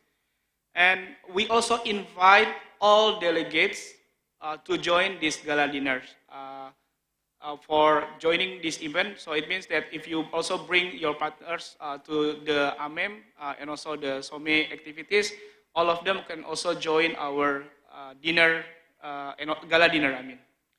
Next, last one. Oh, sorry. Next slide. In the gala dinner, we will also invite your VIP and also VIP guests to have interact activities. We have the dancing with Chimbe. This is the traditional Balinese. So all the VVIPs and also the VIP will follow the orchestra from the lead on the stage. Next slide. It will be my last slide. And hopefully, after a very tiring week, we invite all the ministers, all the SOE leaders, all the high level of the countries to join very fun activities, the ASEAN Energy Leaders Golf Tournament. Hopefully, through this event, we can have closer interactions with not only with among the ASEAN member states, but also with the ASEAN energy stakeholders. And we also provide the grand prize, the BMW iX 2030 electric SUV, if you can bring one ball to the one hole. So hole-in-one will be the BMW iX with several. Thank you, Pak Jisman, for the support of these activities. The event will happen on Saturday, 7 a.m. Hopefully everybody can join. If you cannot play golf, please come. We will still have so many things can do there. You can just do the driving or other activities among the area. I think that's all. Thank you so much. Back to you, Dr. Nuki. Thank you so much for your attention. Thank you very much, Dr. Andi, for this detailed explanation. If we're looking at the whole activities, we seems to be that we do have some differences with the previous IBF. First is we have a green transport rally introducing the green transportation throughout the whole ASEAN population, starting from Indonesia, and hopefully next year we'll continue to go up until Luang Prabang, Lau PDR. That's what our team wish, Your Excellencies. And the other one is the involvement of the IOs during the ASEAN Ministry and CEO dialogue. And the third one is the golf leaders tournaments.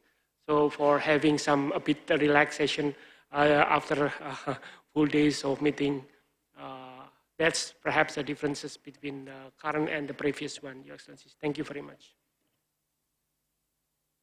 Thank you, Ace. Next, I would like to invite Indonesia to brief us the information of press conference. Indonesia, please. Thank you, Chair. Allow me to brief you on the preparation of press conference related to the 41st MM. A press conference will be held on 25th August 2023, scheduled from 3:35 to 4 p.m. in PNDCC 1 after the Minister, CEO, and IO dialogue and the MOU signing is concluded. Indonesia, as the chair of the 41st MM, will report the concrete outcomes and achievements of the 41st MM. The press conference will be attended by MM Chair, MM Co-Chair, Deputy Secretary General of ASEAN, and ACE Executive Directors. Thank you. Thank you, Indonesia. Now, I invite any comments from ASEAN member state on the presentation by ACE and Indonesia.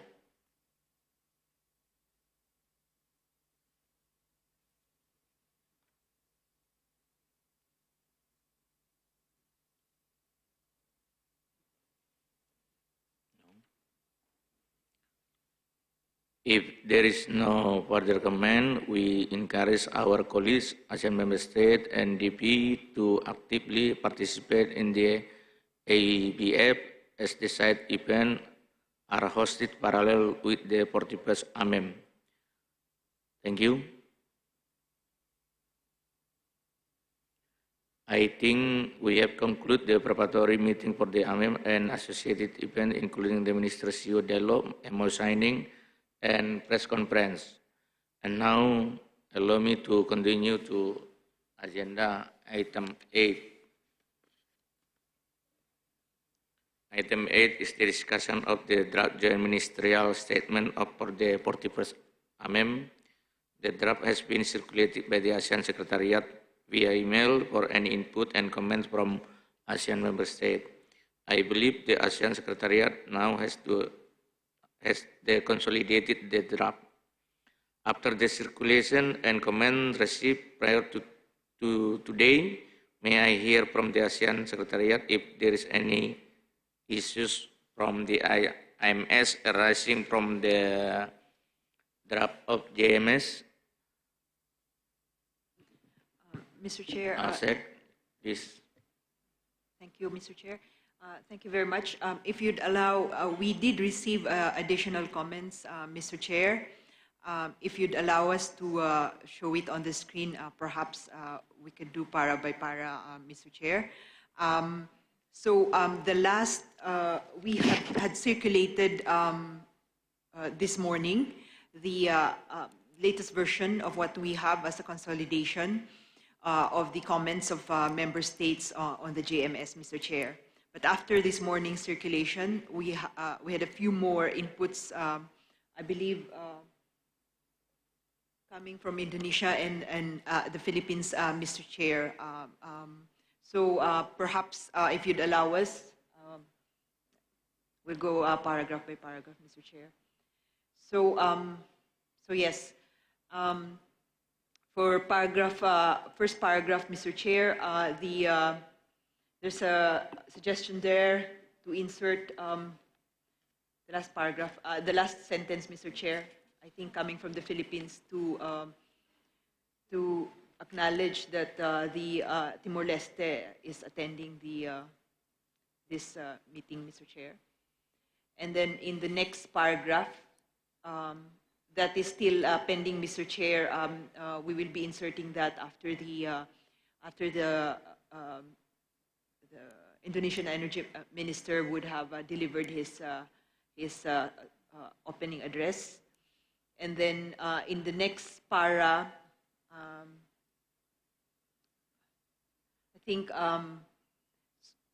I think, Mr. Chair, paragraph 3 is clean. And then we have in paragraph 4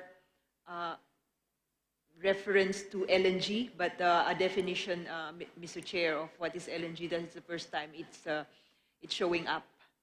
So that's an editorial comment. So essentially, paragraph 4 is clean, Mr. Chair. And then the next section focuses on the sustainability agenda and energy transition. Paragraph number 5, there is no comment there, Mr. Chair, but on paragraph 6, we receive comment from Singapore. By the way, Mr. Chair, there are many comments coming from member states that we have already cleaned in the earlier draft version of this document, Mr. Chair, but some of the comments that we also received at the time needed to necessitated some editing or changes, such as this paragraph, Mr. Chair, and there is a suggestion from Singapore to streamline this, Mr. Chair. So what ASEC did was resulted in this editing, Mr. Chair. Basically, we deleted a fair number of lines in this paragraph. And simply focus on the impact of the ASEAN strategy on carbon neutrality to the energy sector, Mr. Chair. So there's also the item in green is a comment, I think, from the Philippines, Mr. Chair. And so this is how it would read if it's easier on the eyes. Basically, we deleted those certain lines there to shorten it, and perhaps for this we can do a simple markup so that it reads cleaner. So that is how short the paragraph is now, Mr. Chair, basically focusing on the carbon neutrality strategy and its impact on energy, plus an acknowledgement of what needs to be done also in the ASEAN taxonomy.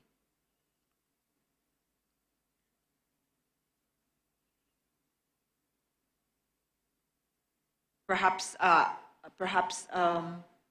we could,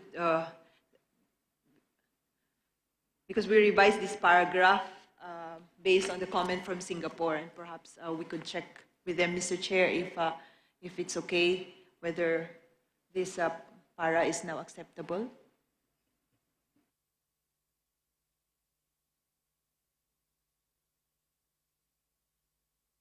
Singapore, please. Thank you, Chair.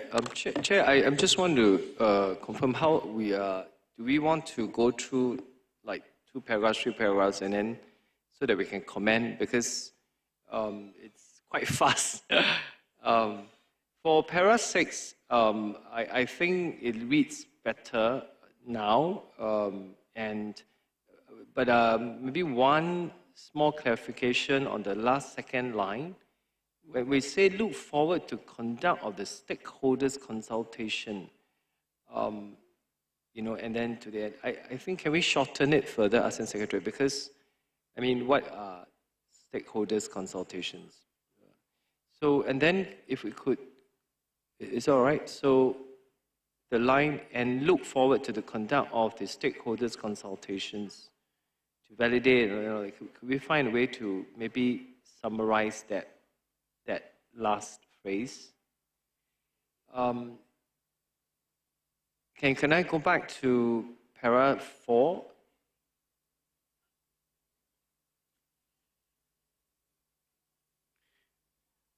Okay, no further comments. I just wanted to read it one more time. Thank you very much. Asep, please. Thank you, Mr. Chair. Thank you, Singapore. So in paragraph 6, so perhaps we could stop at the conduct of the stakeholder consultations, but actually we were, just to explain that this particular sentence is actually a reference to the concern from AFOC and also from SOME on the schedule of the phase out of the coal phase out rather in the ASEAN taxonomy. But at the same time, we were thinking that we shouldn't be putting that in here, like lobbying the finance sector within ASEAN from another ASEAN sector, and we should be doing it internally. So with that background, for ASEC, we are okay to stop and be very general, put a full stop after consultations, if that is preferred, and to delete that entire thing for the stakeholder consultations on the, just remove the, consultations on version 2 of the ASEAN taxonomy, no more validate and refine.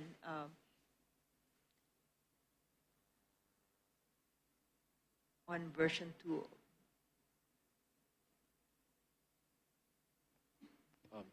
Chair, if I could. So, ASEAN Secretary, thank you for that.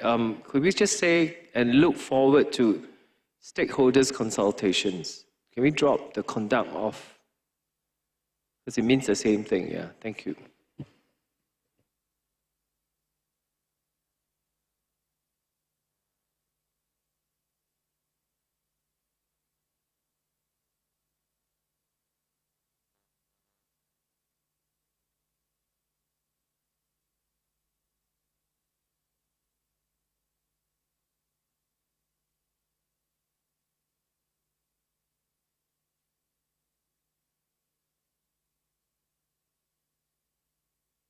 Chair, then Mr. Chair, I think if this already reads okay, then perhaps we can move to paragraph 7.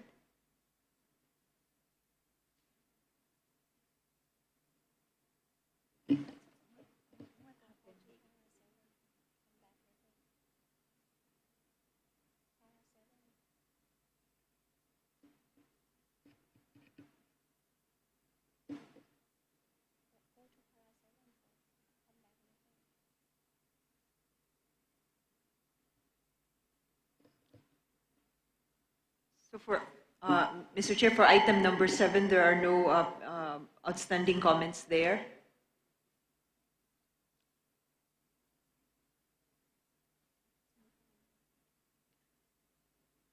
And paragraph number 8.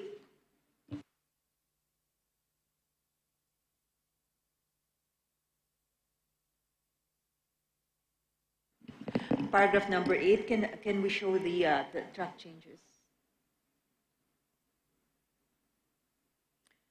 Okay, for paragraph number 8, we received comments from, can you hold it?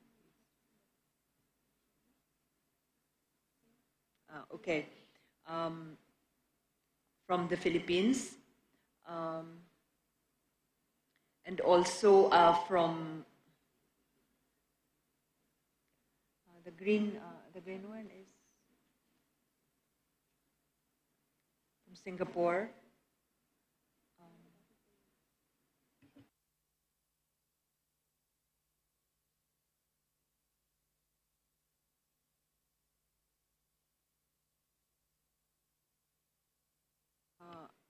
So, Mr. Chair, it looks like these are, okay, first of all, there's a request for clarification there on which intergovernmental agreement is this, and this has been clarified.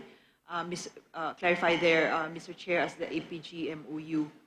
And then there's a where are we? Okay, there's a comment there, rather request to, okay, there's an insertion there, Mr. Chair, I think suggestion from Singapore, and that is the gray portion there. But ASEC moved this, exactly this same sentence below, Mr. Chair, so that it's not repeated, because there's another one that is quite similar in paragraph number 9. So instead, we deleted what's in paragraph number 9 and used the language from Singapore, Mr. Chair. So if you'd allow us to move to paragraph number 9, if we can consider paragraph 8 as clean, because we have moved the major substantive input there to paragraph number 9. So in paragraph number 9, there is now that input coming from Singapore, the gray colored font, to acknowledge the first anniversary of the LTMS, and then that sentence that has been moved. The meeting noted that LTMS countries will work towards continued power trade of up to 100 megawatts and facilitate future discussions regarding further capacity and development of the LTMS PIP. Okay, and all others are now deleted. There is a comment from Thailand, Thailand to delete that phrase that has reference to the expansion, to the details of the expansion, and Thailand's comments are in the marginal comments there. This was also circulated to all member states previously.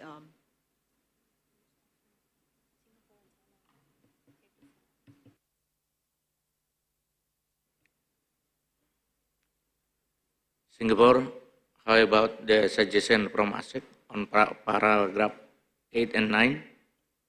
Singapore, please. Thank you, Chair. Maybe we go back to 8. We are agreeable to moving the LTMS reference to para 9, so we can go back to para 9 later. But on para 8, two comments. The line, the second line, the meeting noted the successful conduct of all that, and then it goes on to say that it discussed the development of that. It is a very, very long line. So I'm not sure if ASEAN Secretariat would like to break down the two lines so that first is to, if you want to know the success conduct of the APG consultative meeting, I think that's fine. But I'm sure they discussed many things and not just the next stage of the APG MOU. And on reference to that, I'm not sure if ASEAN Secretary thinks that the line on that it discussed the development of the successor of APG MOU as the intergovernmental agreement to advance NPT in the region is reflective of what we are doing, or could we simplify it to say that, you know, the meeting in this case welcomes, you know, further discussion on the APG MOU to advance multilateral power trade in the region, instead of specifically mentioning that, you know, it's about the agreement, because it's actually being negotiated by the member states and not APGCC.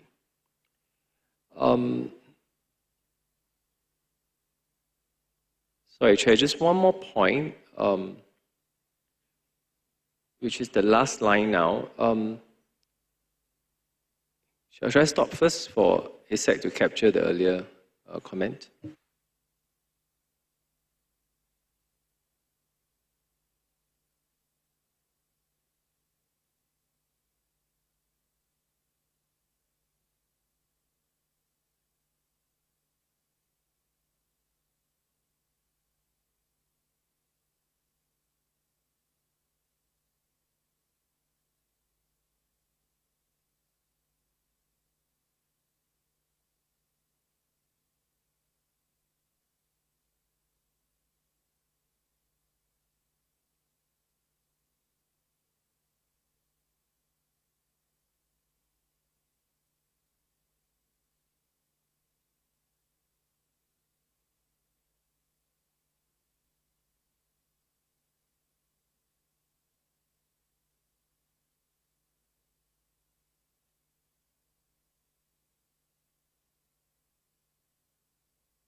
So, Mr. Chair, perhaps we hope we have reflected on the screen Singapore's comments.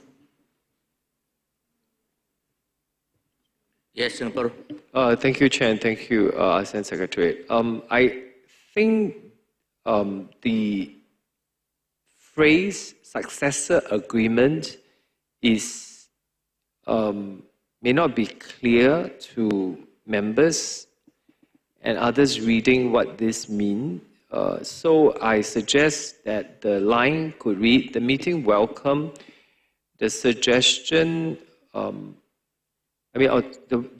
meeting welcomed the discussion on furthering multilateral power trade in the region, full stop, and not specifically mention the agreement, because the parties are not parties to the meeting are not the parties to the agreement. So I find it very strange, yeah. Then on the last line, given our earlier comments on the APG extension, we would like to have minor edits to the last line, which is the meeting welcome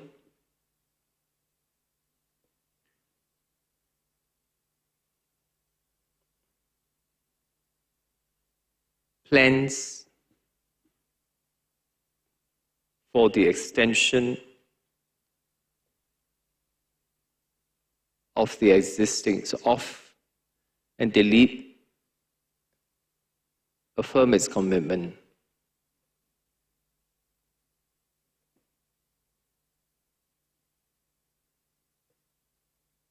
So the meeting welcome plans for the extension of the existing Memorandum of Understanding of APG until 31st December 2025 and all that. Thank you.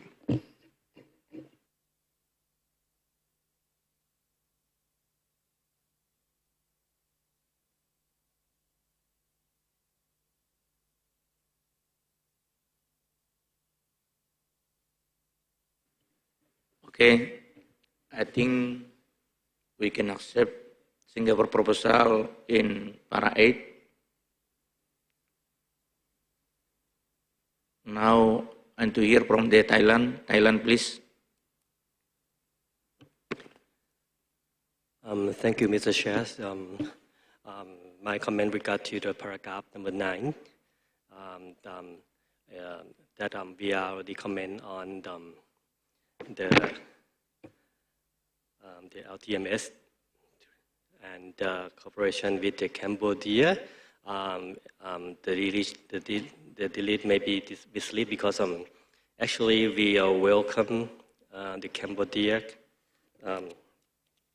cooperation on power integration and trade in the region, but in terms of putting the quantity of power trade by 1 gigawatt, I think that in doing so, it was deep that we have to discuss in detail among member states before putting this number.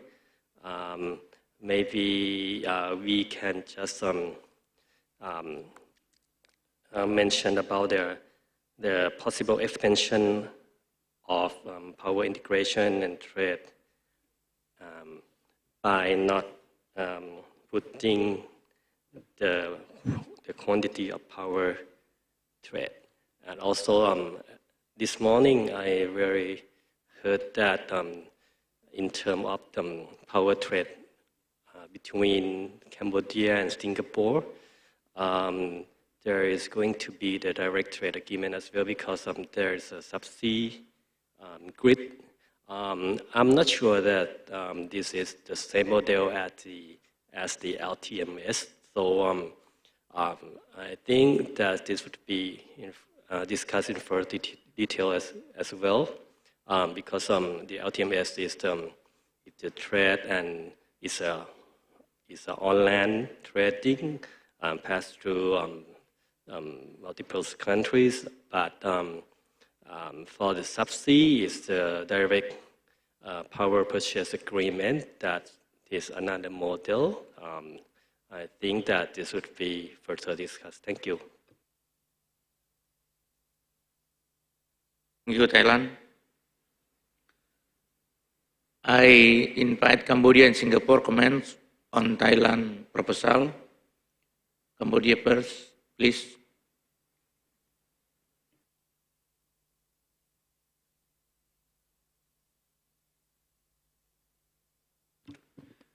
Thank you, Chairs.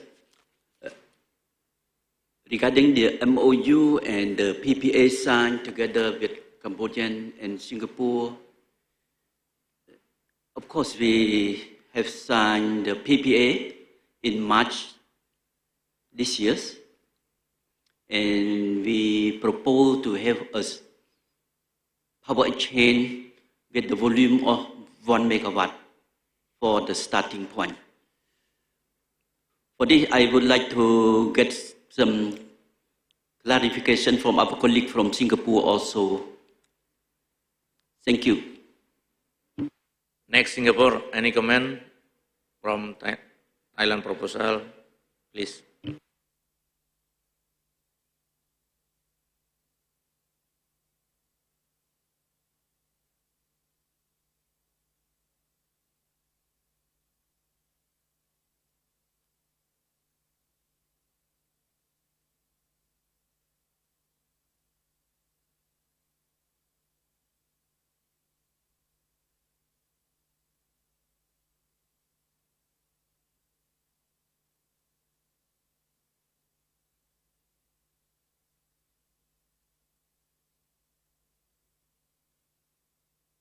Excellent Chairs, if you allow, we just updated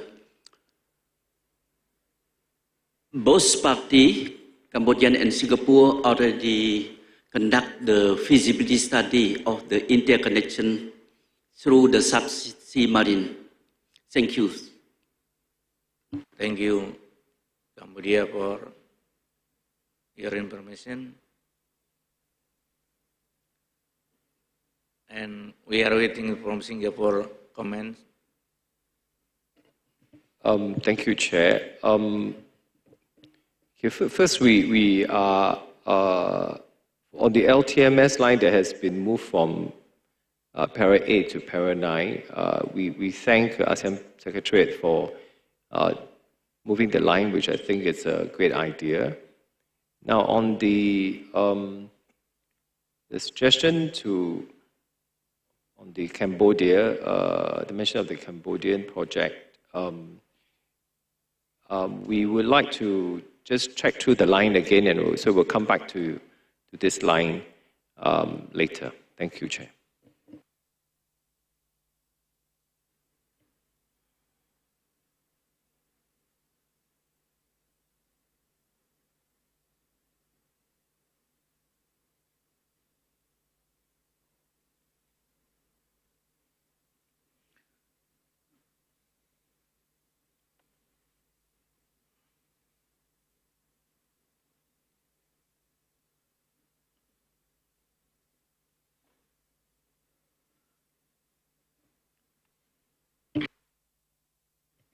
Okay, we hold this para and move to the next para. Asek, please continue. So, Mr. Chair, for this para, it looks quite messy. Initially, there was the comment from Singapore to make this shorter, to streamline this section.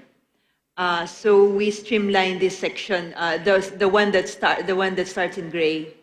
So we basically follow the suggestion there, but and that's shorter now. But then there were additional inputs coming from ACE. Basically that sentence in violet, and so we needed to also cut that a little bit. So in the end, if you would allow us, let's show it in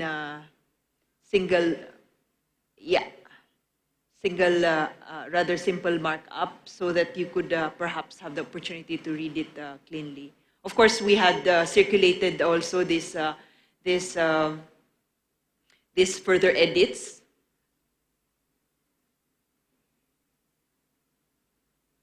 But we would perhaps, it would be good to hear from Singapore and ACE on whether the essence of what they had commented on was captured by these further edits. Thank you.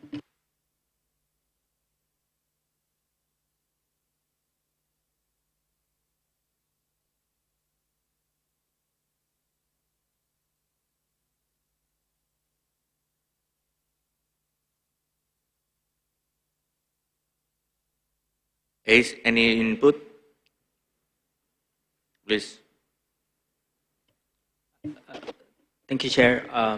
ACE is agreeable with the adjustment, but one small minor to put out the ASEAN Interconnection Master Plan Study bracket aims 3. Maybe we can put out the 3 on the first line. Like first, which one? Oh.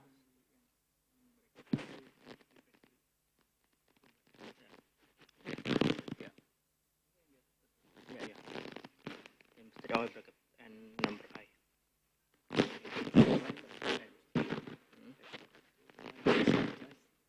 Phase 3, yeah.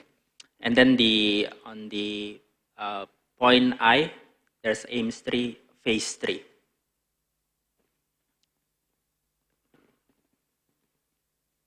Yeah. And then on the first line, we put the 3. Yes.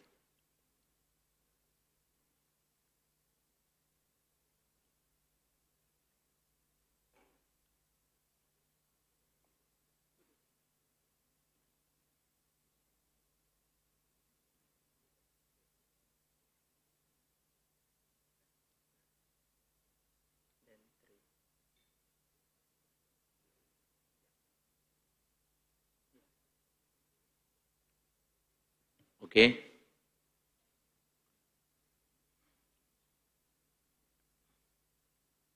And then Papua, any comment for the para 10?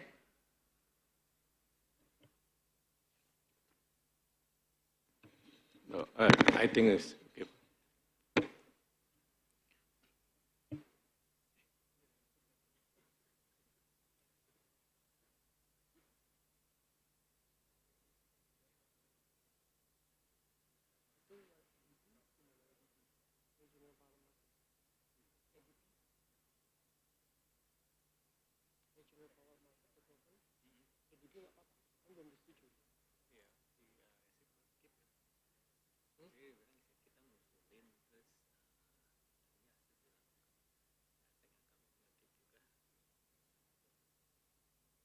Apa perlu disampaikan? Bapak Gitaris, member state kan kelihatan. Hah? Oke, masukin. Lu yang masukin. Kan kita berarti lu dong. Iya. Terus gimana? Hah? Tapi Singapura nggak apa-apa.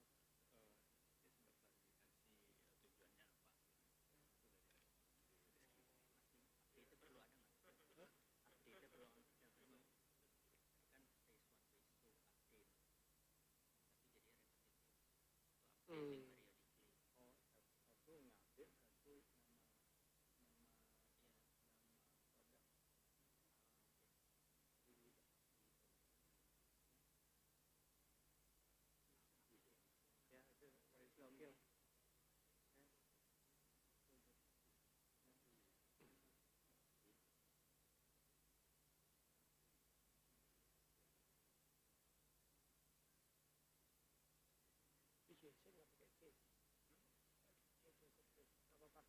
Ace, do you have any further comment? Yes, I think we are clear with this. We are okay. Okay. Now we can accept this para if there is no more comment from ASEAN member state. So now ASEC, please continue to the next para. Thank you, Mr. Chair. Thank you, ACE.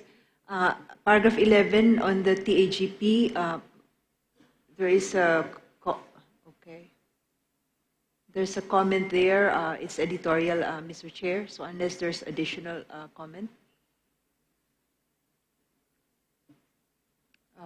that editorial it's already accepted, I think. Just to say, Mr. Chair, that after this, ASEC will of course comb through this again and do what the needful in terms of the acronyms and all that, Mr. Chair. So we'll clean it up. So if you'd allow us to move to paragraph if 11 is okay, paragraph 12, Mr. Chair. In paragraph 12, there is a request for clarification on the status of the APSA extension. And so in terms of the signing of APSA, 9 AMS have obtained their full powers, Mr. Chair. 8 have already signed. I think the 9th one is Vietnam. It's in the process of, we already sent to them the document for, physically the document for signing. And we're awaiting for its return. And then we would have 9 AMS. I believe we're awaiting for Malaysia to be the 10th AMS to sign, Mr. Chair.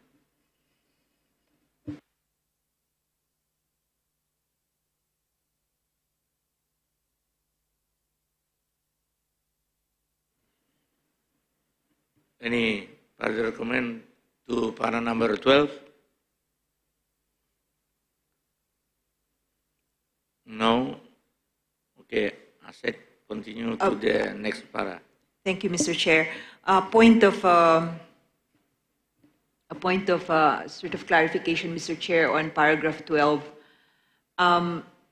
It would be good to hear from Singapore on whether this is acceptable, Mr. Chair. We do realize that the APSA has lapsed, or was supposed to have lapsed in March, or rather in May this year, 2023. And so one other option there is perhaps to simply stay silent and not put that in there. Because initially, this draft, actually, when it started, this draft, we were sort of expecting that already the ministers could simply acknowledge that the renewal and the renewal of the APSA, but we're still not yet there. So perhaps for the guidance of SOME, perhaps we could also opt to stay silent so that we don't underline that the APSA instrument of extension has not been fully signed.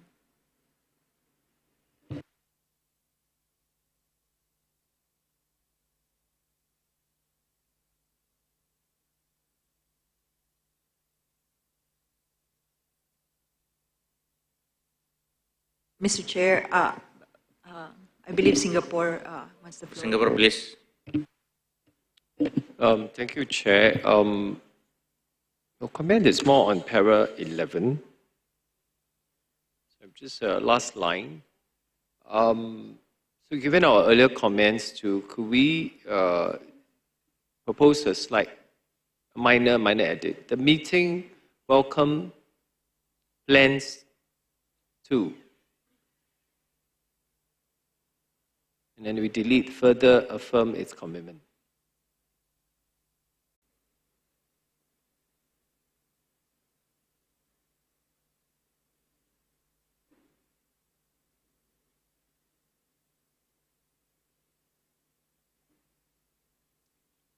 Okay. For para number 11, I think we can agree with Singapore input and close the para. So please, Asek, continue to the next para. So, Mr. Chair, thank you. For that, can we go back? So, Mr. Chair, for this para, we do understand that should there be developments in the evolving discussion on the TAGP and MOU, TAGP and APGM, instrument of extension of the APG MOU,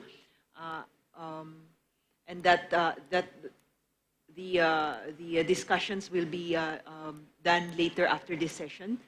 Perhaps there might be a need to revisit paragraph 11 and paragraph, can you scroll down? Paragraph 11 and, can you scroll down? Can you scroll down? Scroll down.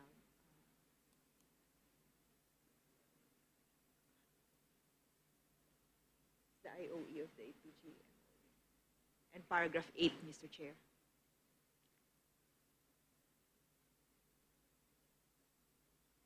paragraph 8 and paragraph 11. So perhaps we'll park the discussion there for now, Mr. Chair. If there are no further developments later, then I suppose those paragraphs we will leave them as is, Mr. Chair. With that, we move to paragraph. We go back to the LNG paragraph 11. So, Mr. Chair, paragraph 11.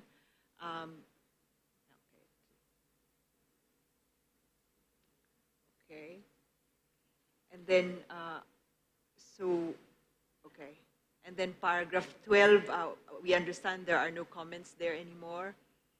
And if you'd allow us, we move on to paragraph 13, Mr. Chair. Okay. Continue to the para 13. Okay, on paragraph 13, there's the comment from Singapore to delete this particular reference because this is yet to be discussed by the APEC drafting committee.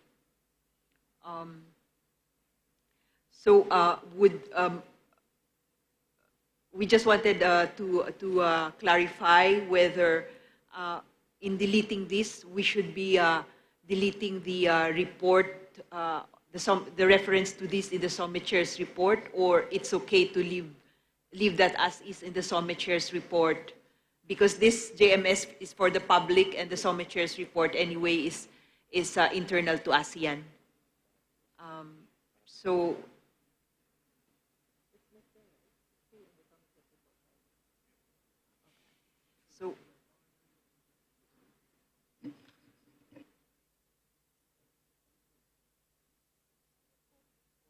Okay, apologies, Mr. Chair. Even the Summit Chair's report has already removed these, so these are now aligned, Mr. Chair. Thank you. So, if I see Singapore, please. Thank you, Chair. Just go back to the APSA line.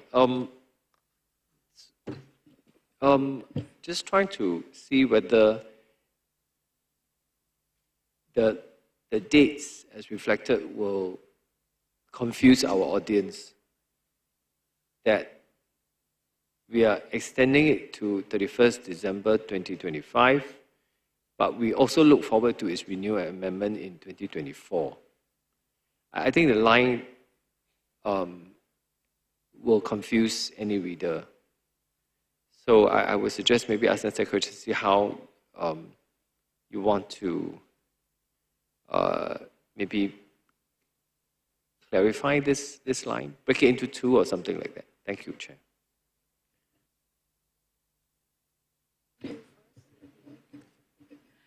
Thank you, Mr. Chair.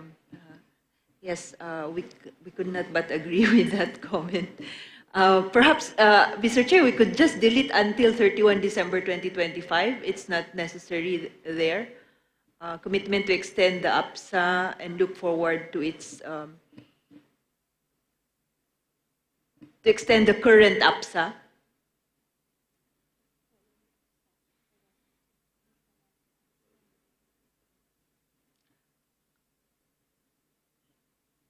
And look forward to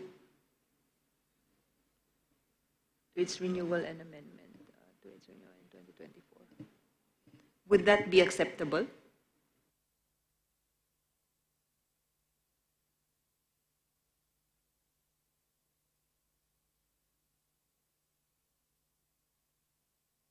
Okay, now para 12 is accepted. Now continue to the next para. Accept. Continue. Thank you, Mr. Chair. For para 13, so this is clean already, Mr. Chair. Para 13, unless there are more comments. Para 14 is clean as well, Mr. Chair. It's reference to CCUS.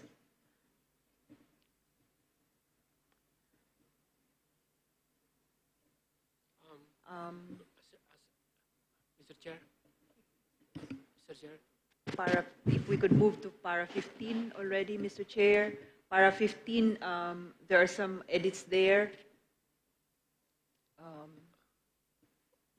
Question of fact.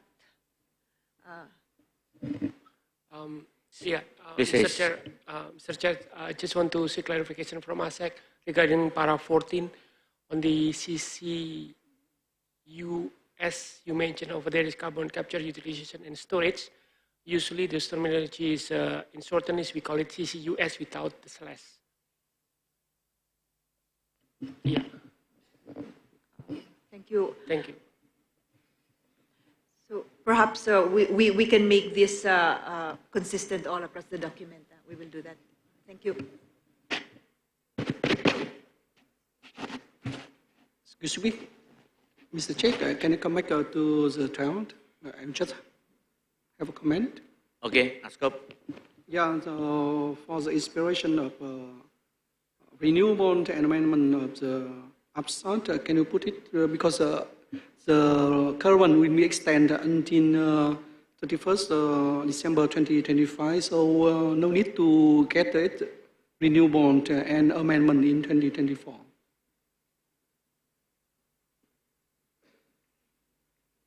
We can move it to look forward to renew them as soon as possible or something like that, instead of fixing the date in 2024. Is it okay?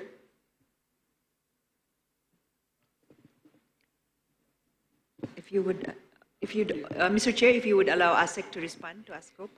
Thank you. Okay, just to give a background on the rationale of how that was drafted. The idea is also to give an indication on the renewal and amendment in 2024, and sort of a mandate from the ministers to also push forward with this amendment. Also, because it has to be something that we understand from ASCOP and ACE that there will be a series of FGDs and activities to do this, and to be able to do that, we will need resources for all those activities, and resources not only for funding meetings, workshops, but also resource persons. So this JMS should be signaling that this is an activity that is considered a priority. Also, we're at the back of our minds, we're anticipating that already, I think Lao PDR is considering putting this as part of their priority economic deliverables next year. So that's another consideration. Thank you.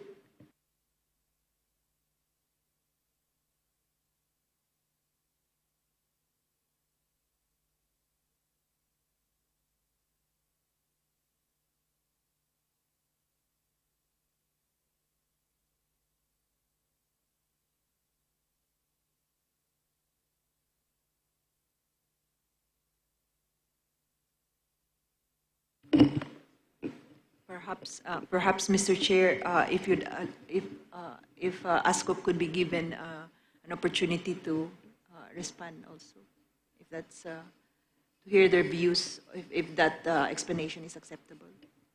So please, if yeah, given the fact that even for the, renewable of the upstart, the current upstart is already it is more than 1 year just to circulate and get the formal signing for something like that. So when you look for the upstart, the new upstart, it need to have a more wording adjustment, something like that. So it takes time for the legal. That's why we said that instead of fixing the date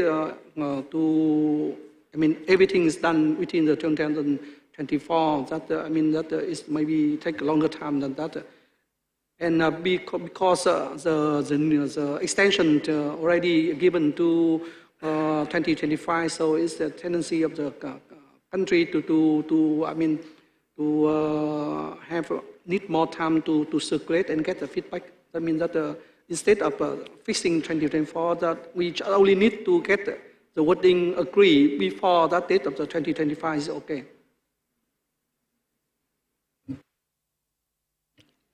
Okay. Mr. Chair, if perhaps we could try having a language there to respond to the concern of ASCOP. We could have there and look forward to its substantive, to the substantive completion.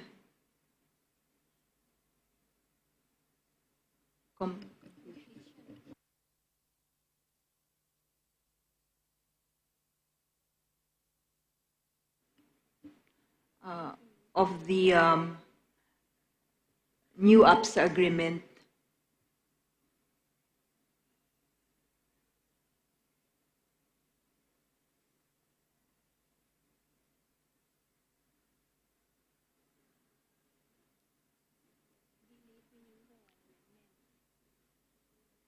So delete renewal and amendment.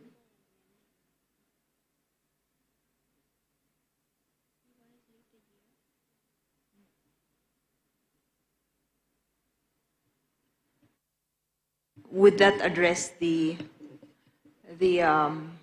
concern of whether we can finish in 2024, but still maintain the motivation to have substantive progress in 2024?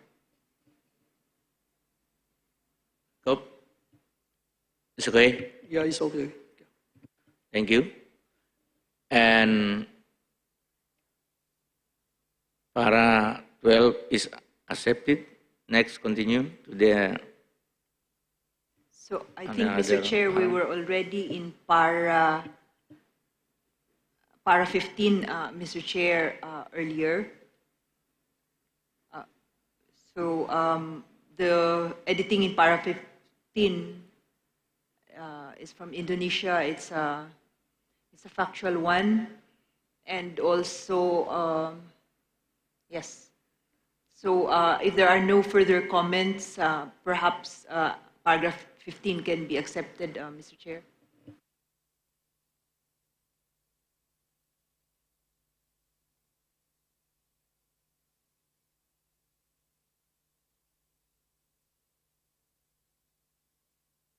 Mr. Chair, Singapore would like the Singapore, floor. please. Thank you, Chair. We are fine with this para. The other comment we have is back to para 12. Can we go back to para 12? Sorry, I just want to check with ASEAN Secretary again, like substantive completion. Will it confuse our readers? It is not common language in a drafting document, if I'm not correct. Yeah. So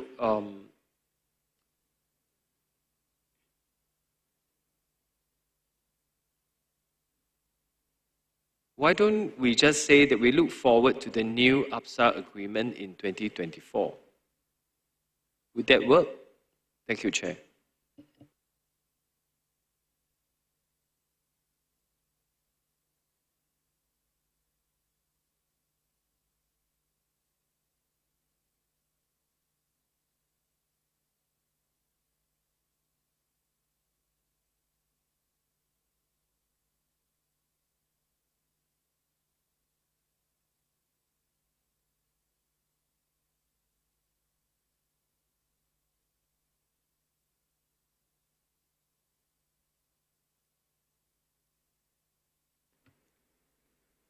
I think that we can put it as a wording with the draft over there. Yeah, look forward to the new the draft of new APSA. Because for the draft, we still have room for discussion.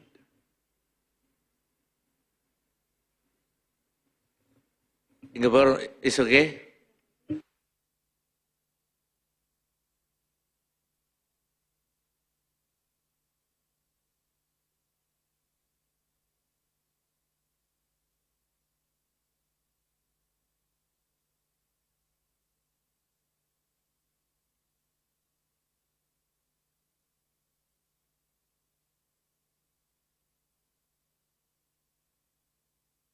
Chair, if you do, I think draft of the new again sounds confusing.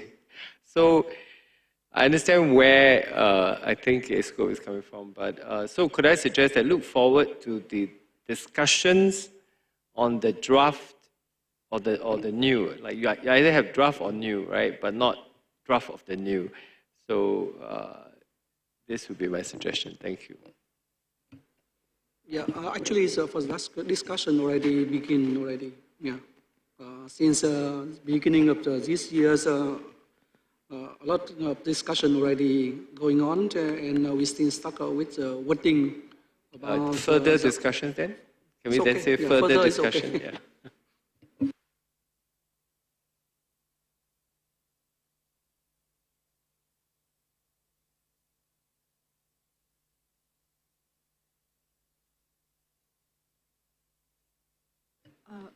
Mr. Chair, could we add to the, I hope we don't add to the further difficulty, but is it possible to say look forward to the drafting of the new APSA agreement in 2024?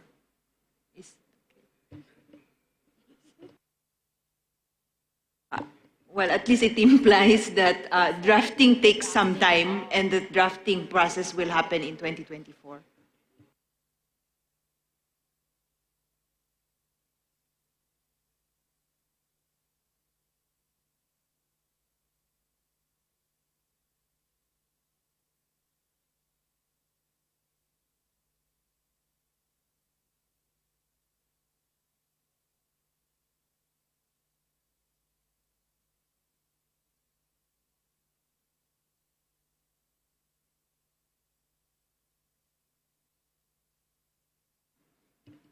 Is it okay now, I hope Singapore and ASCOP ASCOP and Singapore is okay? Okay, good. ASCOP, good. Okay. Now you. again, para 12 is accepted. Continue to the next para. Okay, Mr. Chair, so I think we're already in paragraph number 16, Mr. Chair. So there are no comments here. Actually, there were earlier comments, but we cleaned it up already, Mr. Chair. So if there are no further comments in 16, we could move to 17, Mr. Chair.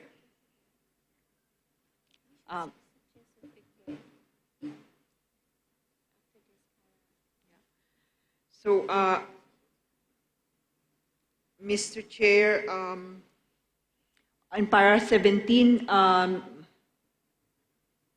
there are there is editing there, Mr. Chair. I think this could be easily accepted, Mr. Chair. We missed building there. We usually have that in any case. And then, so at least we have paras 1 to 17 already clean, Mr. Chair, but we do note that there's supposed to be a scheduled break now. And would you?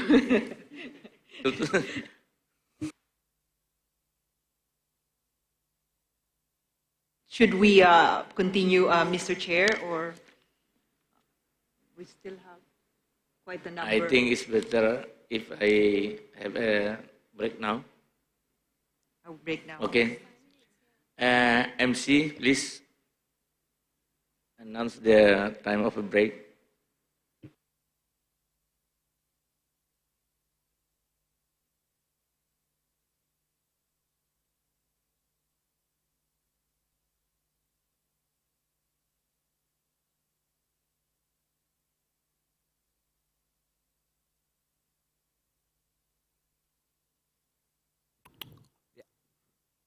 Excuse us, Mr. Chair. Thank you very much, delegates, ladies and gentlemen.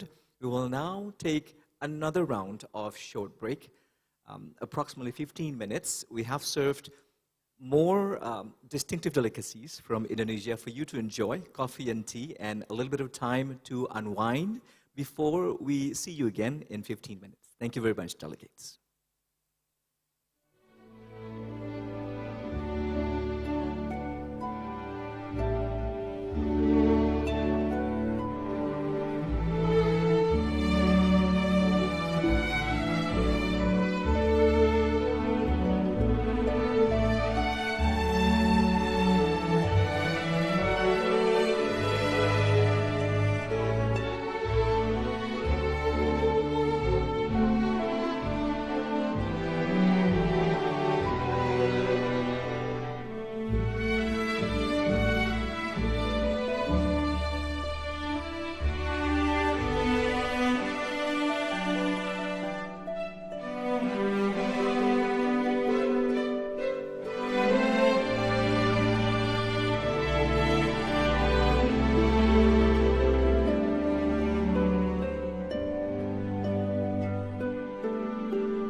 requesting all participants of the meeting to return to the ballroom.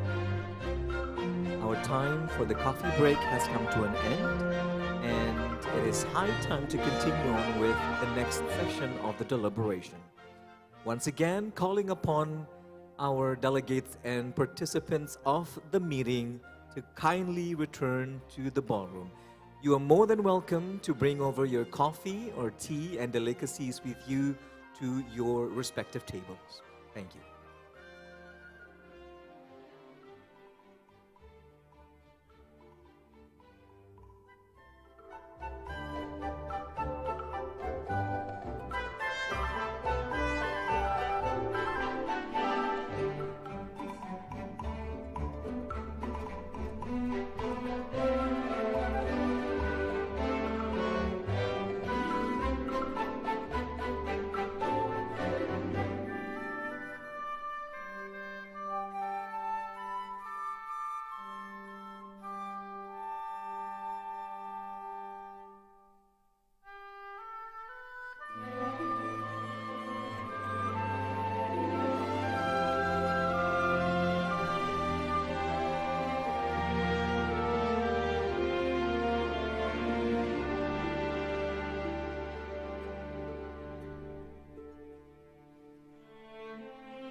Excellencies, delegates, ladies and gentlemen, once again, we are calling upon all participants of the meeting. We are reconvening for the continuations of our session this afternoon.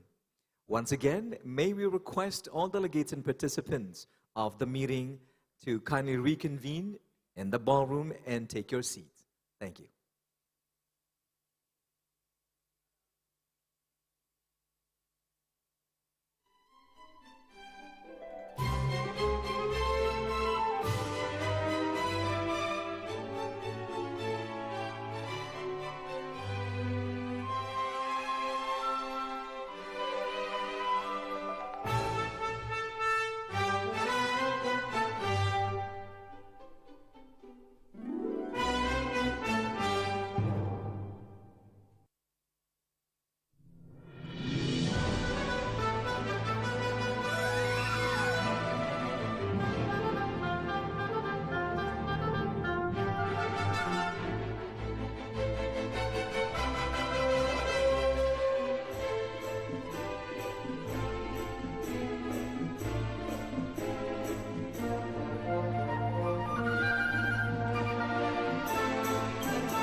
Your attention, please, delegates, ladies and gentlemen. The final call requesting all participants of the meeting to return to the ballroom and take your seats.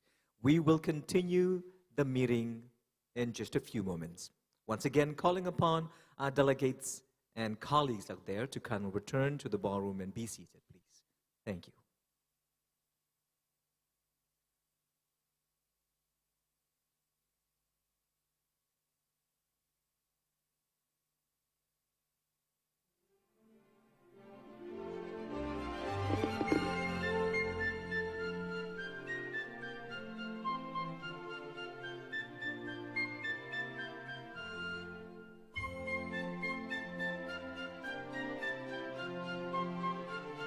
Thank you, MC. Welcome back, everyone. To continue our discussion, can we focus on paras that have input and comments from ASEAN member states so that we can expedite our meeting, considering that we will have welcome dinner, that I don't want anyone to miss the important moment. Now, ASEC continue to discuss the next para.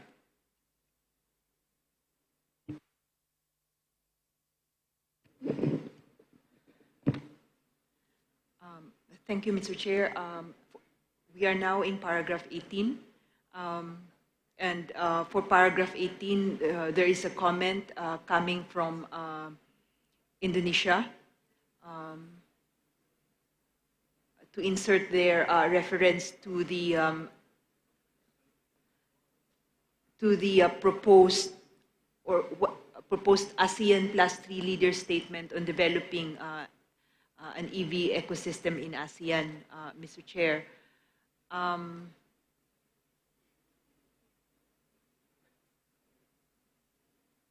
And then there's a comment also from Singapore asking the clarification for on the activities on sustainable fuels under APAEC. And if you'd allow us to clarify that, first of all, we moved this particular sentence from EE to RE, Mr. Chair, because this is actually biofuels. So later, perhaps the discussion on this particular sentence could be taken up in paragraph 23. Meantime, the only comment here, or rather outstanding comment here, is the one from Indonesia. Thank you, Mr. Chair.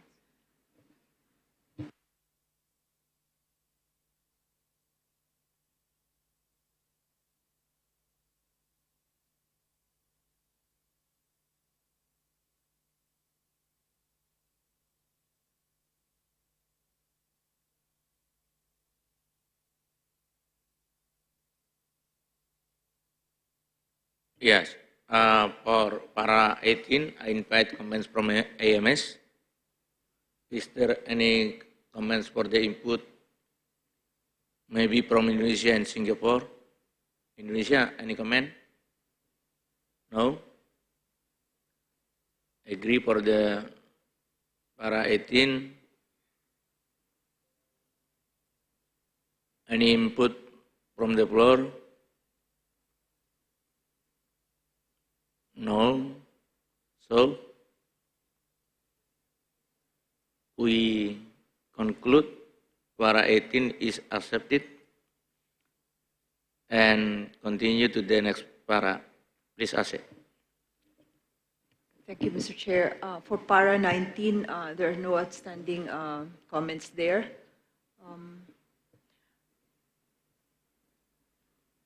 So if you'd allow us, we can also move to para 20. So para 19 focuses on opportunities for digitalization and use of data analytics for energy efficiency, Mr. Chair. And then in para 20, this focuses on programs with DPIOs, capacity building programs, actually, Mr. Chair. So all of these have been are enumerated here, Mr. Chair. There are no comments. thus far. And then in para 21, if we can move to para 21 now, Mr. Chair. Once again, there are no outstanding comments here. The numbers here, I think we will once again double check this just to be sure with the against the report of the latest report of ACE. I think we will use the MTR presentation, Mr. Chair, to double check the numbers once again. But there are no outstanding comments here in 21, in paragraph 21 and paragraph 22.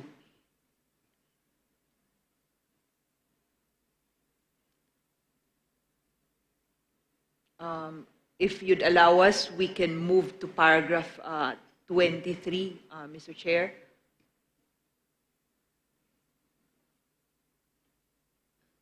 And this is where we receive a comment where Singapore suggested that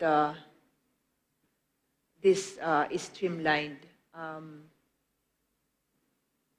believe we have done this.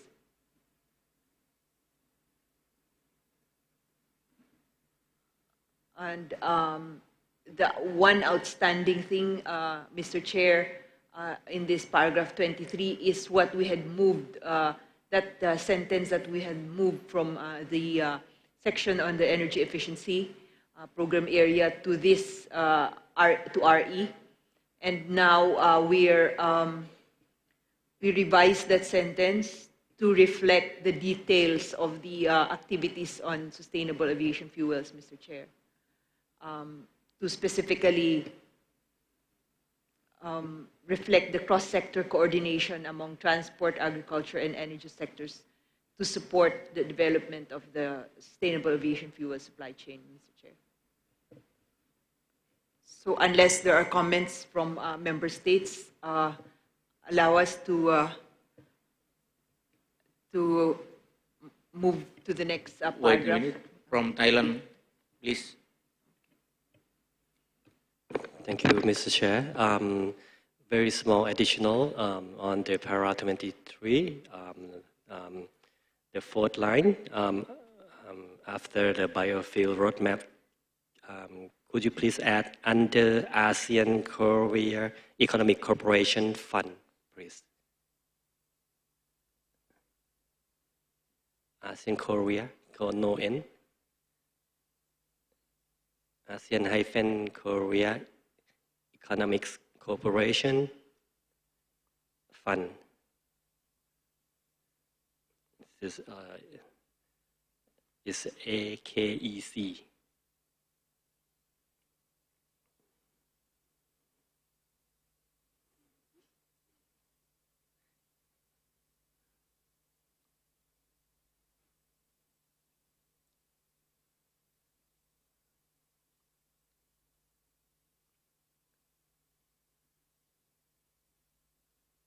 Yes, thank you. Could you please ask the abbreviation AKEC before the wording fund, please?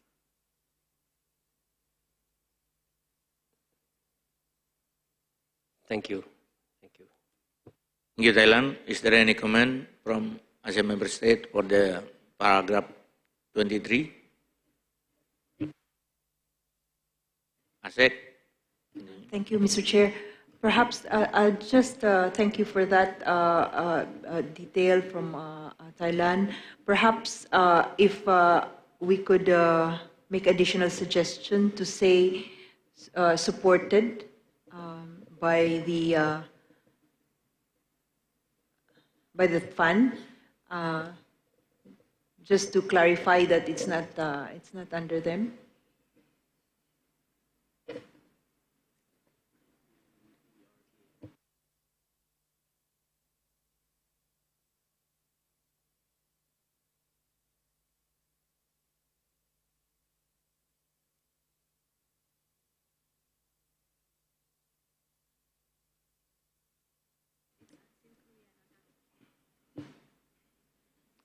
So, if that is okay. Yep.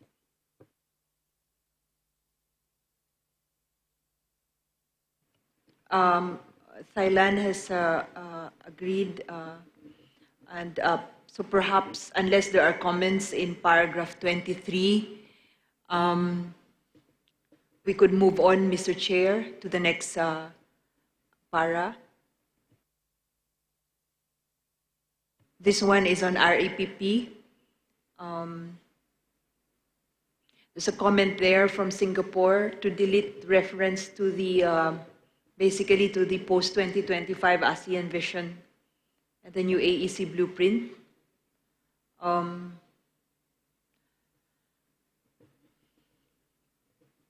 Perhaps that initially we have that we haven't accepted it so far because we wanted to double check whether we wanted to have some reference to the overarching sort of frameworks in ASEAN that are coming in post 2025. But we also noted that there's a reference to sustainability agenda right at the start in any case. So if everyone was okay removing that reference to the post-2025 vision, we could accept this already. Any further input to the paragraph 24 from ASEAN member state? Okay. Unless, of course, Singapore would want to comment on this. So we can move on, I think, Mr. Chair.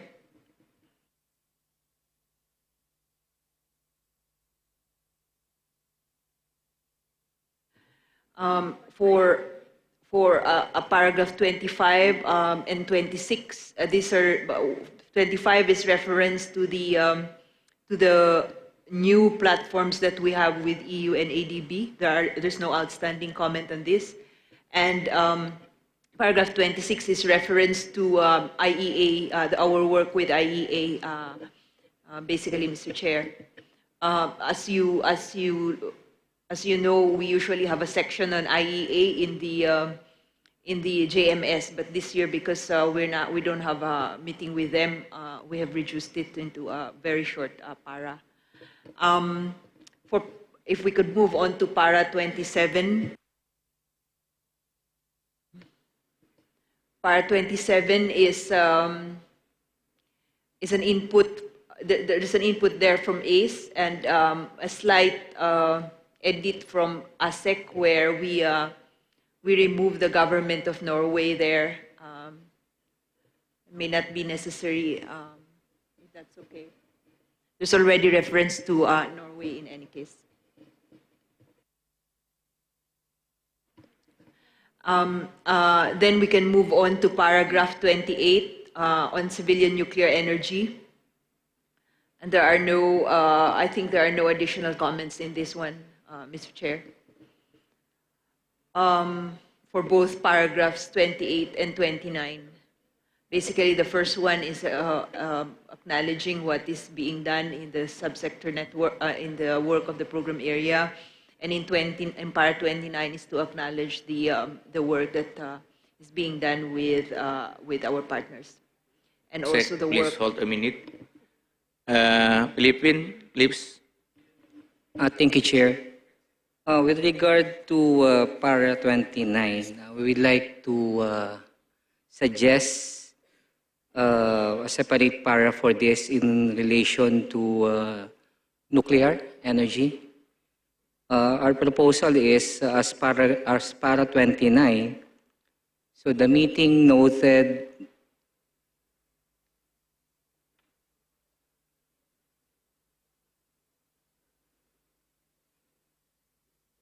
the collective aspiration from the ASEAN member states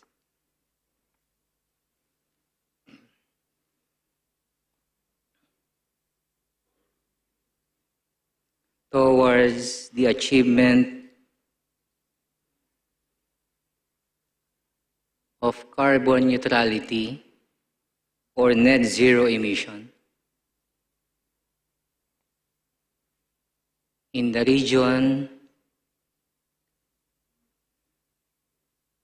and the interest to explore the viability of nuclear power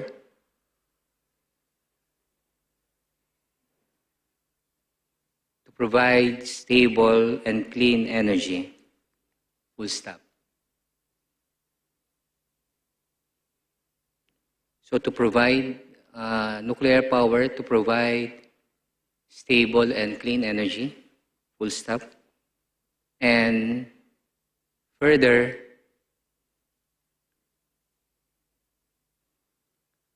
it was recommended that a nuclear energy scenario be included in the formulation of the 8th ASEAN Energy Outlook.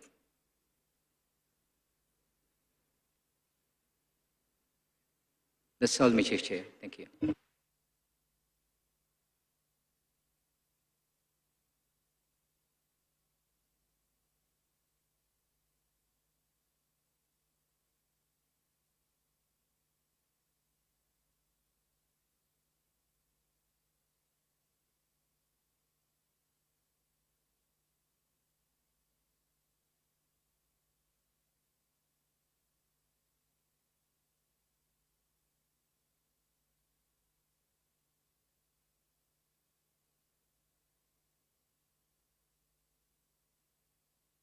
Sec,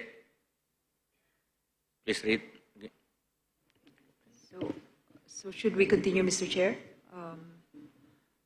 If unless there are comments from member states, Mr. Chair, then could carry on. Any input or comments from the ASEAN member state for the proposal from Philippines?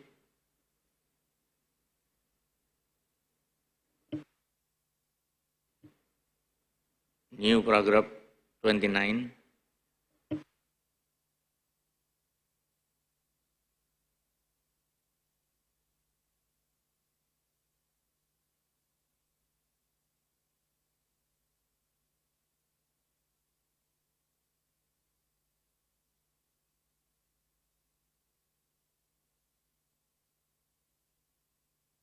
Okay, if there is no further comment, Singapore, please.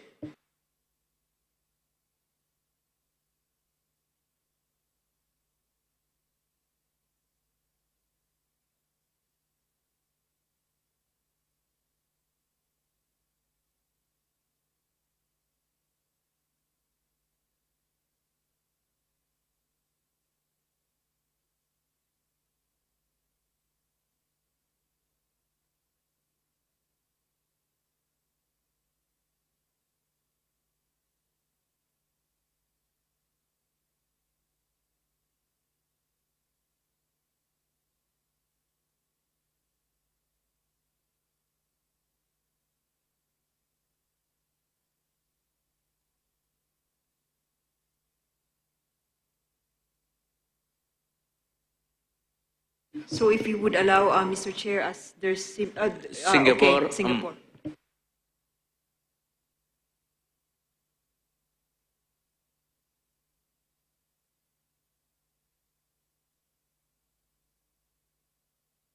Thank you, Chair. I think we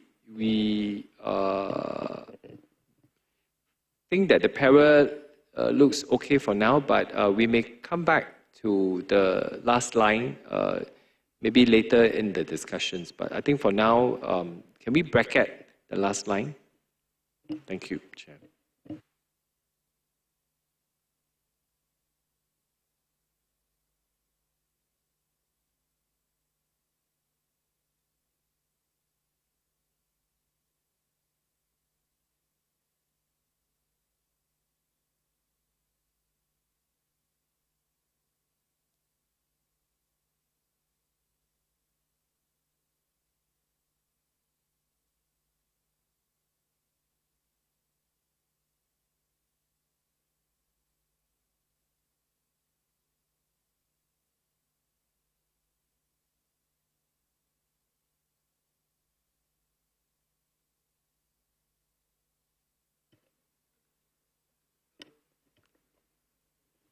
Okay, Singapore.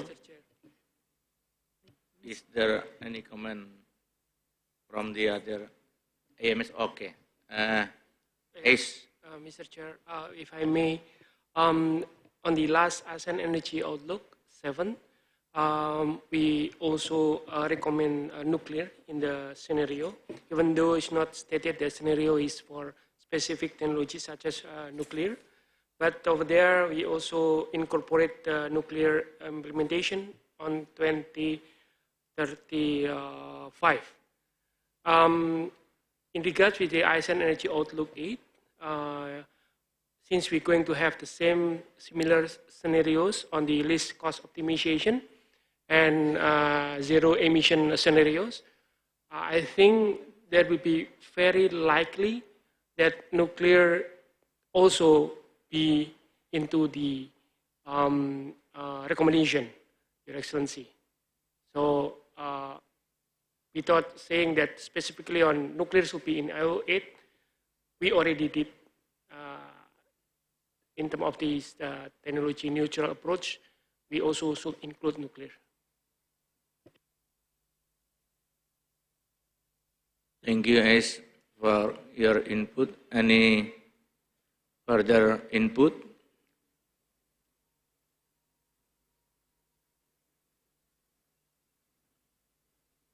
If no, we hope Singapore could prepare soon, and we continue to the next para. Asep.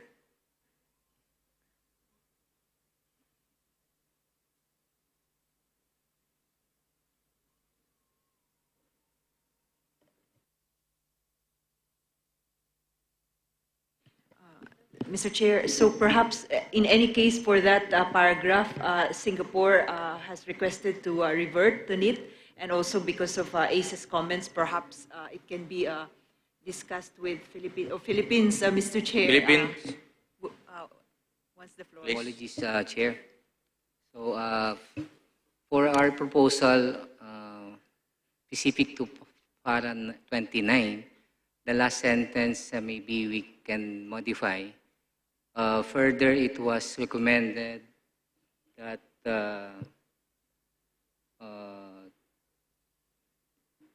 recommended to ACE to study further the emerging technology, the deployment of emerging technologies,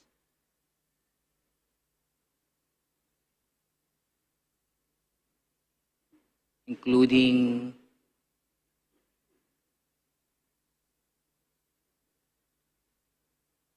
the small modular reactor.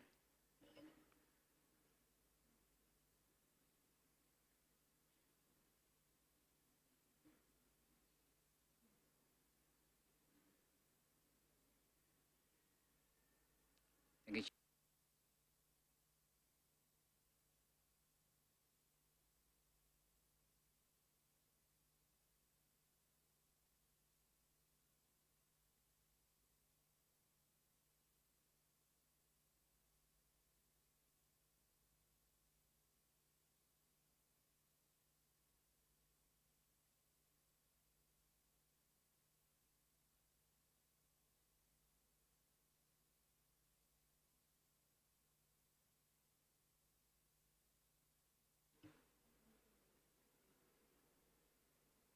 Chair, I think we can remove the even we can remove in the formulation of the AEO 8. Just further, it was recommended to ACE to study further the emerging technologies, including the SMR. Full stop. Thank you.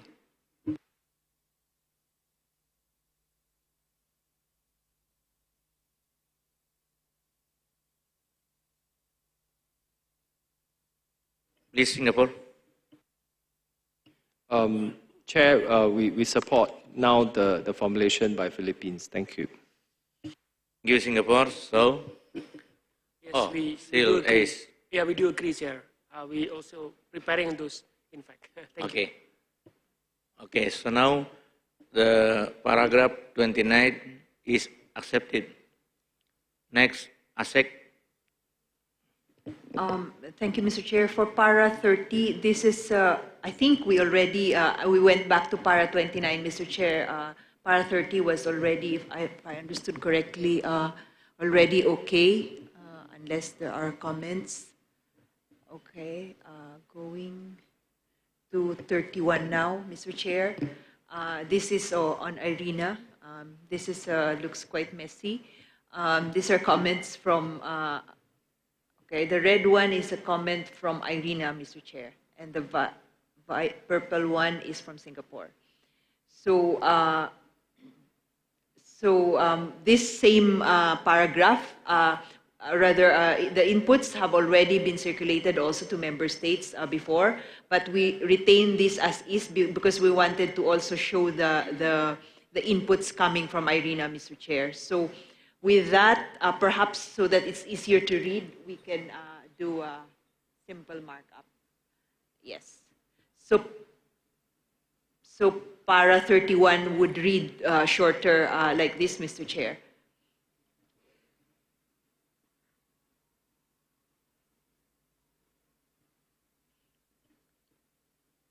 Any input from the ASEAN member state?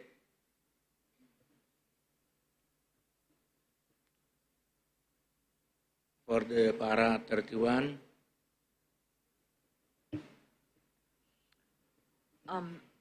Sorry, Mr. Chair, it looks like there's also an alternative para from Indonesia.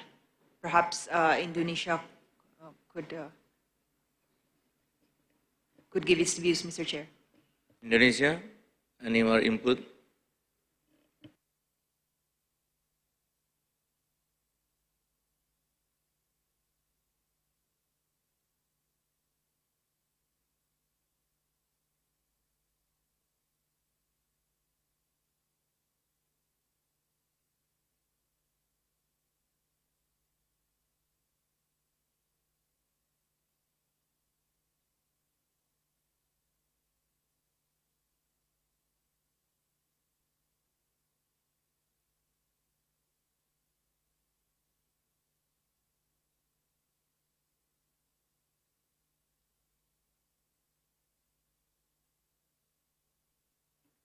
Indonesia, no input.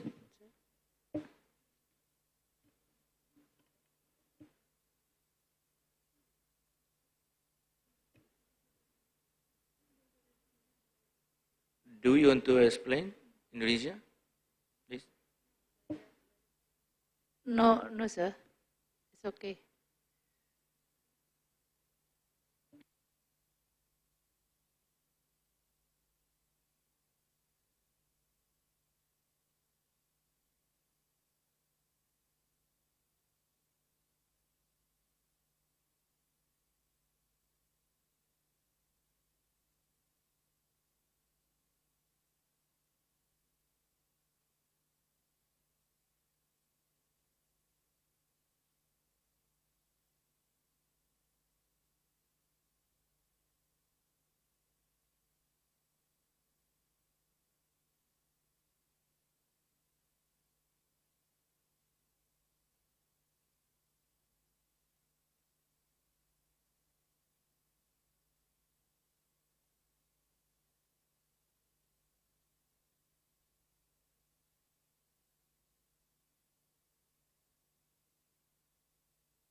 Any more input for para 31 from the ASEAN member state?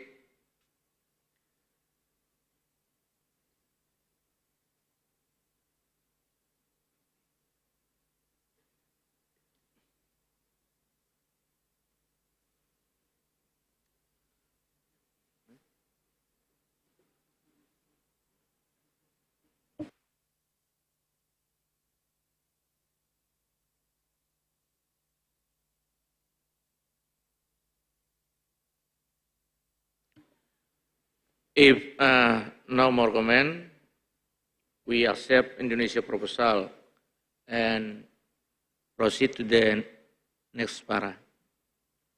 Thank you, Mr. Chair. So in which case we should be deleting the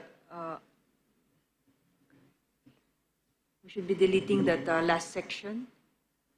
The meeting look forward. So it will now read: the meeting look forward to closer cooperation with IRENA through joint studies and projects that assess the challenges and opportunities, as well as policy recommendations for the deployment of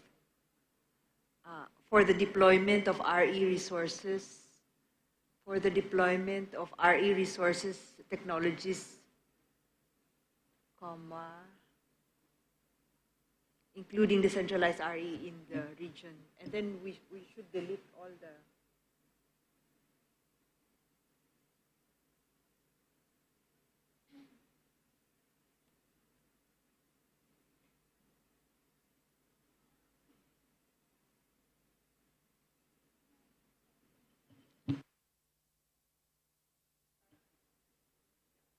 So basically, we have to be able to accept the Indonesian suggestion. We have deleted that particular phrase there, Mr. Chair, and substituted it. So we can then move to paragraph number 32. And perhaps are we able to show the? Yeah. So for paragraph 32, these are mostly inputs coming from IRENA, Mr. Chair, and unless there are objections or further inputs, perhaps this could be accepted, Mr. Chair, and we could move on.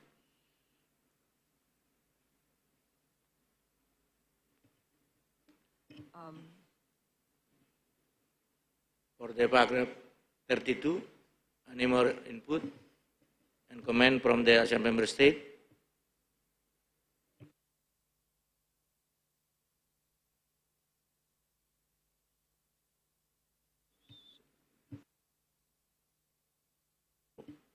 So, paragraph 32 is accepted. Next to the Ara. Thank you, Mr. Chair. Paragraph 33, once again, there are the phrase there in red is from IRENA, and there's an additional sentence there from Singapore, Mr. Chair. I think this could also be just accepted, and we could just move on, Mr. Chair. I understand this have also been circulated. Yeah, Mr. Chair. So, unless there are further comments, Mr. Chair, we could move on to the ASEAN-US section. Proceed to the next paragraph, 34. Please, Ase. So, in paragraph 34, Mr. Chair,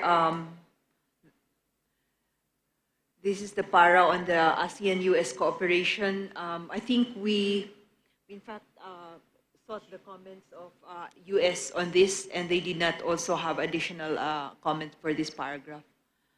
And so, since it seems there are no longer comments, Mr. Chair, on paragraph 34, we could move to paragraph 35. In paragraph 35, we have a comment from ACE to correct the reference to MOU there as to use grant under contract. We have a clarification from ASEC whether it's okay with ACE if we just use grant agreement, small caps grant agreement, so that it's easier to understand. So it's accepted by ACE to use grant agreement.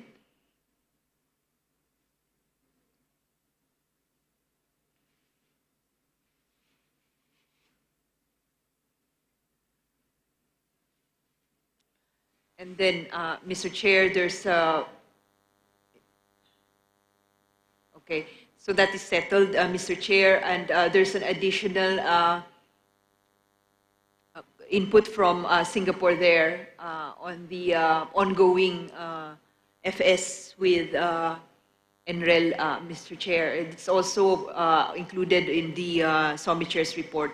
So perhaps, unless there are more comments, we could move on to the next para, para 36. Once again, there's additional inputs there from Singapore, referring to the forthcoming roundtable at SHU with the U.S. Mr. Chair. We have a query from ASEC's end. There's a reference there by the Department of Commerce, a roundtable of the Department of Commerce.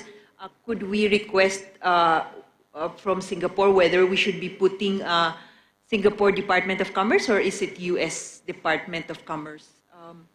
It's just a small point of clarification there, Mr. Chair. Singapore, please. Thank you, Chair. So this roundtable is fronted by the U.S. Department of Commerce and is actually supported by the U.S. Department of Energy and State. But if it's easier, we can just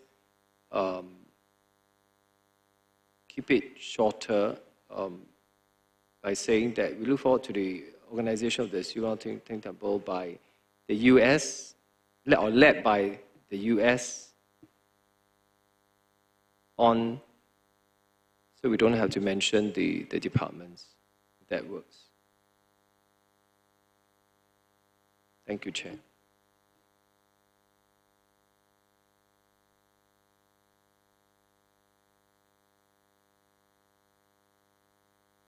Thank you, Singapore. Thank you, Mr. Chair. So that is settled, and I suppose there's additional inputs coming from ACE, Mr. Chair, to provide detail on the launching of the ASEAN Energy Sector Methane Roundtable, Mr. Chair. So unless there also are some comments there, we could close this para, Mr. Chair, and move to para 37. Okay. For para 37, Mr. Chair, this is the ASEAN Energy Award, the awardees, acknowledging the awardees of the ASEAN Energy Awards.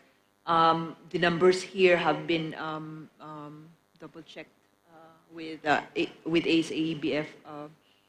So unless there is a comment there, we could move to paragraph 38. And this is basically the acknowledgement on the AEBF and AICEE. And then we would have the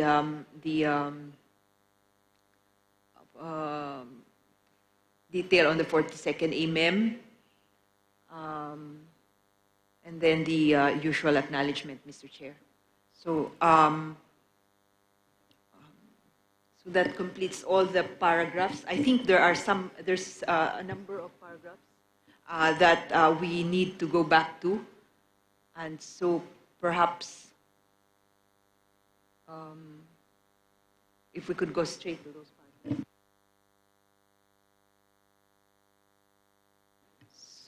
So, Mr. Chair, if you would allow us, we already went to the first paragraph which is still pending, paragraph number 8, Mr. Chair.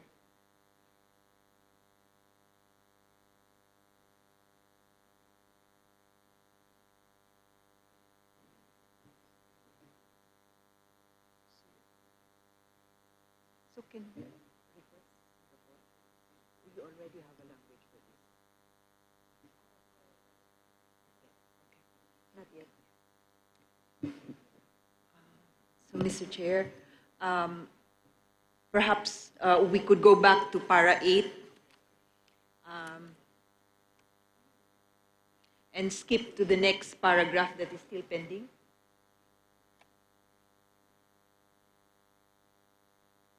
Okay.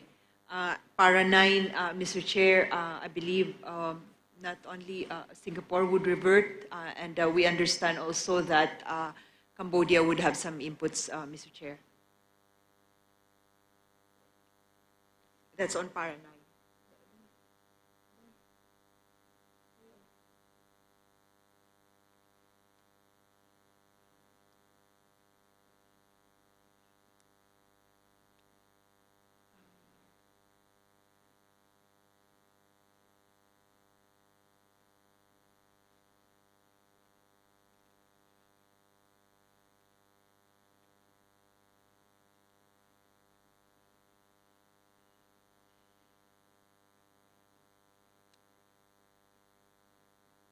Excellency Chair, can Cambodia take the floor? Cambodia, please. Yes, thank you.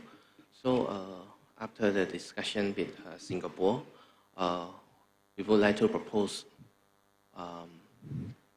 the sentence with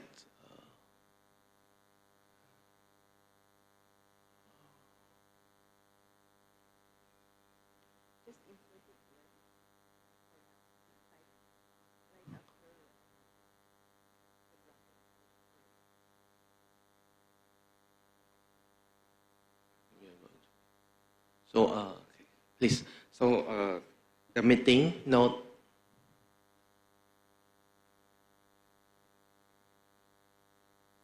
the collaborations for the cross-border electricity trading between Cambodia and Singapore. White subsea cable, that's it.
So, Mr. Chair, just to clarify, request clarification from Cambodia, would that mean, and also from Singapore, I think, Mr. Chair, there's Singapore wants the floor, Mr. Chair. Okay, Singapore, please.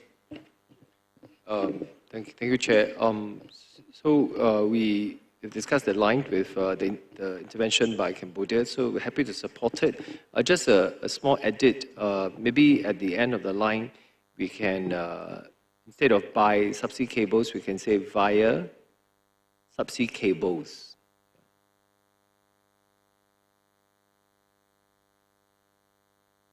Via subsea cables. And we will also propose to delete the earlier line. Thank you, Chair. Thank you, Singapore. Any more comment on or input?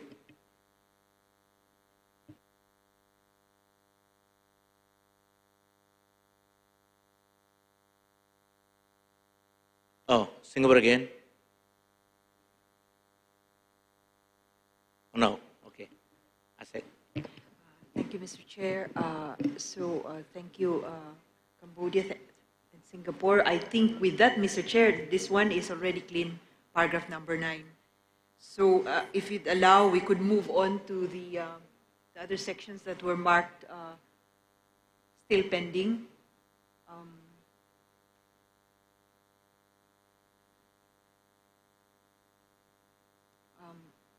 Okay, this one is still pending, Mr. Chair, but I think this will be subject to the discussions after this session in any case, Mr. Chair. So paragraph 8 and 12 are still pending as of now. So that's it, Mr. Chair. I think just one more scroll through, but we believe as of now, there are only 2 paragraphs that are pending and dependent on the discussions in the next session, Mr. Chair. So with that, thank you. Okay. Thank you for your constructive input to our joint ministerial statement. I believe we can wrap up the draft of GMS and present the draft to our minister with hopes that will be endorsed during the 41st AMEM without any substantial changes. Thank you. Now next move to the next agenda. Agenda 9, other matters. I would like to invite Vietnam to provide updates on arrangement for the proposed ASEAN-Australia high-level dialogue on climate change and energy transition to be held in Hanoi tentatively in October 2023. Vietnam, the floor is yours. Thank you, Mr. Chair. I would like to give some brief information regarding the ASEAN-Australia high-level dialogue on climate change and energy transitions. Firstly, the timing for the high-level dialogue. This dialogue will be held on the 29th of September on 2023 in person in Hanoi, capital of Vietnam. And the dialogue will be a two-party event. The first is the high-level component of the dialogue will be launched by the ministerial representatives from Australia, Laos, and Vietnam. From Vietnam, the Ministry of Foreign Affairs will be the focal point, and the Ministry of Industry and Trade will be the coordinate with the MOFA. And the second part is the technical component, will involve 3 one-hour thematic panels. Is the climate change, renewable energy markets, and energy transition. And this dialogue will be happen within 1 day. Thank you, Mr. Chair. Thank you, Vietnam. Is there any comment from the floor for this upcoming ASEAN-Australia high-level dialogue on climate change and energy transition?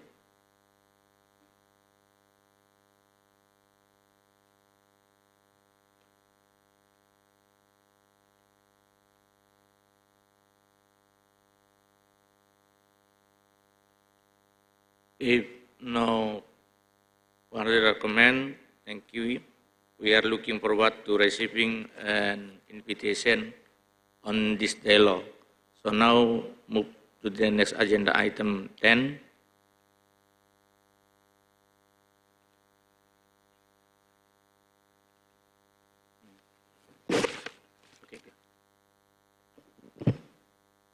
Okay, before we proceed to the next agenda, I would like to open the floor again on our decision to signing of IOE MOU of APG.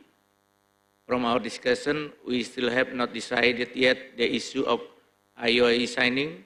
We have 3 ASEAN member states, Indonesia, Brunei, and Laos, which are ready to sign the IOE during the 41st AMEM. Once again, this IOE aims to extend the period of APG MOU, which will expire in March 2024 until the end of 2025. By having the IOE signed, we will have more space and time to negotiate the substantial amendment of APG MOU. As a chair, I propose we could go for option B, to have a signing ceremony for the IOE in this 41st AMEM by Indonesia, Brunei, and Laos to show our commitment on advancing interconnectivity, particularly through ASEAN power grid. Now, I'd like to go around the table on this proposal. Start from Brunei. Thank you, Excellency Chair. We fully support. Thank you, Brunei. Next, Cambodia. Thank you, Chair. Cambodian support, and we are going to finalize our internal. Thank you. Thank you, Cambodia. Indonesia. Thank you, Chair. Indonesia support the signing ceremony this Friday by 3 a.m. Thank you. Next, Lavidia. Thank you, Mr. Chair. We support your proposal. Thank you. Now, Malaysia.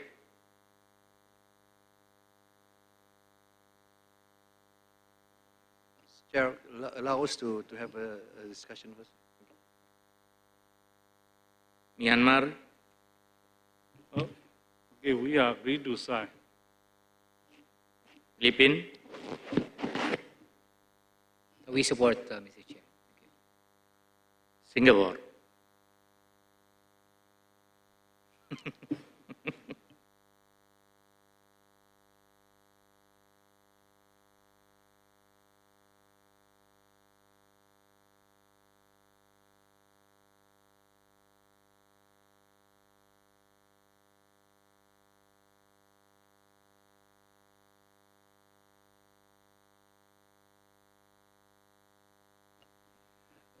Chair, sorry, I may not have heard. So the question now is, do we support the three AMSs who have the full powers to go ahead to sign the instrument of extension?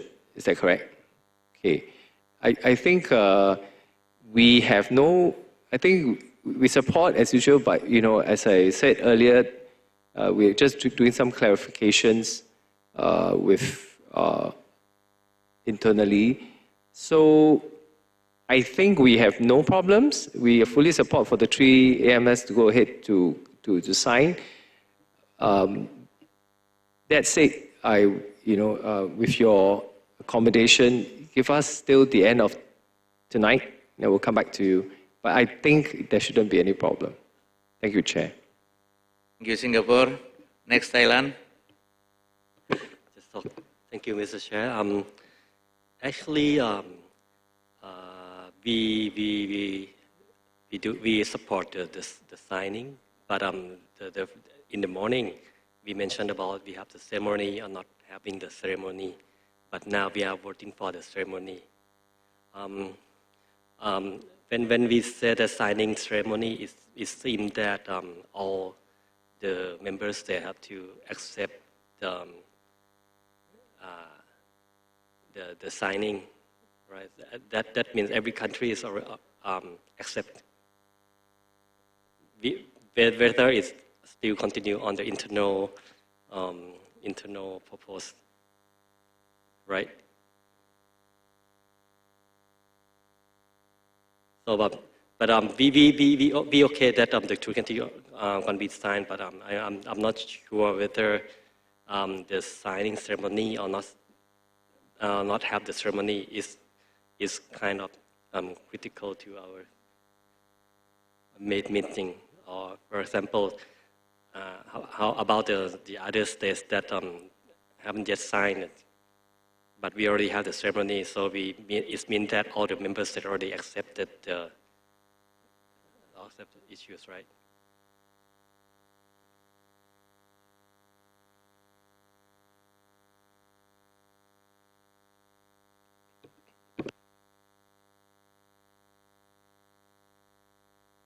Okay, Thailand, we took note, and then Vietnam. Thank you, Mr. Chair. From Vietnam, I think that principally we support the signing between the three AMS with the IOE, and I have the same consideration with Thailand. We will sign with the ceremony or not. Yes. Thank you. Any Asek, any comment?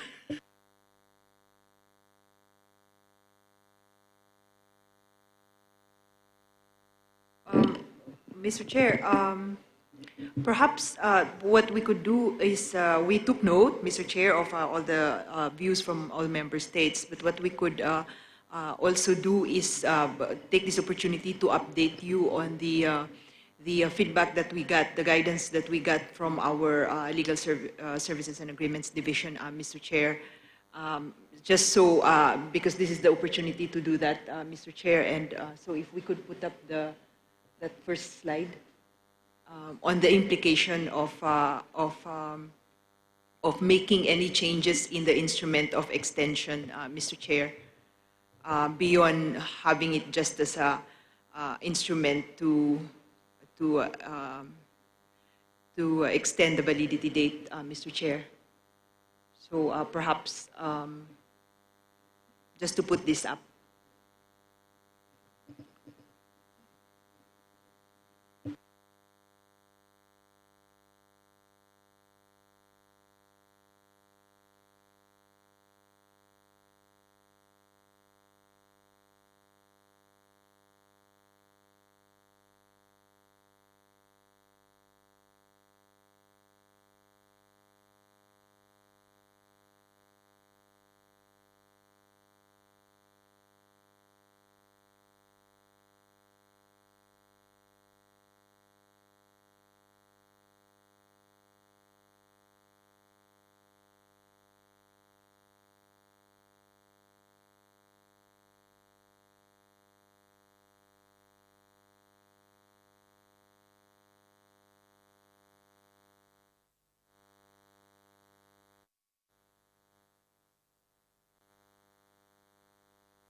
So, Mr.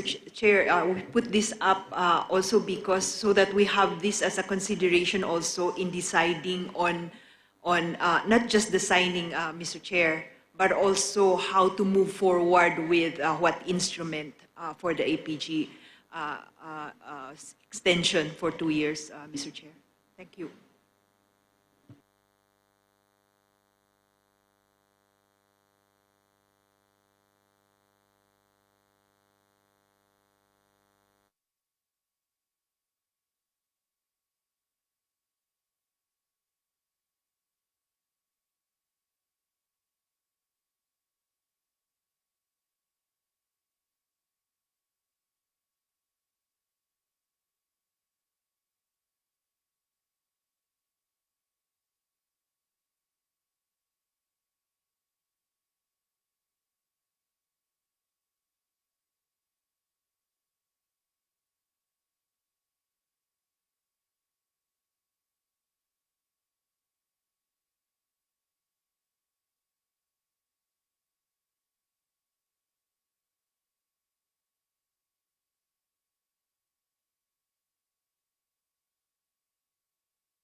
This from Lao, my vice chair, to my comment. Please. Thank you, Mr. Chair. I just would like to go back to look at the recap on with the ASEAN SIG that they have the two options before. Just have a look at that.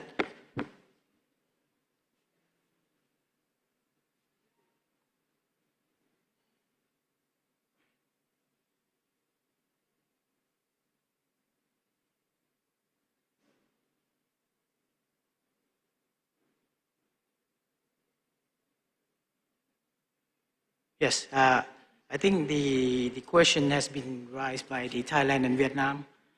I think that the option you mentioned that, okay, option A, sign the agreement without signing ceremony, or, you know, and option B, I think these two options that can be done by us if we agree which option that you are going to, but for La PDR, I think we agree that because we have been get the approval from our government, but for the option A is for us is suitable for us for the option A. I mean, if we can agree on which option that we are going to choose, and I think then we still have time to decide.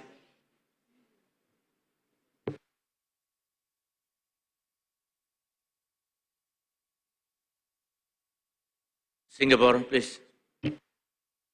Thank you, Chair. And thank you, ASEAN Secretariat, for the clarifications from the legal office.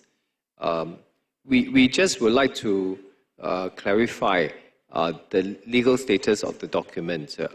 Based on our understanding, it is a non-binding agreement.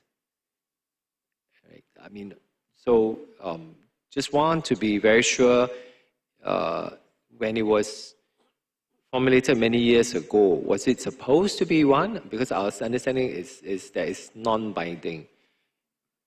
So this is some clarifications. Yeah, thank you.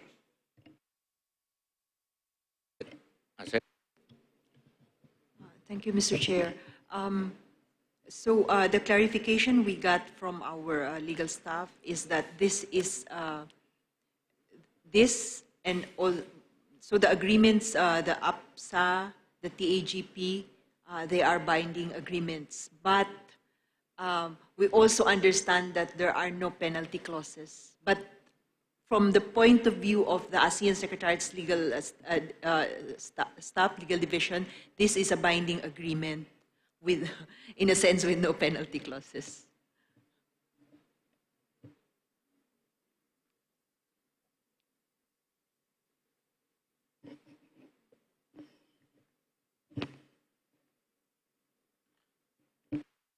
Brunei, please.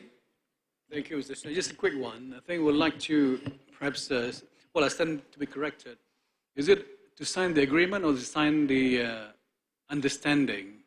I think we believe that the title is MOU APG, not MOA APG. To be consistent, perhaps we'd like to have a check on the term that we use here, whether it is MOU or MOA.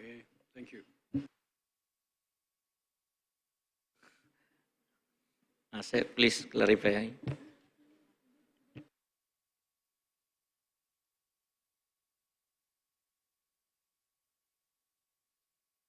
So what is signed is the instrument of extension for the APG MOU. So modality of signing the IOE, which is instrument of extension.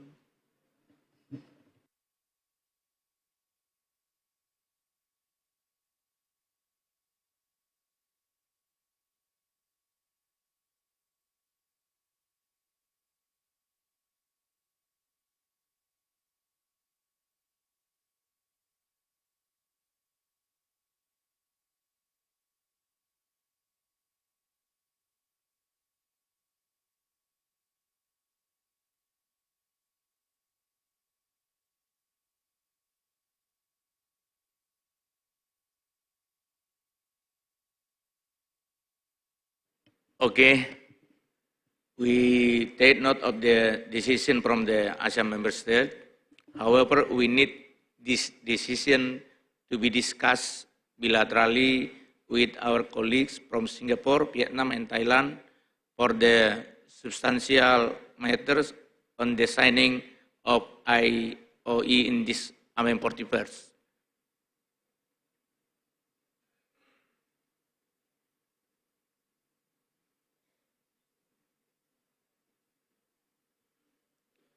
Mr. Chair, just for clarification, this is the document that will be signed. It's the instrument of extension of the MOU on the APG, Mr. Chair.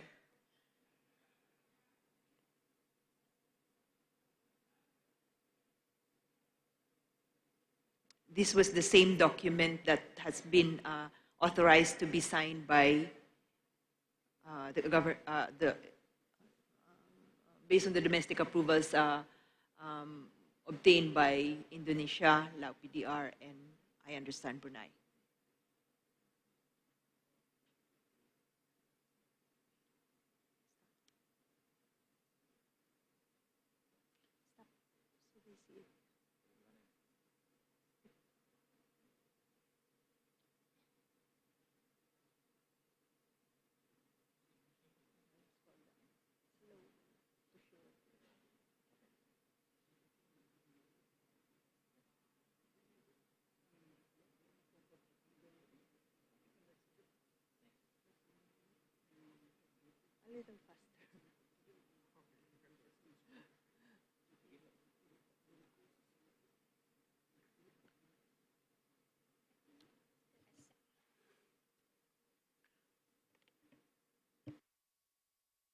Okay, we move to the next pending item. TAGP. I recall Singapore will also report on the pending matters on the revised draft of TAGP MOU. Singapore, is there any further confirmation to endorse the revised draft? Yeah, Singapore. Chair, unfortunately, we need more time on the text, but I understand that this is the expiry. I mean, sorry, but we can still have some time, right? I mean, or my understanding is that it's not a must for us to come to agreed text this week, and if our Senate Secretary could confirm that, and if so, I seek your understanding that we're just looking at the text, but that we hopefully, can provide more inputs when we are ready. Yeah. But as of now, I'm still waiting for some clarifications from Singapore. Thank you.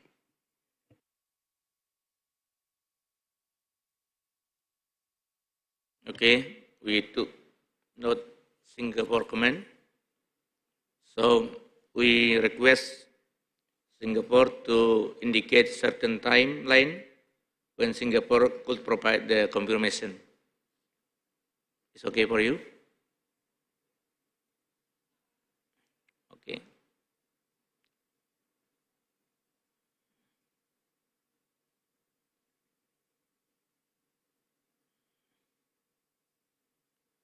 Thank you. Next, we move to the next agenda item. Item number 10. Agenda item 10 is the wrap-up summary of recommendation to the 41st ASEAN Secretariat. Please show me the draft summary of the summary recommendation to the 41st resulting from our discussion this morning. ASEC, the floor is yours.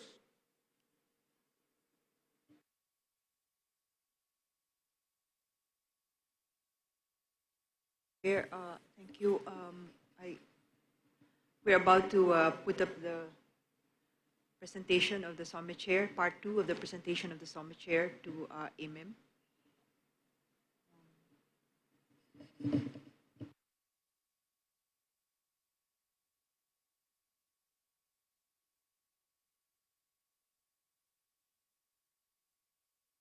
So, Mr. Chair, everyone would recognize this as part 2 of the Summit Chair's report.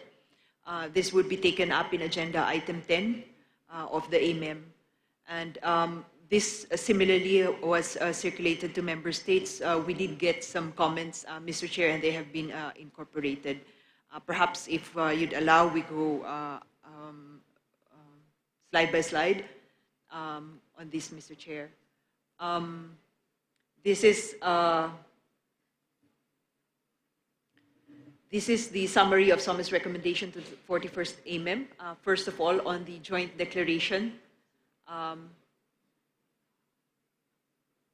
So, Mr. Chair, there are no comments on this.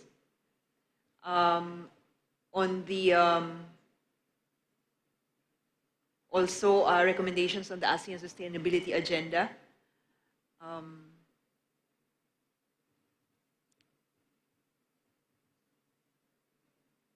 We have 3 bullets there, Mr. Chair. Perhaps there are remaining comments from the floor.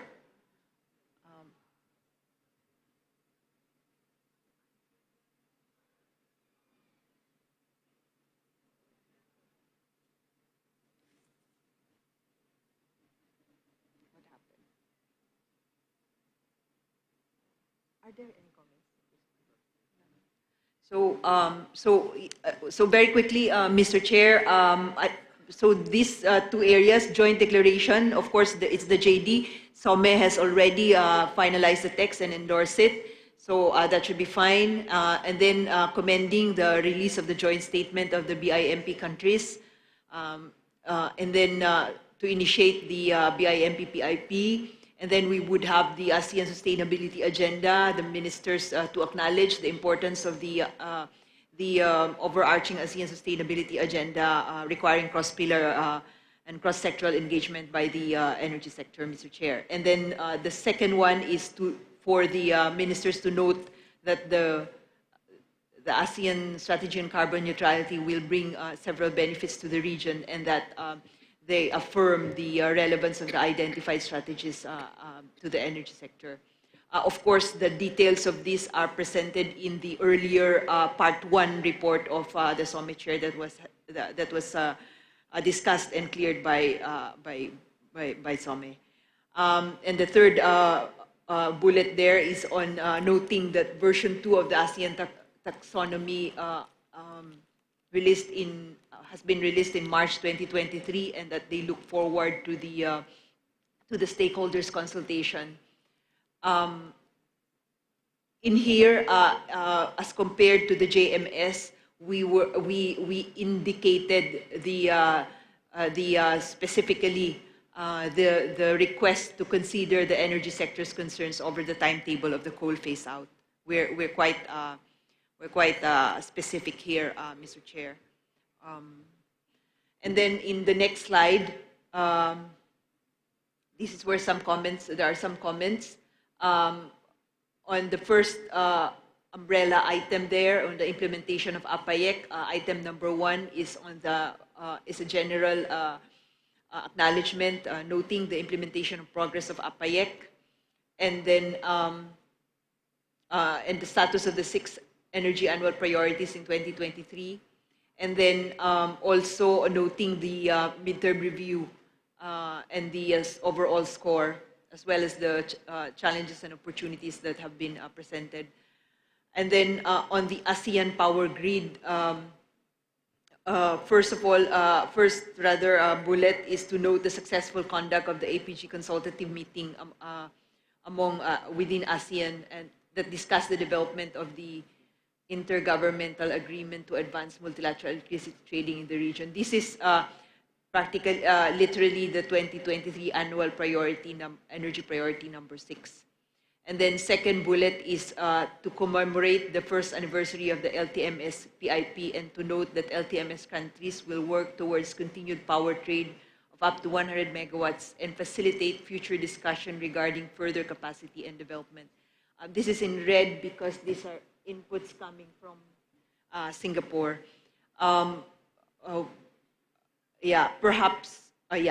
And then the third bullet item is on affirming the commitment to extend the existing MOU of the APG until December 2025 and to call upon all AMS and APG bodies to support APGCC as the lead body for the preparation of the successor APG agreement. Then the next one is to appreciate the progress of the projects and programs that support the implementation of the APG vision in the region, such as the AIMS 3, Phase 3, USAID, SPP, the various FS on cross-border interconnection, the APG advancing program, and the potential expansion of the LTMS PIP. Then the last bullet there is to acknowledge the Hapua Working Group's accomplishments, including on digitalization and energy transition. If this particular slide is acceptable, Mr. Chair, we will clean this up later so that it looks a little bit better. It's too crumbed, Mr. Chair. There are comments coming from Mr. Chair, Indonesia, rather Singapore is requesting the floor. Singapore, please. Yeah, thank you, Chair. So as we suggested also in the statement, so for the MOU, APG MOU bullet point, could we propose a minor edit to say that we welcome the plans to extend? Thank you, Chair.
Okay. Any more input from the ASEAN member state?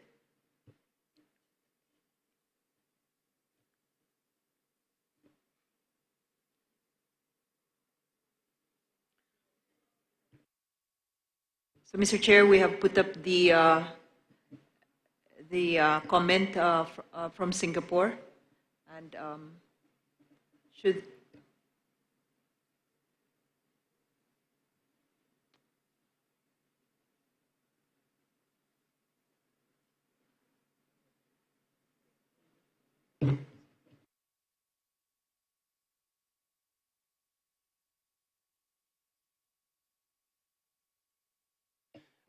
Sorry, ASEAN Secretary, could you repeat your question? Sorry, I was talking to my team. Yeah. Sorry. We have indicated there, welcome the plan to extend in bullet number 3 under ASEAN Power Grid. Is that okay? Oh, yes, yes. Thank you, Chair. Okay. So thank you. Mr. Chair, I think we can move on to the next slide. For this slide, Mr. Chair, this is on Trans-ASEAN Gas Pipeline. And we believe there are no pending comments here, Mr. Chair, but on the Trans-ASEAN Gas Pipeline, 3 items to emphasize the importance of the continuing role of natural gas in a well-balanced and just energy transition, and to appreciate the continuing advocacy for natural gas through the implementation of the Gas Advocacy Communication Plan. Second, to note the good progress in the development of the new RGTs in the region that will allow ASEAN to continue expanding the region's gas distribution networks to connect 8 AMS by 2025, and also affirm the commitment to extend and enhance the existing TAGP MOU to also include the role of LNG and the development of RGTs in the region, as well as to extend the APSA until 31 December 2025, and look forward to its renewal and amendment in 2024. Perhaps there will be comments there, Mr. Chair, to make it consistent, perhaps, with earlier comments.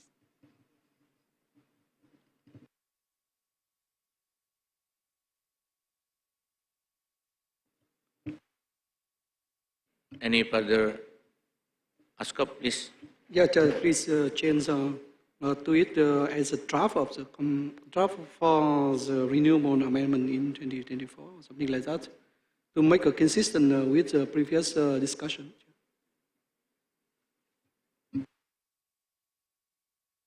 Thank you, ASCOP.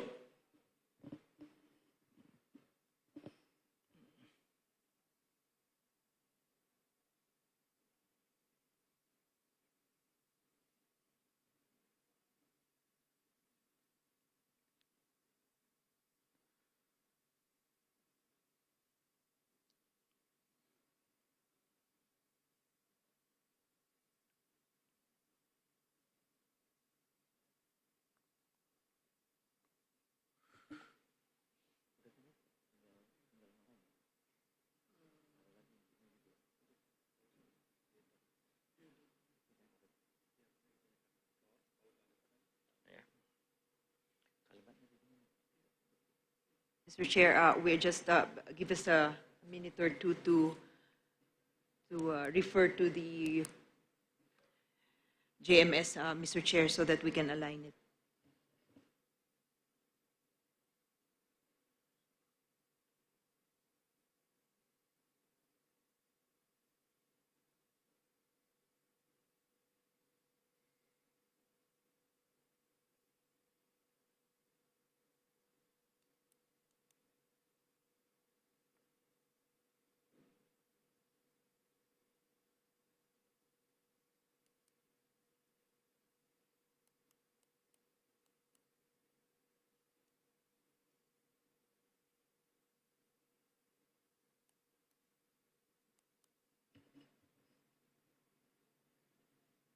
So, Mr. Chair, now it's consistent with the agreement in the discussions of the JMS, Mr. Chair.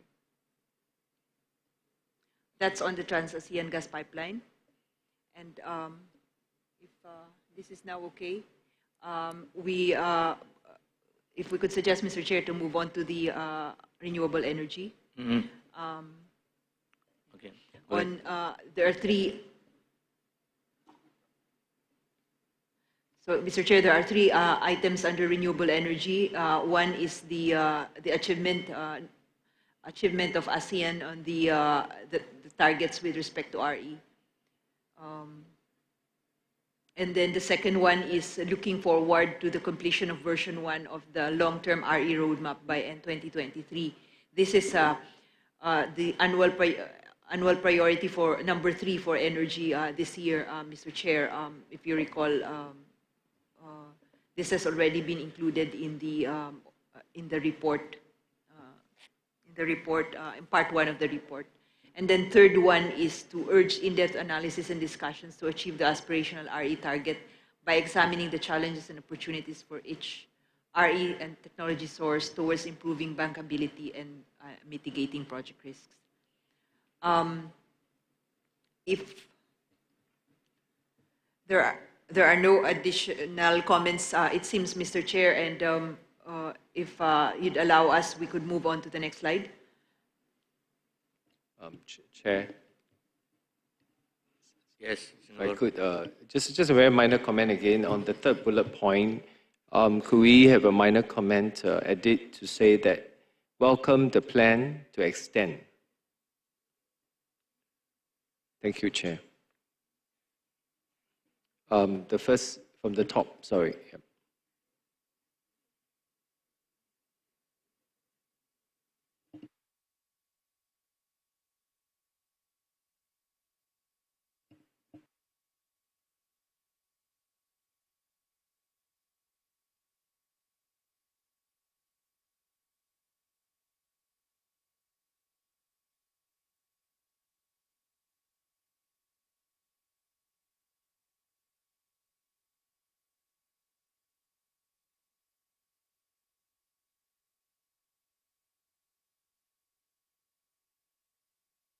with that, Mr. Chair, if it's okay, we can already move on to the next slide.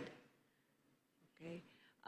So in this slide, we have energy efficiency and conservation, three bullets once again.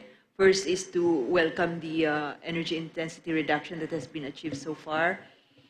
And then the second one is to acknowledge the importance of accelerating EE measures, not only for the power sector, but also for the largest energy consuming sectors such as industry and transport, and to expand these existing EE measures for lighting and air conditioners.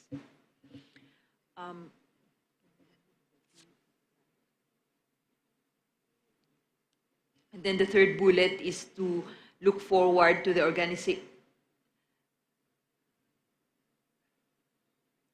So the third bullet, Mr. Chair, is to look forward to the organization of the workshop on smart and integrated digital energy management in the industrial, commercial, and building sectors, and the conversion of internal, or rather ICE vehicles to EVs, which is part of the 2023, the activities under the 2023 annual priority for energy number 4. Under coal and, sorry.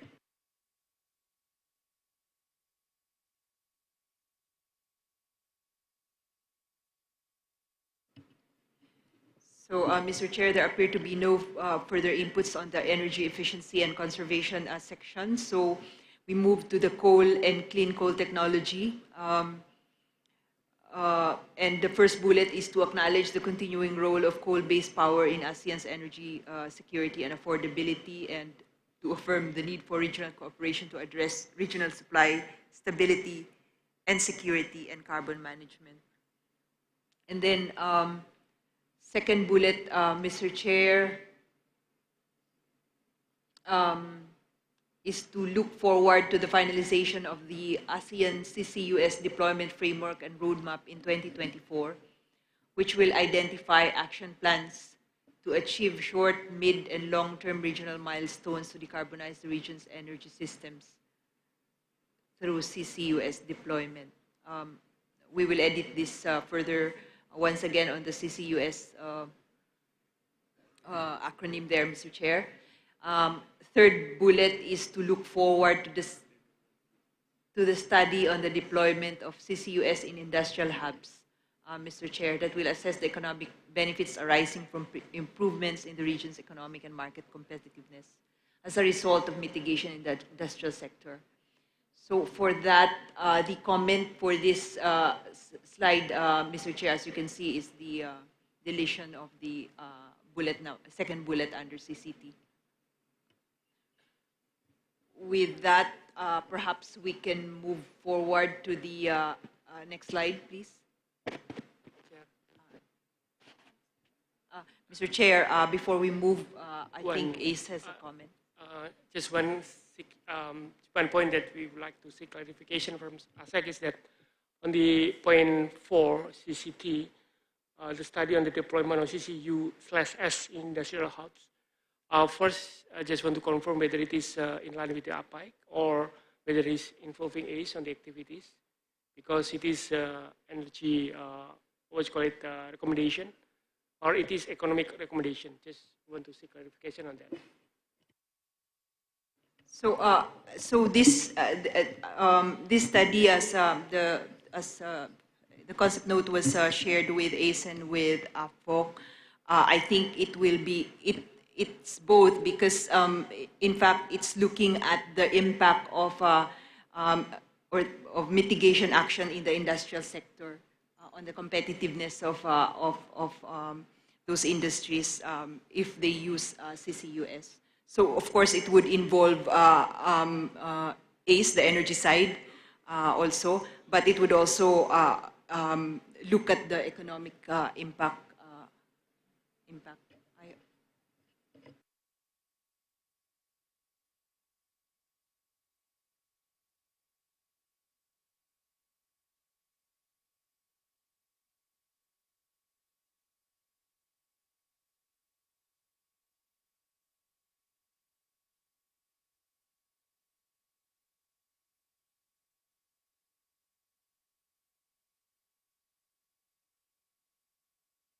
At the moment, yes, we can proceed with this, but hopefully that we can involve strongly on these reviewing processes and further activities on making sure that it is energy related, not only mitigating the emission. Thank you. Thank you, Chair.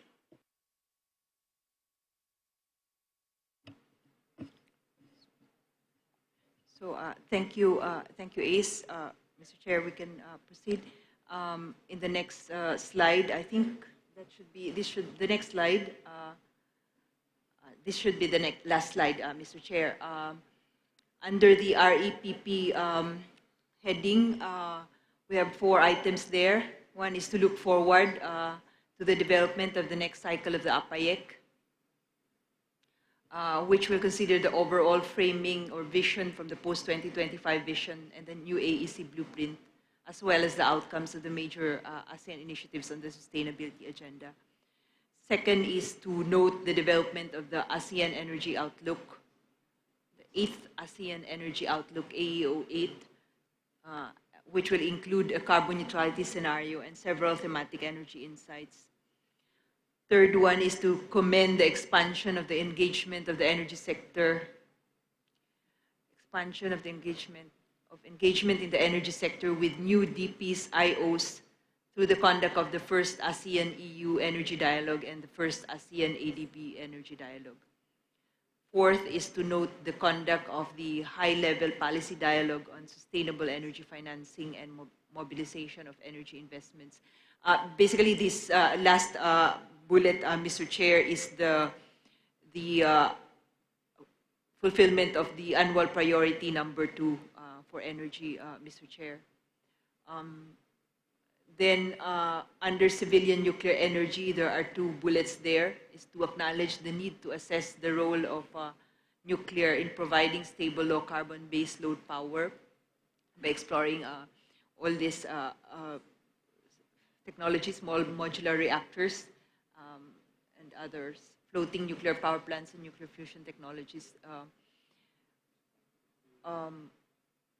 Perhaps I realized that there were some changes, Mr. Chair, in the JMS, and if you'd allow us, perhaps this could be simplified.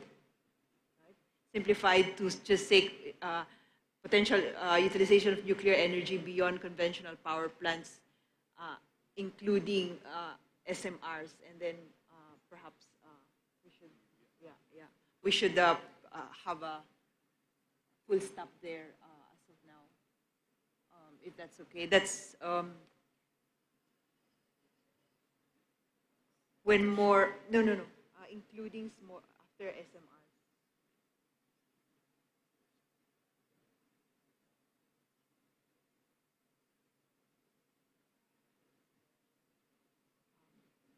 Here, after SMR period, then yeah.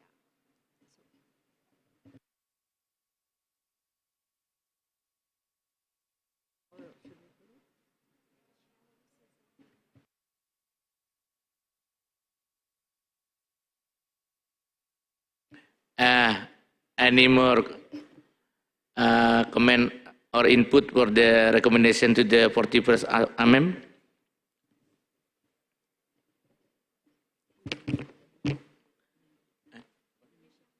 Oh, Indonesia, please.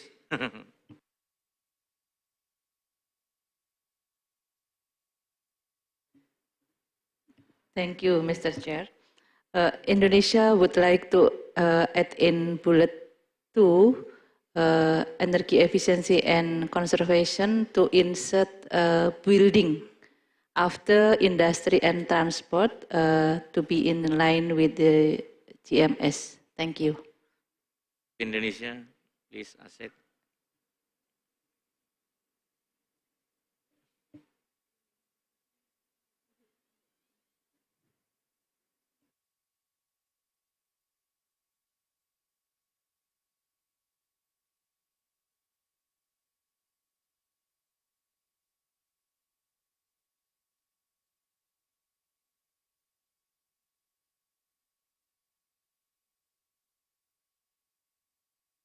Okay. Any more comment?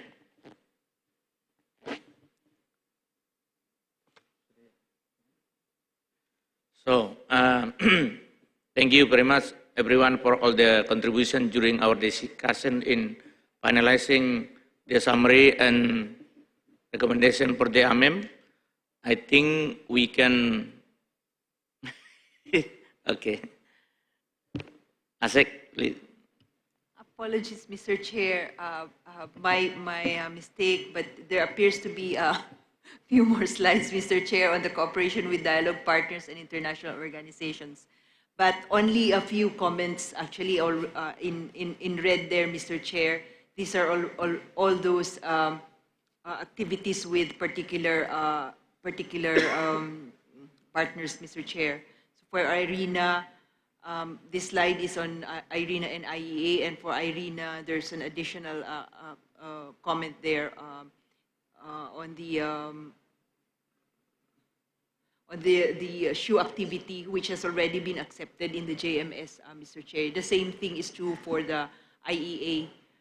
This has been included in the JMS. So just if you would allow us, Mr. Chair, to run through very quickly on the cooperation with US, this additional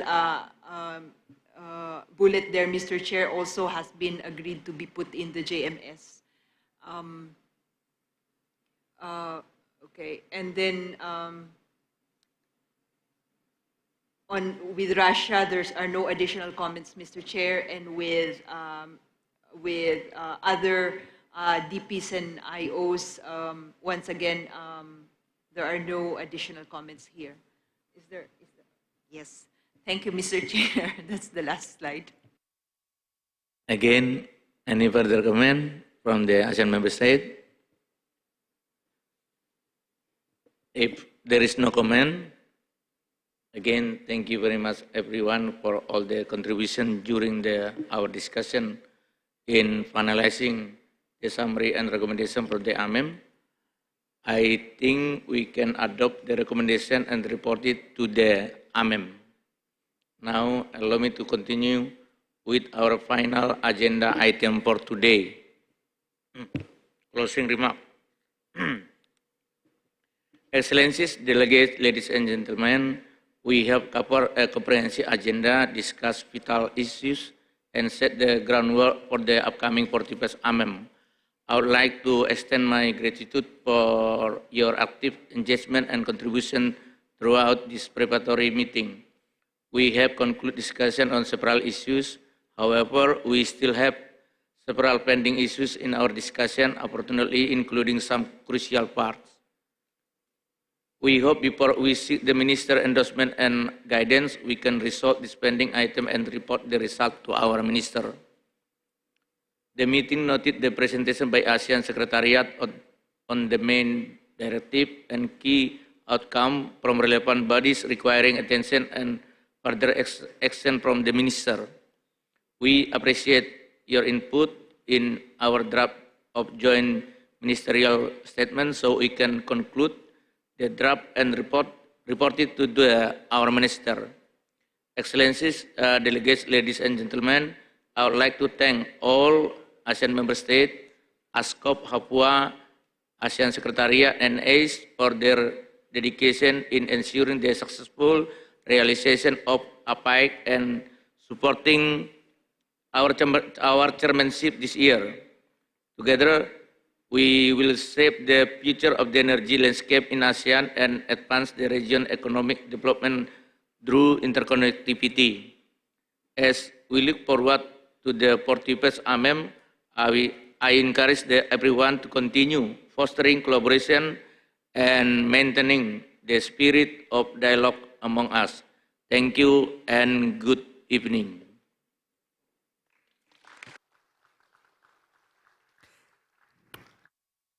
Thank you very much indeed, Mr. Chair, for guiding us through all of the deliberations today. Before we go, delegates, ladies and gentlemen, may we kindly inform you that we are extending invitations to all of our delegates to please join us this evening for a wonderful welcome dinner located at the majestic venue of Taman Bagawan here in Nusa Dua, Bali. We promise you an evening of delectable cuisines from Indonesia, and cultural performances that are near and dear to the heart of the Indonesian people. However, due to time constraints, we believe that we may not have time to get change, so we may need to proceed to Taman Bagawan and momentarily after the closure of our meetings today. And another gentle reminder, delegates, ladies and gentlemen, that tomorrow we will convene again for day 2 of the meeting at 8:30 a.m. And with that, we conclude the first day of our meeting. I'm Rahmat Idris. This has been an honor. We thank you very much for your insights and contributions to the deliberations. We wish you a magical time at Taman Bagawan. A very, very good evening to all of you. And wassalamualaikum warahmatullahi wabarakatuh. Om Shanti, Santi, Santi Om.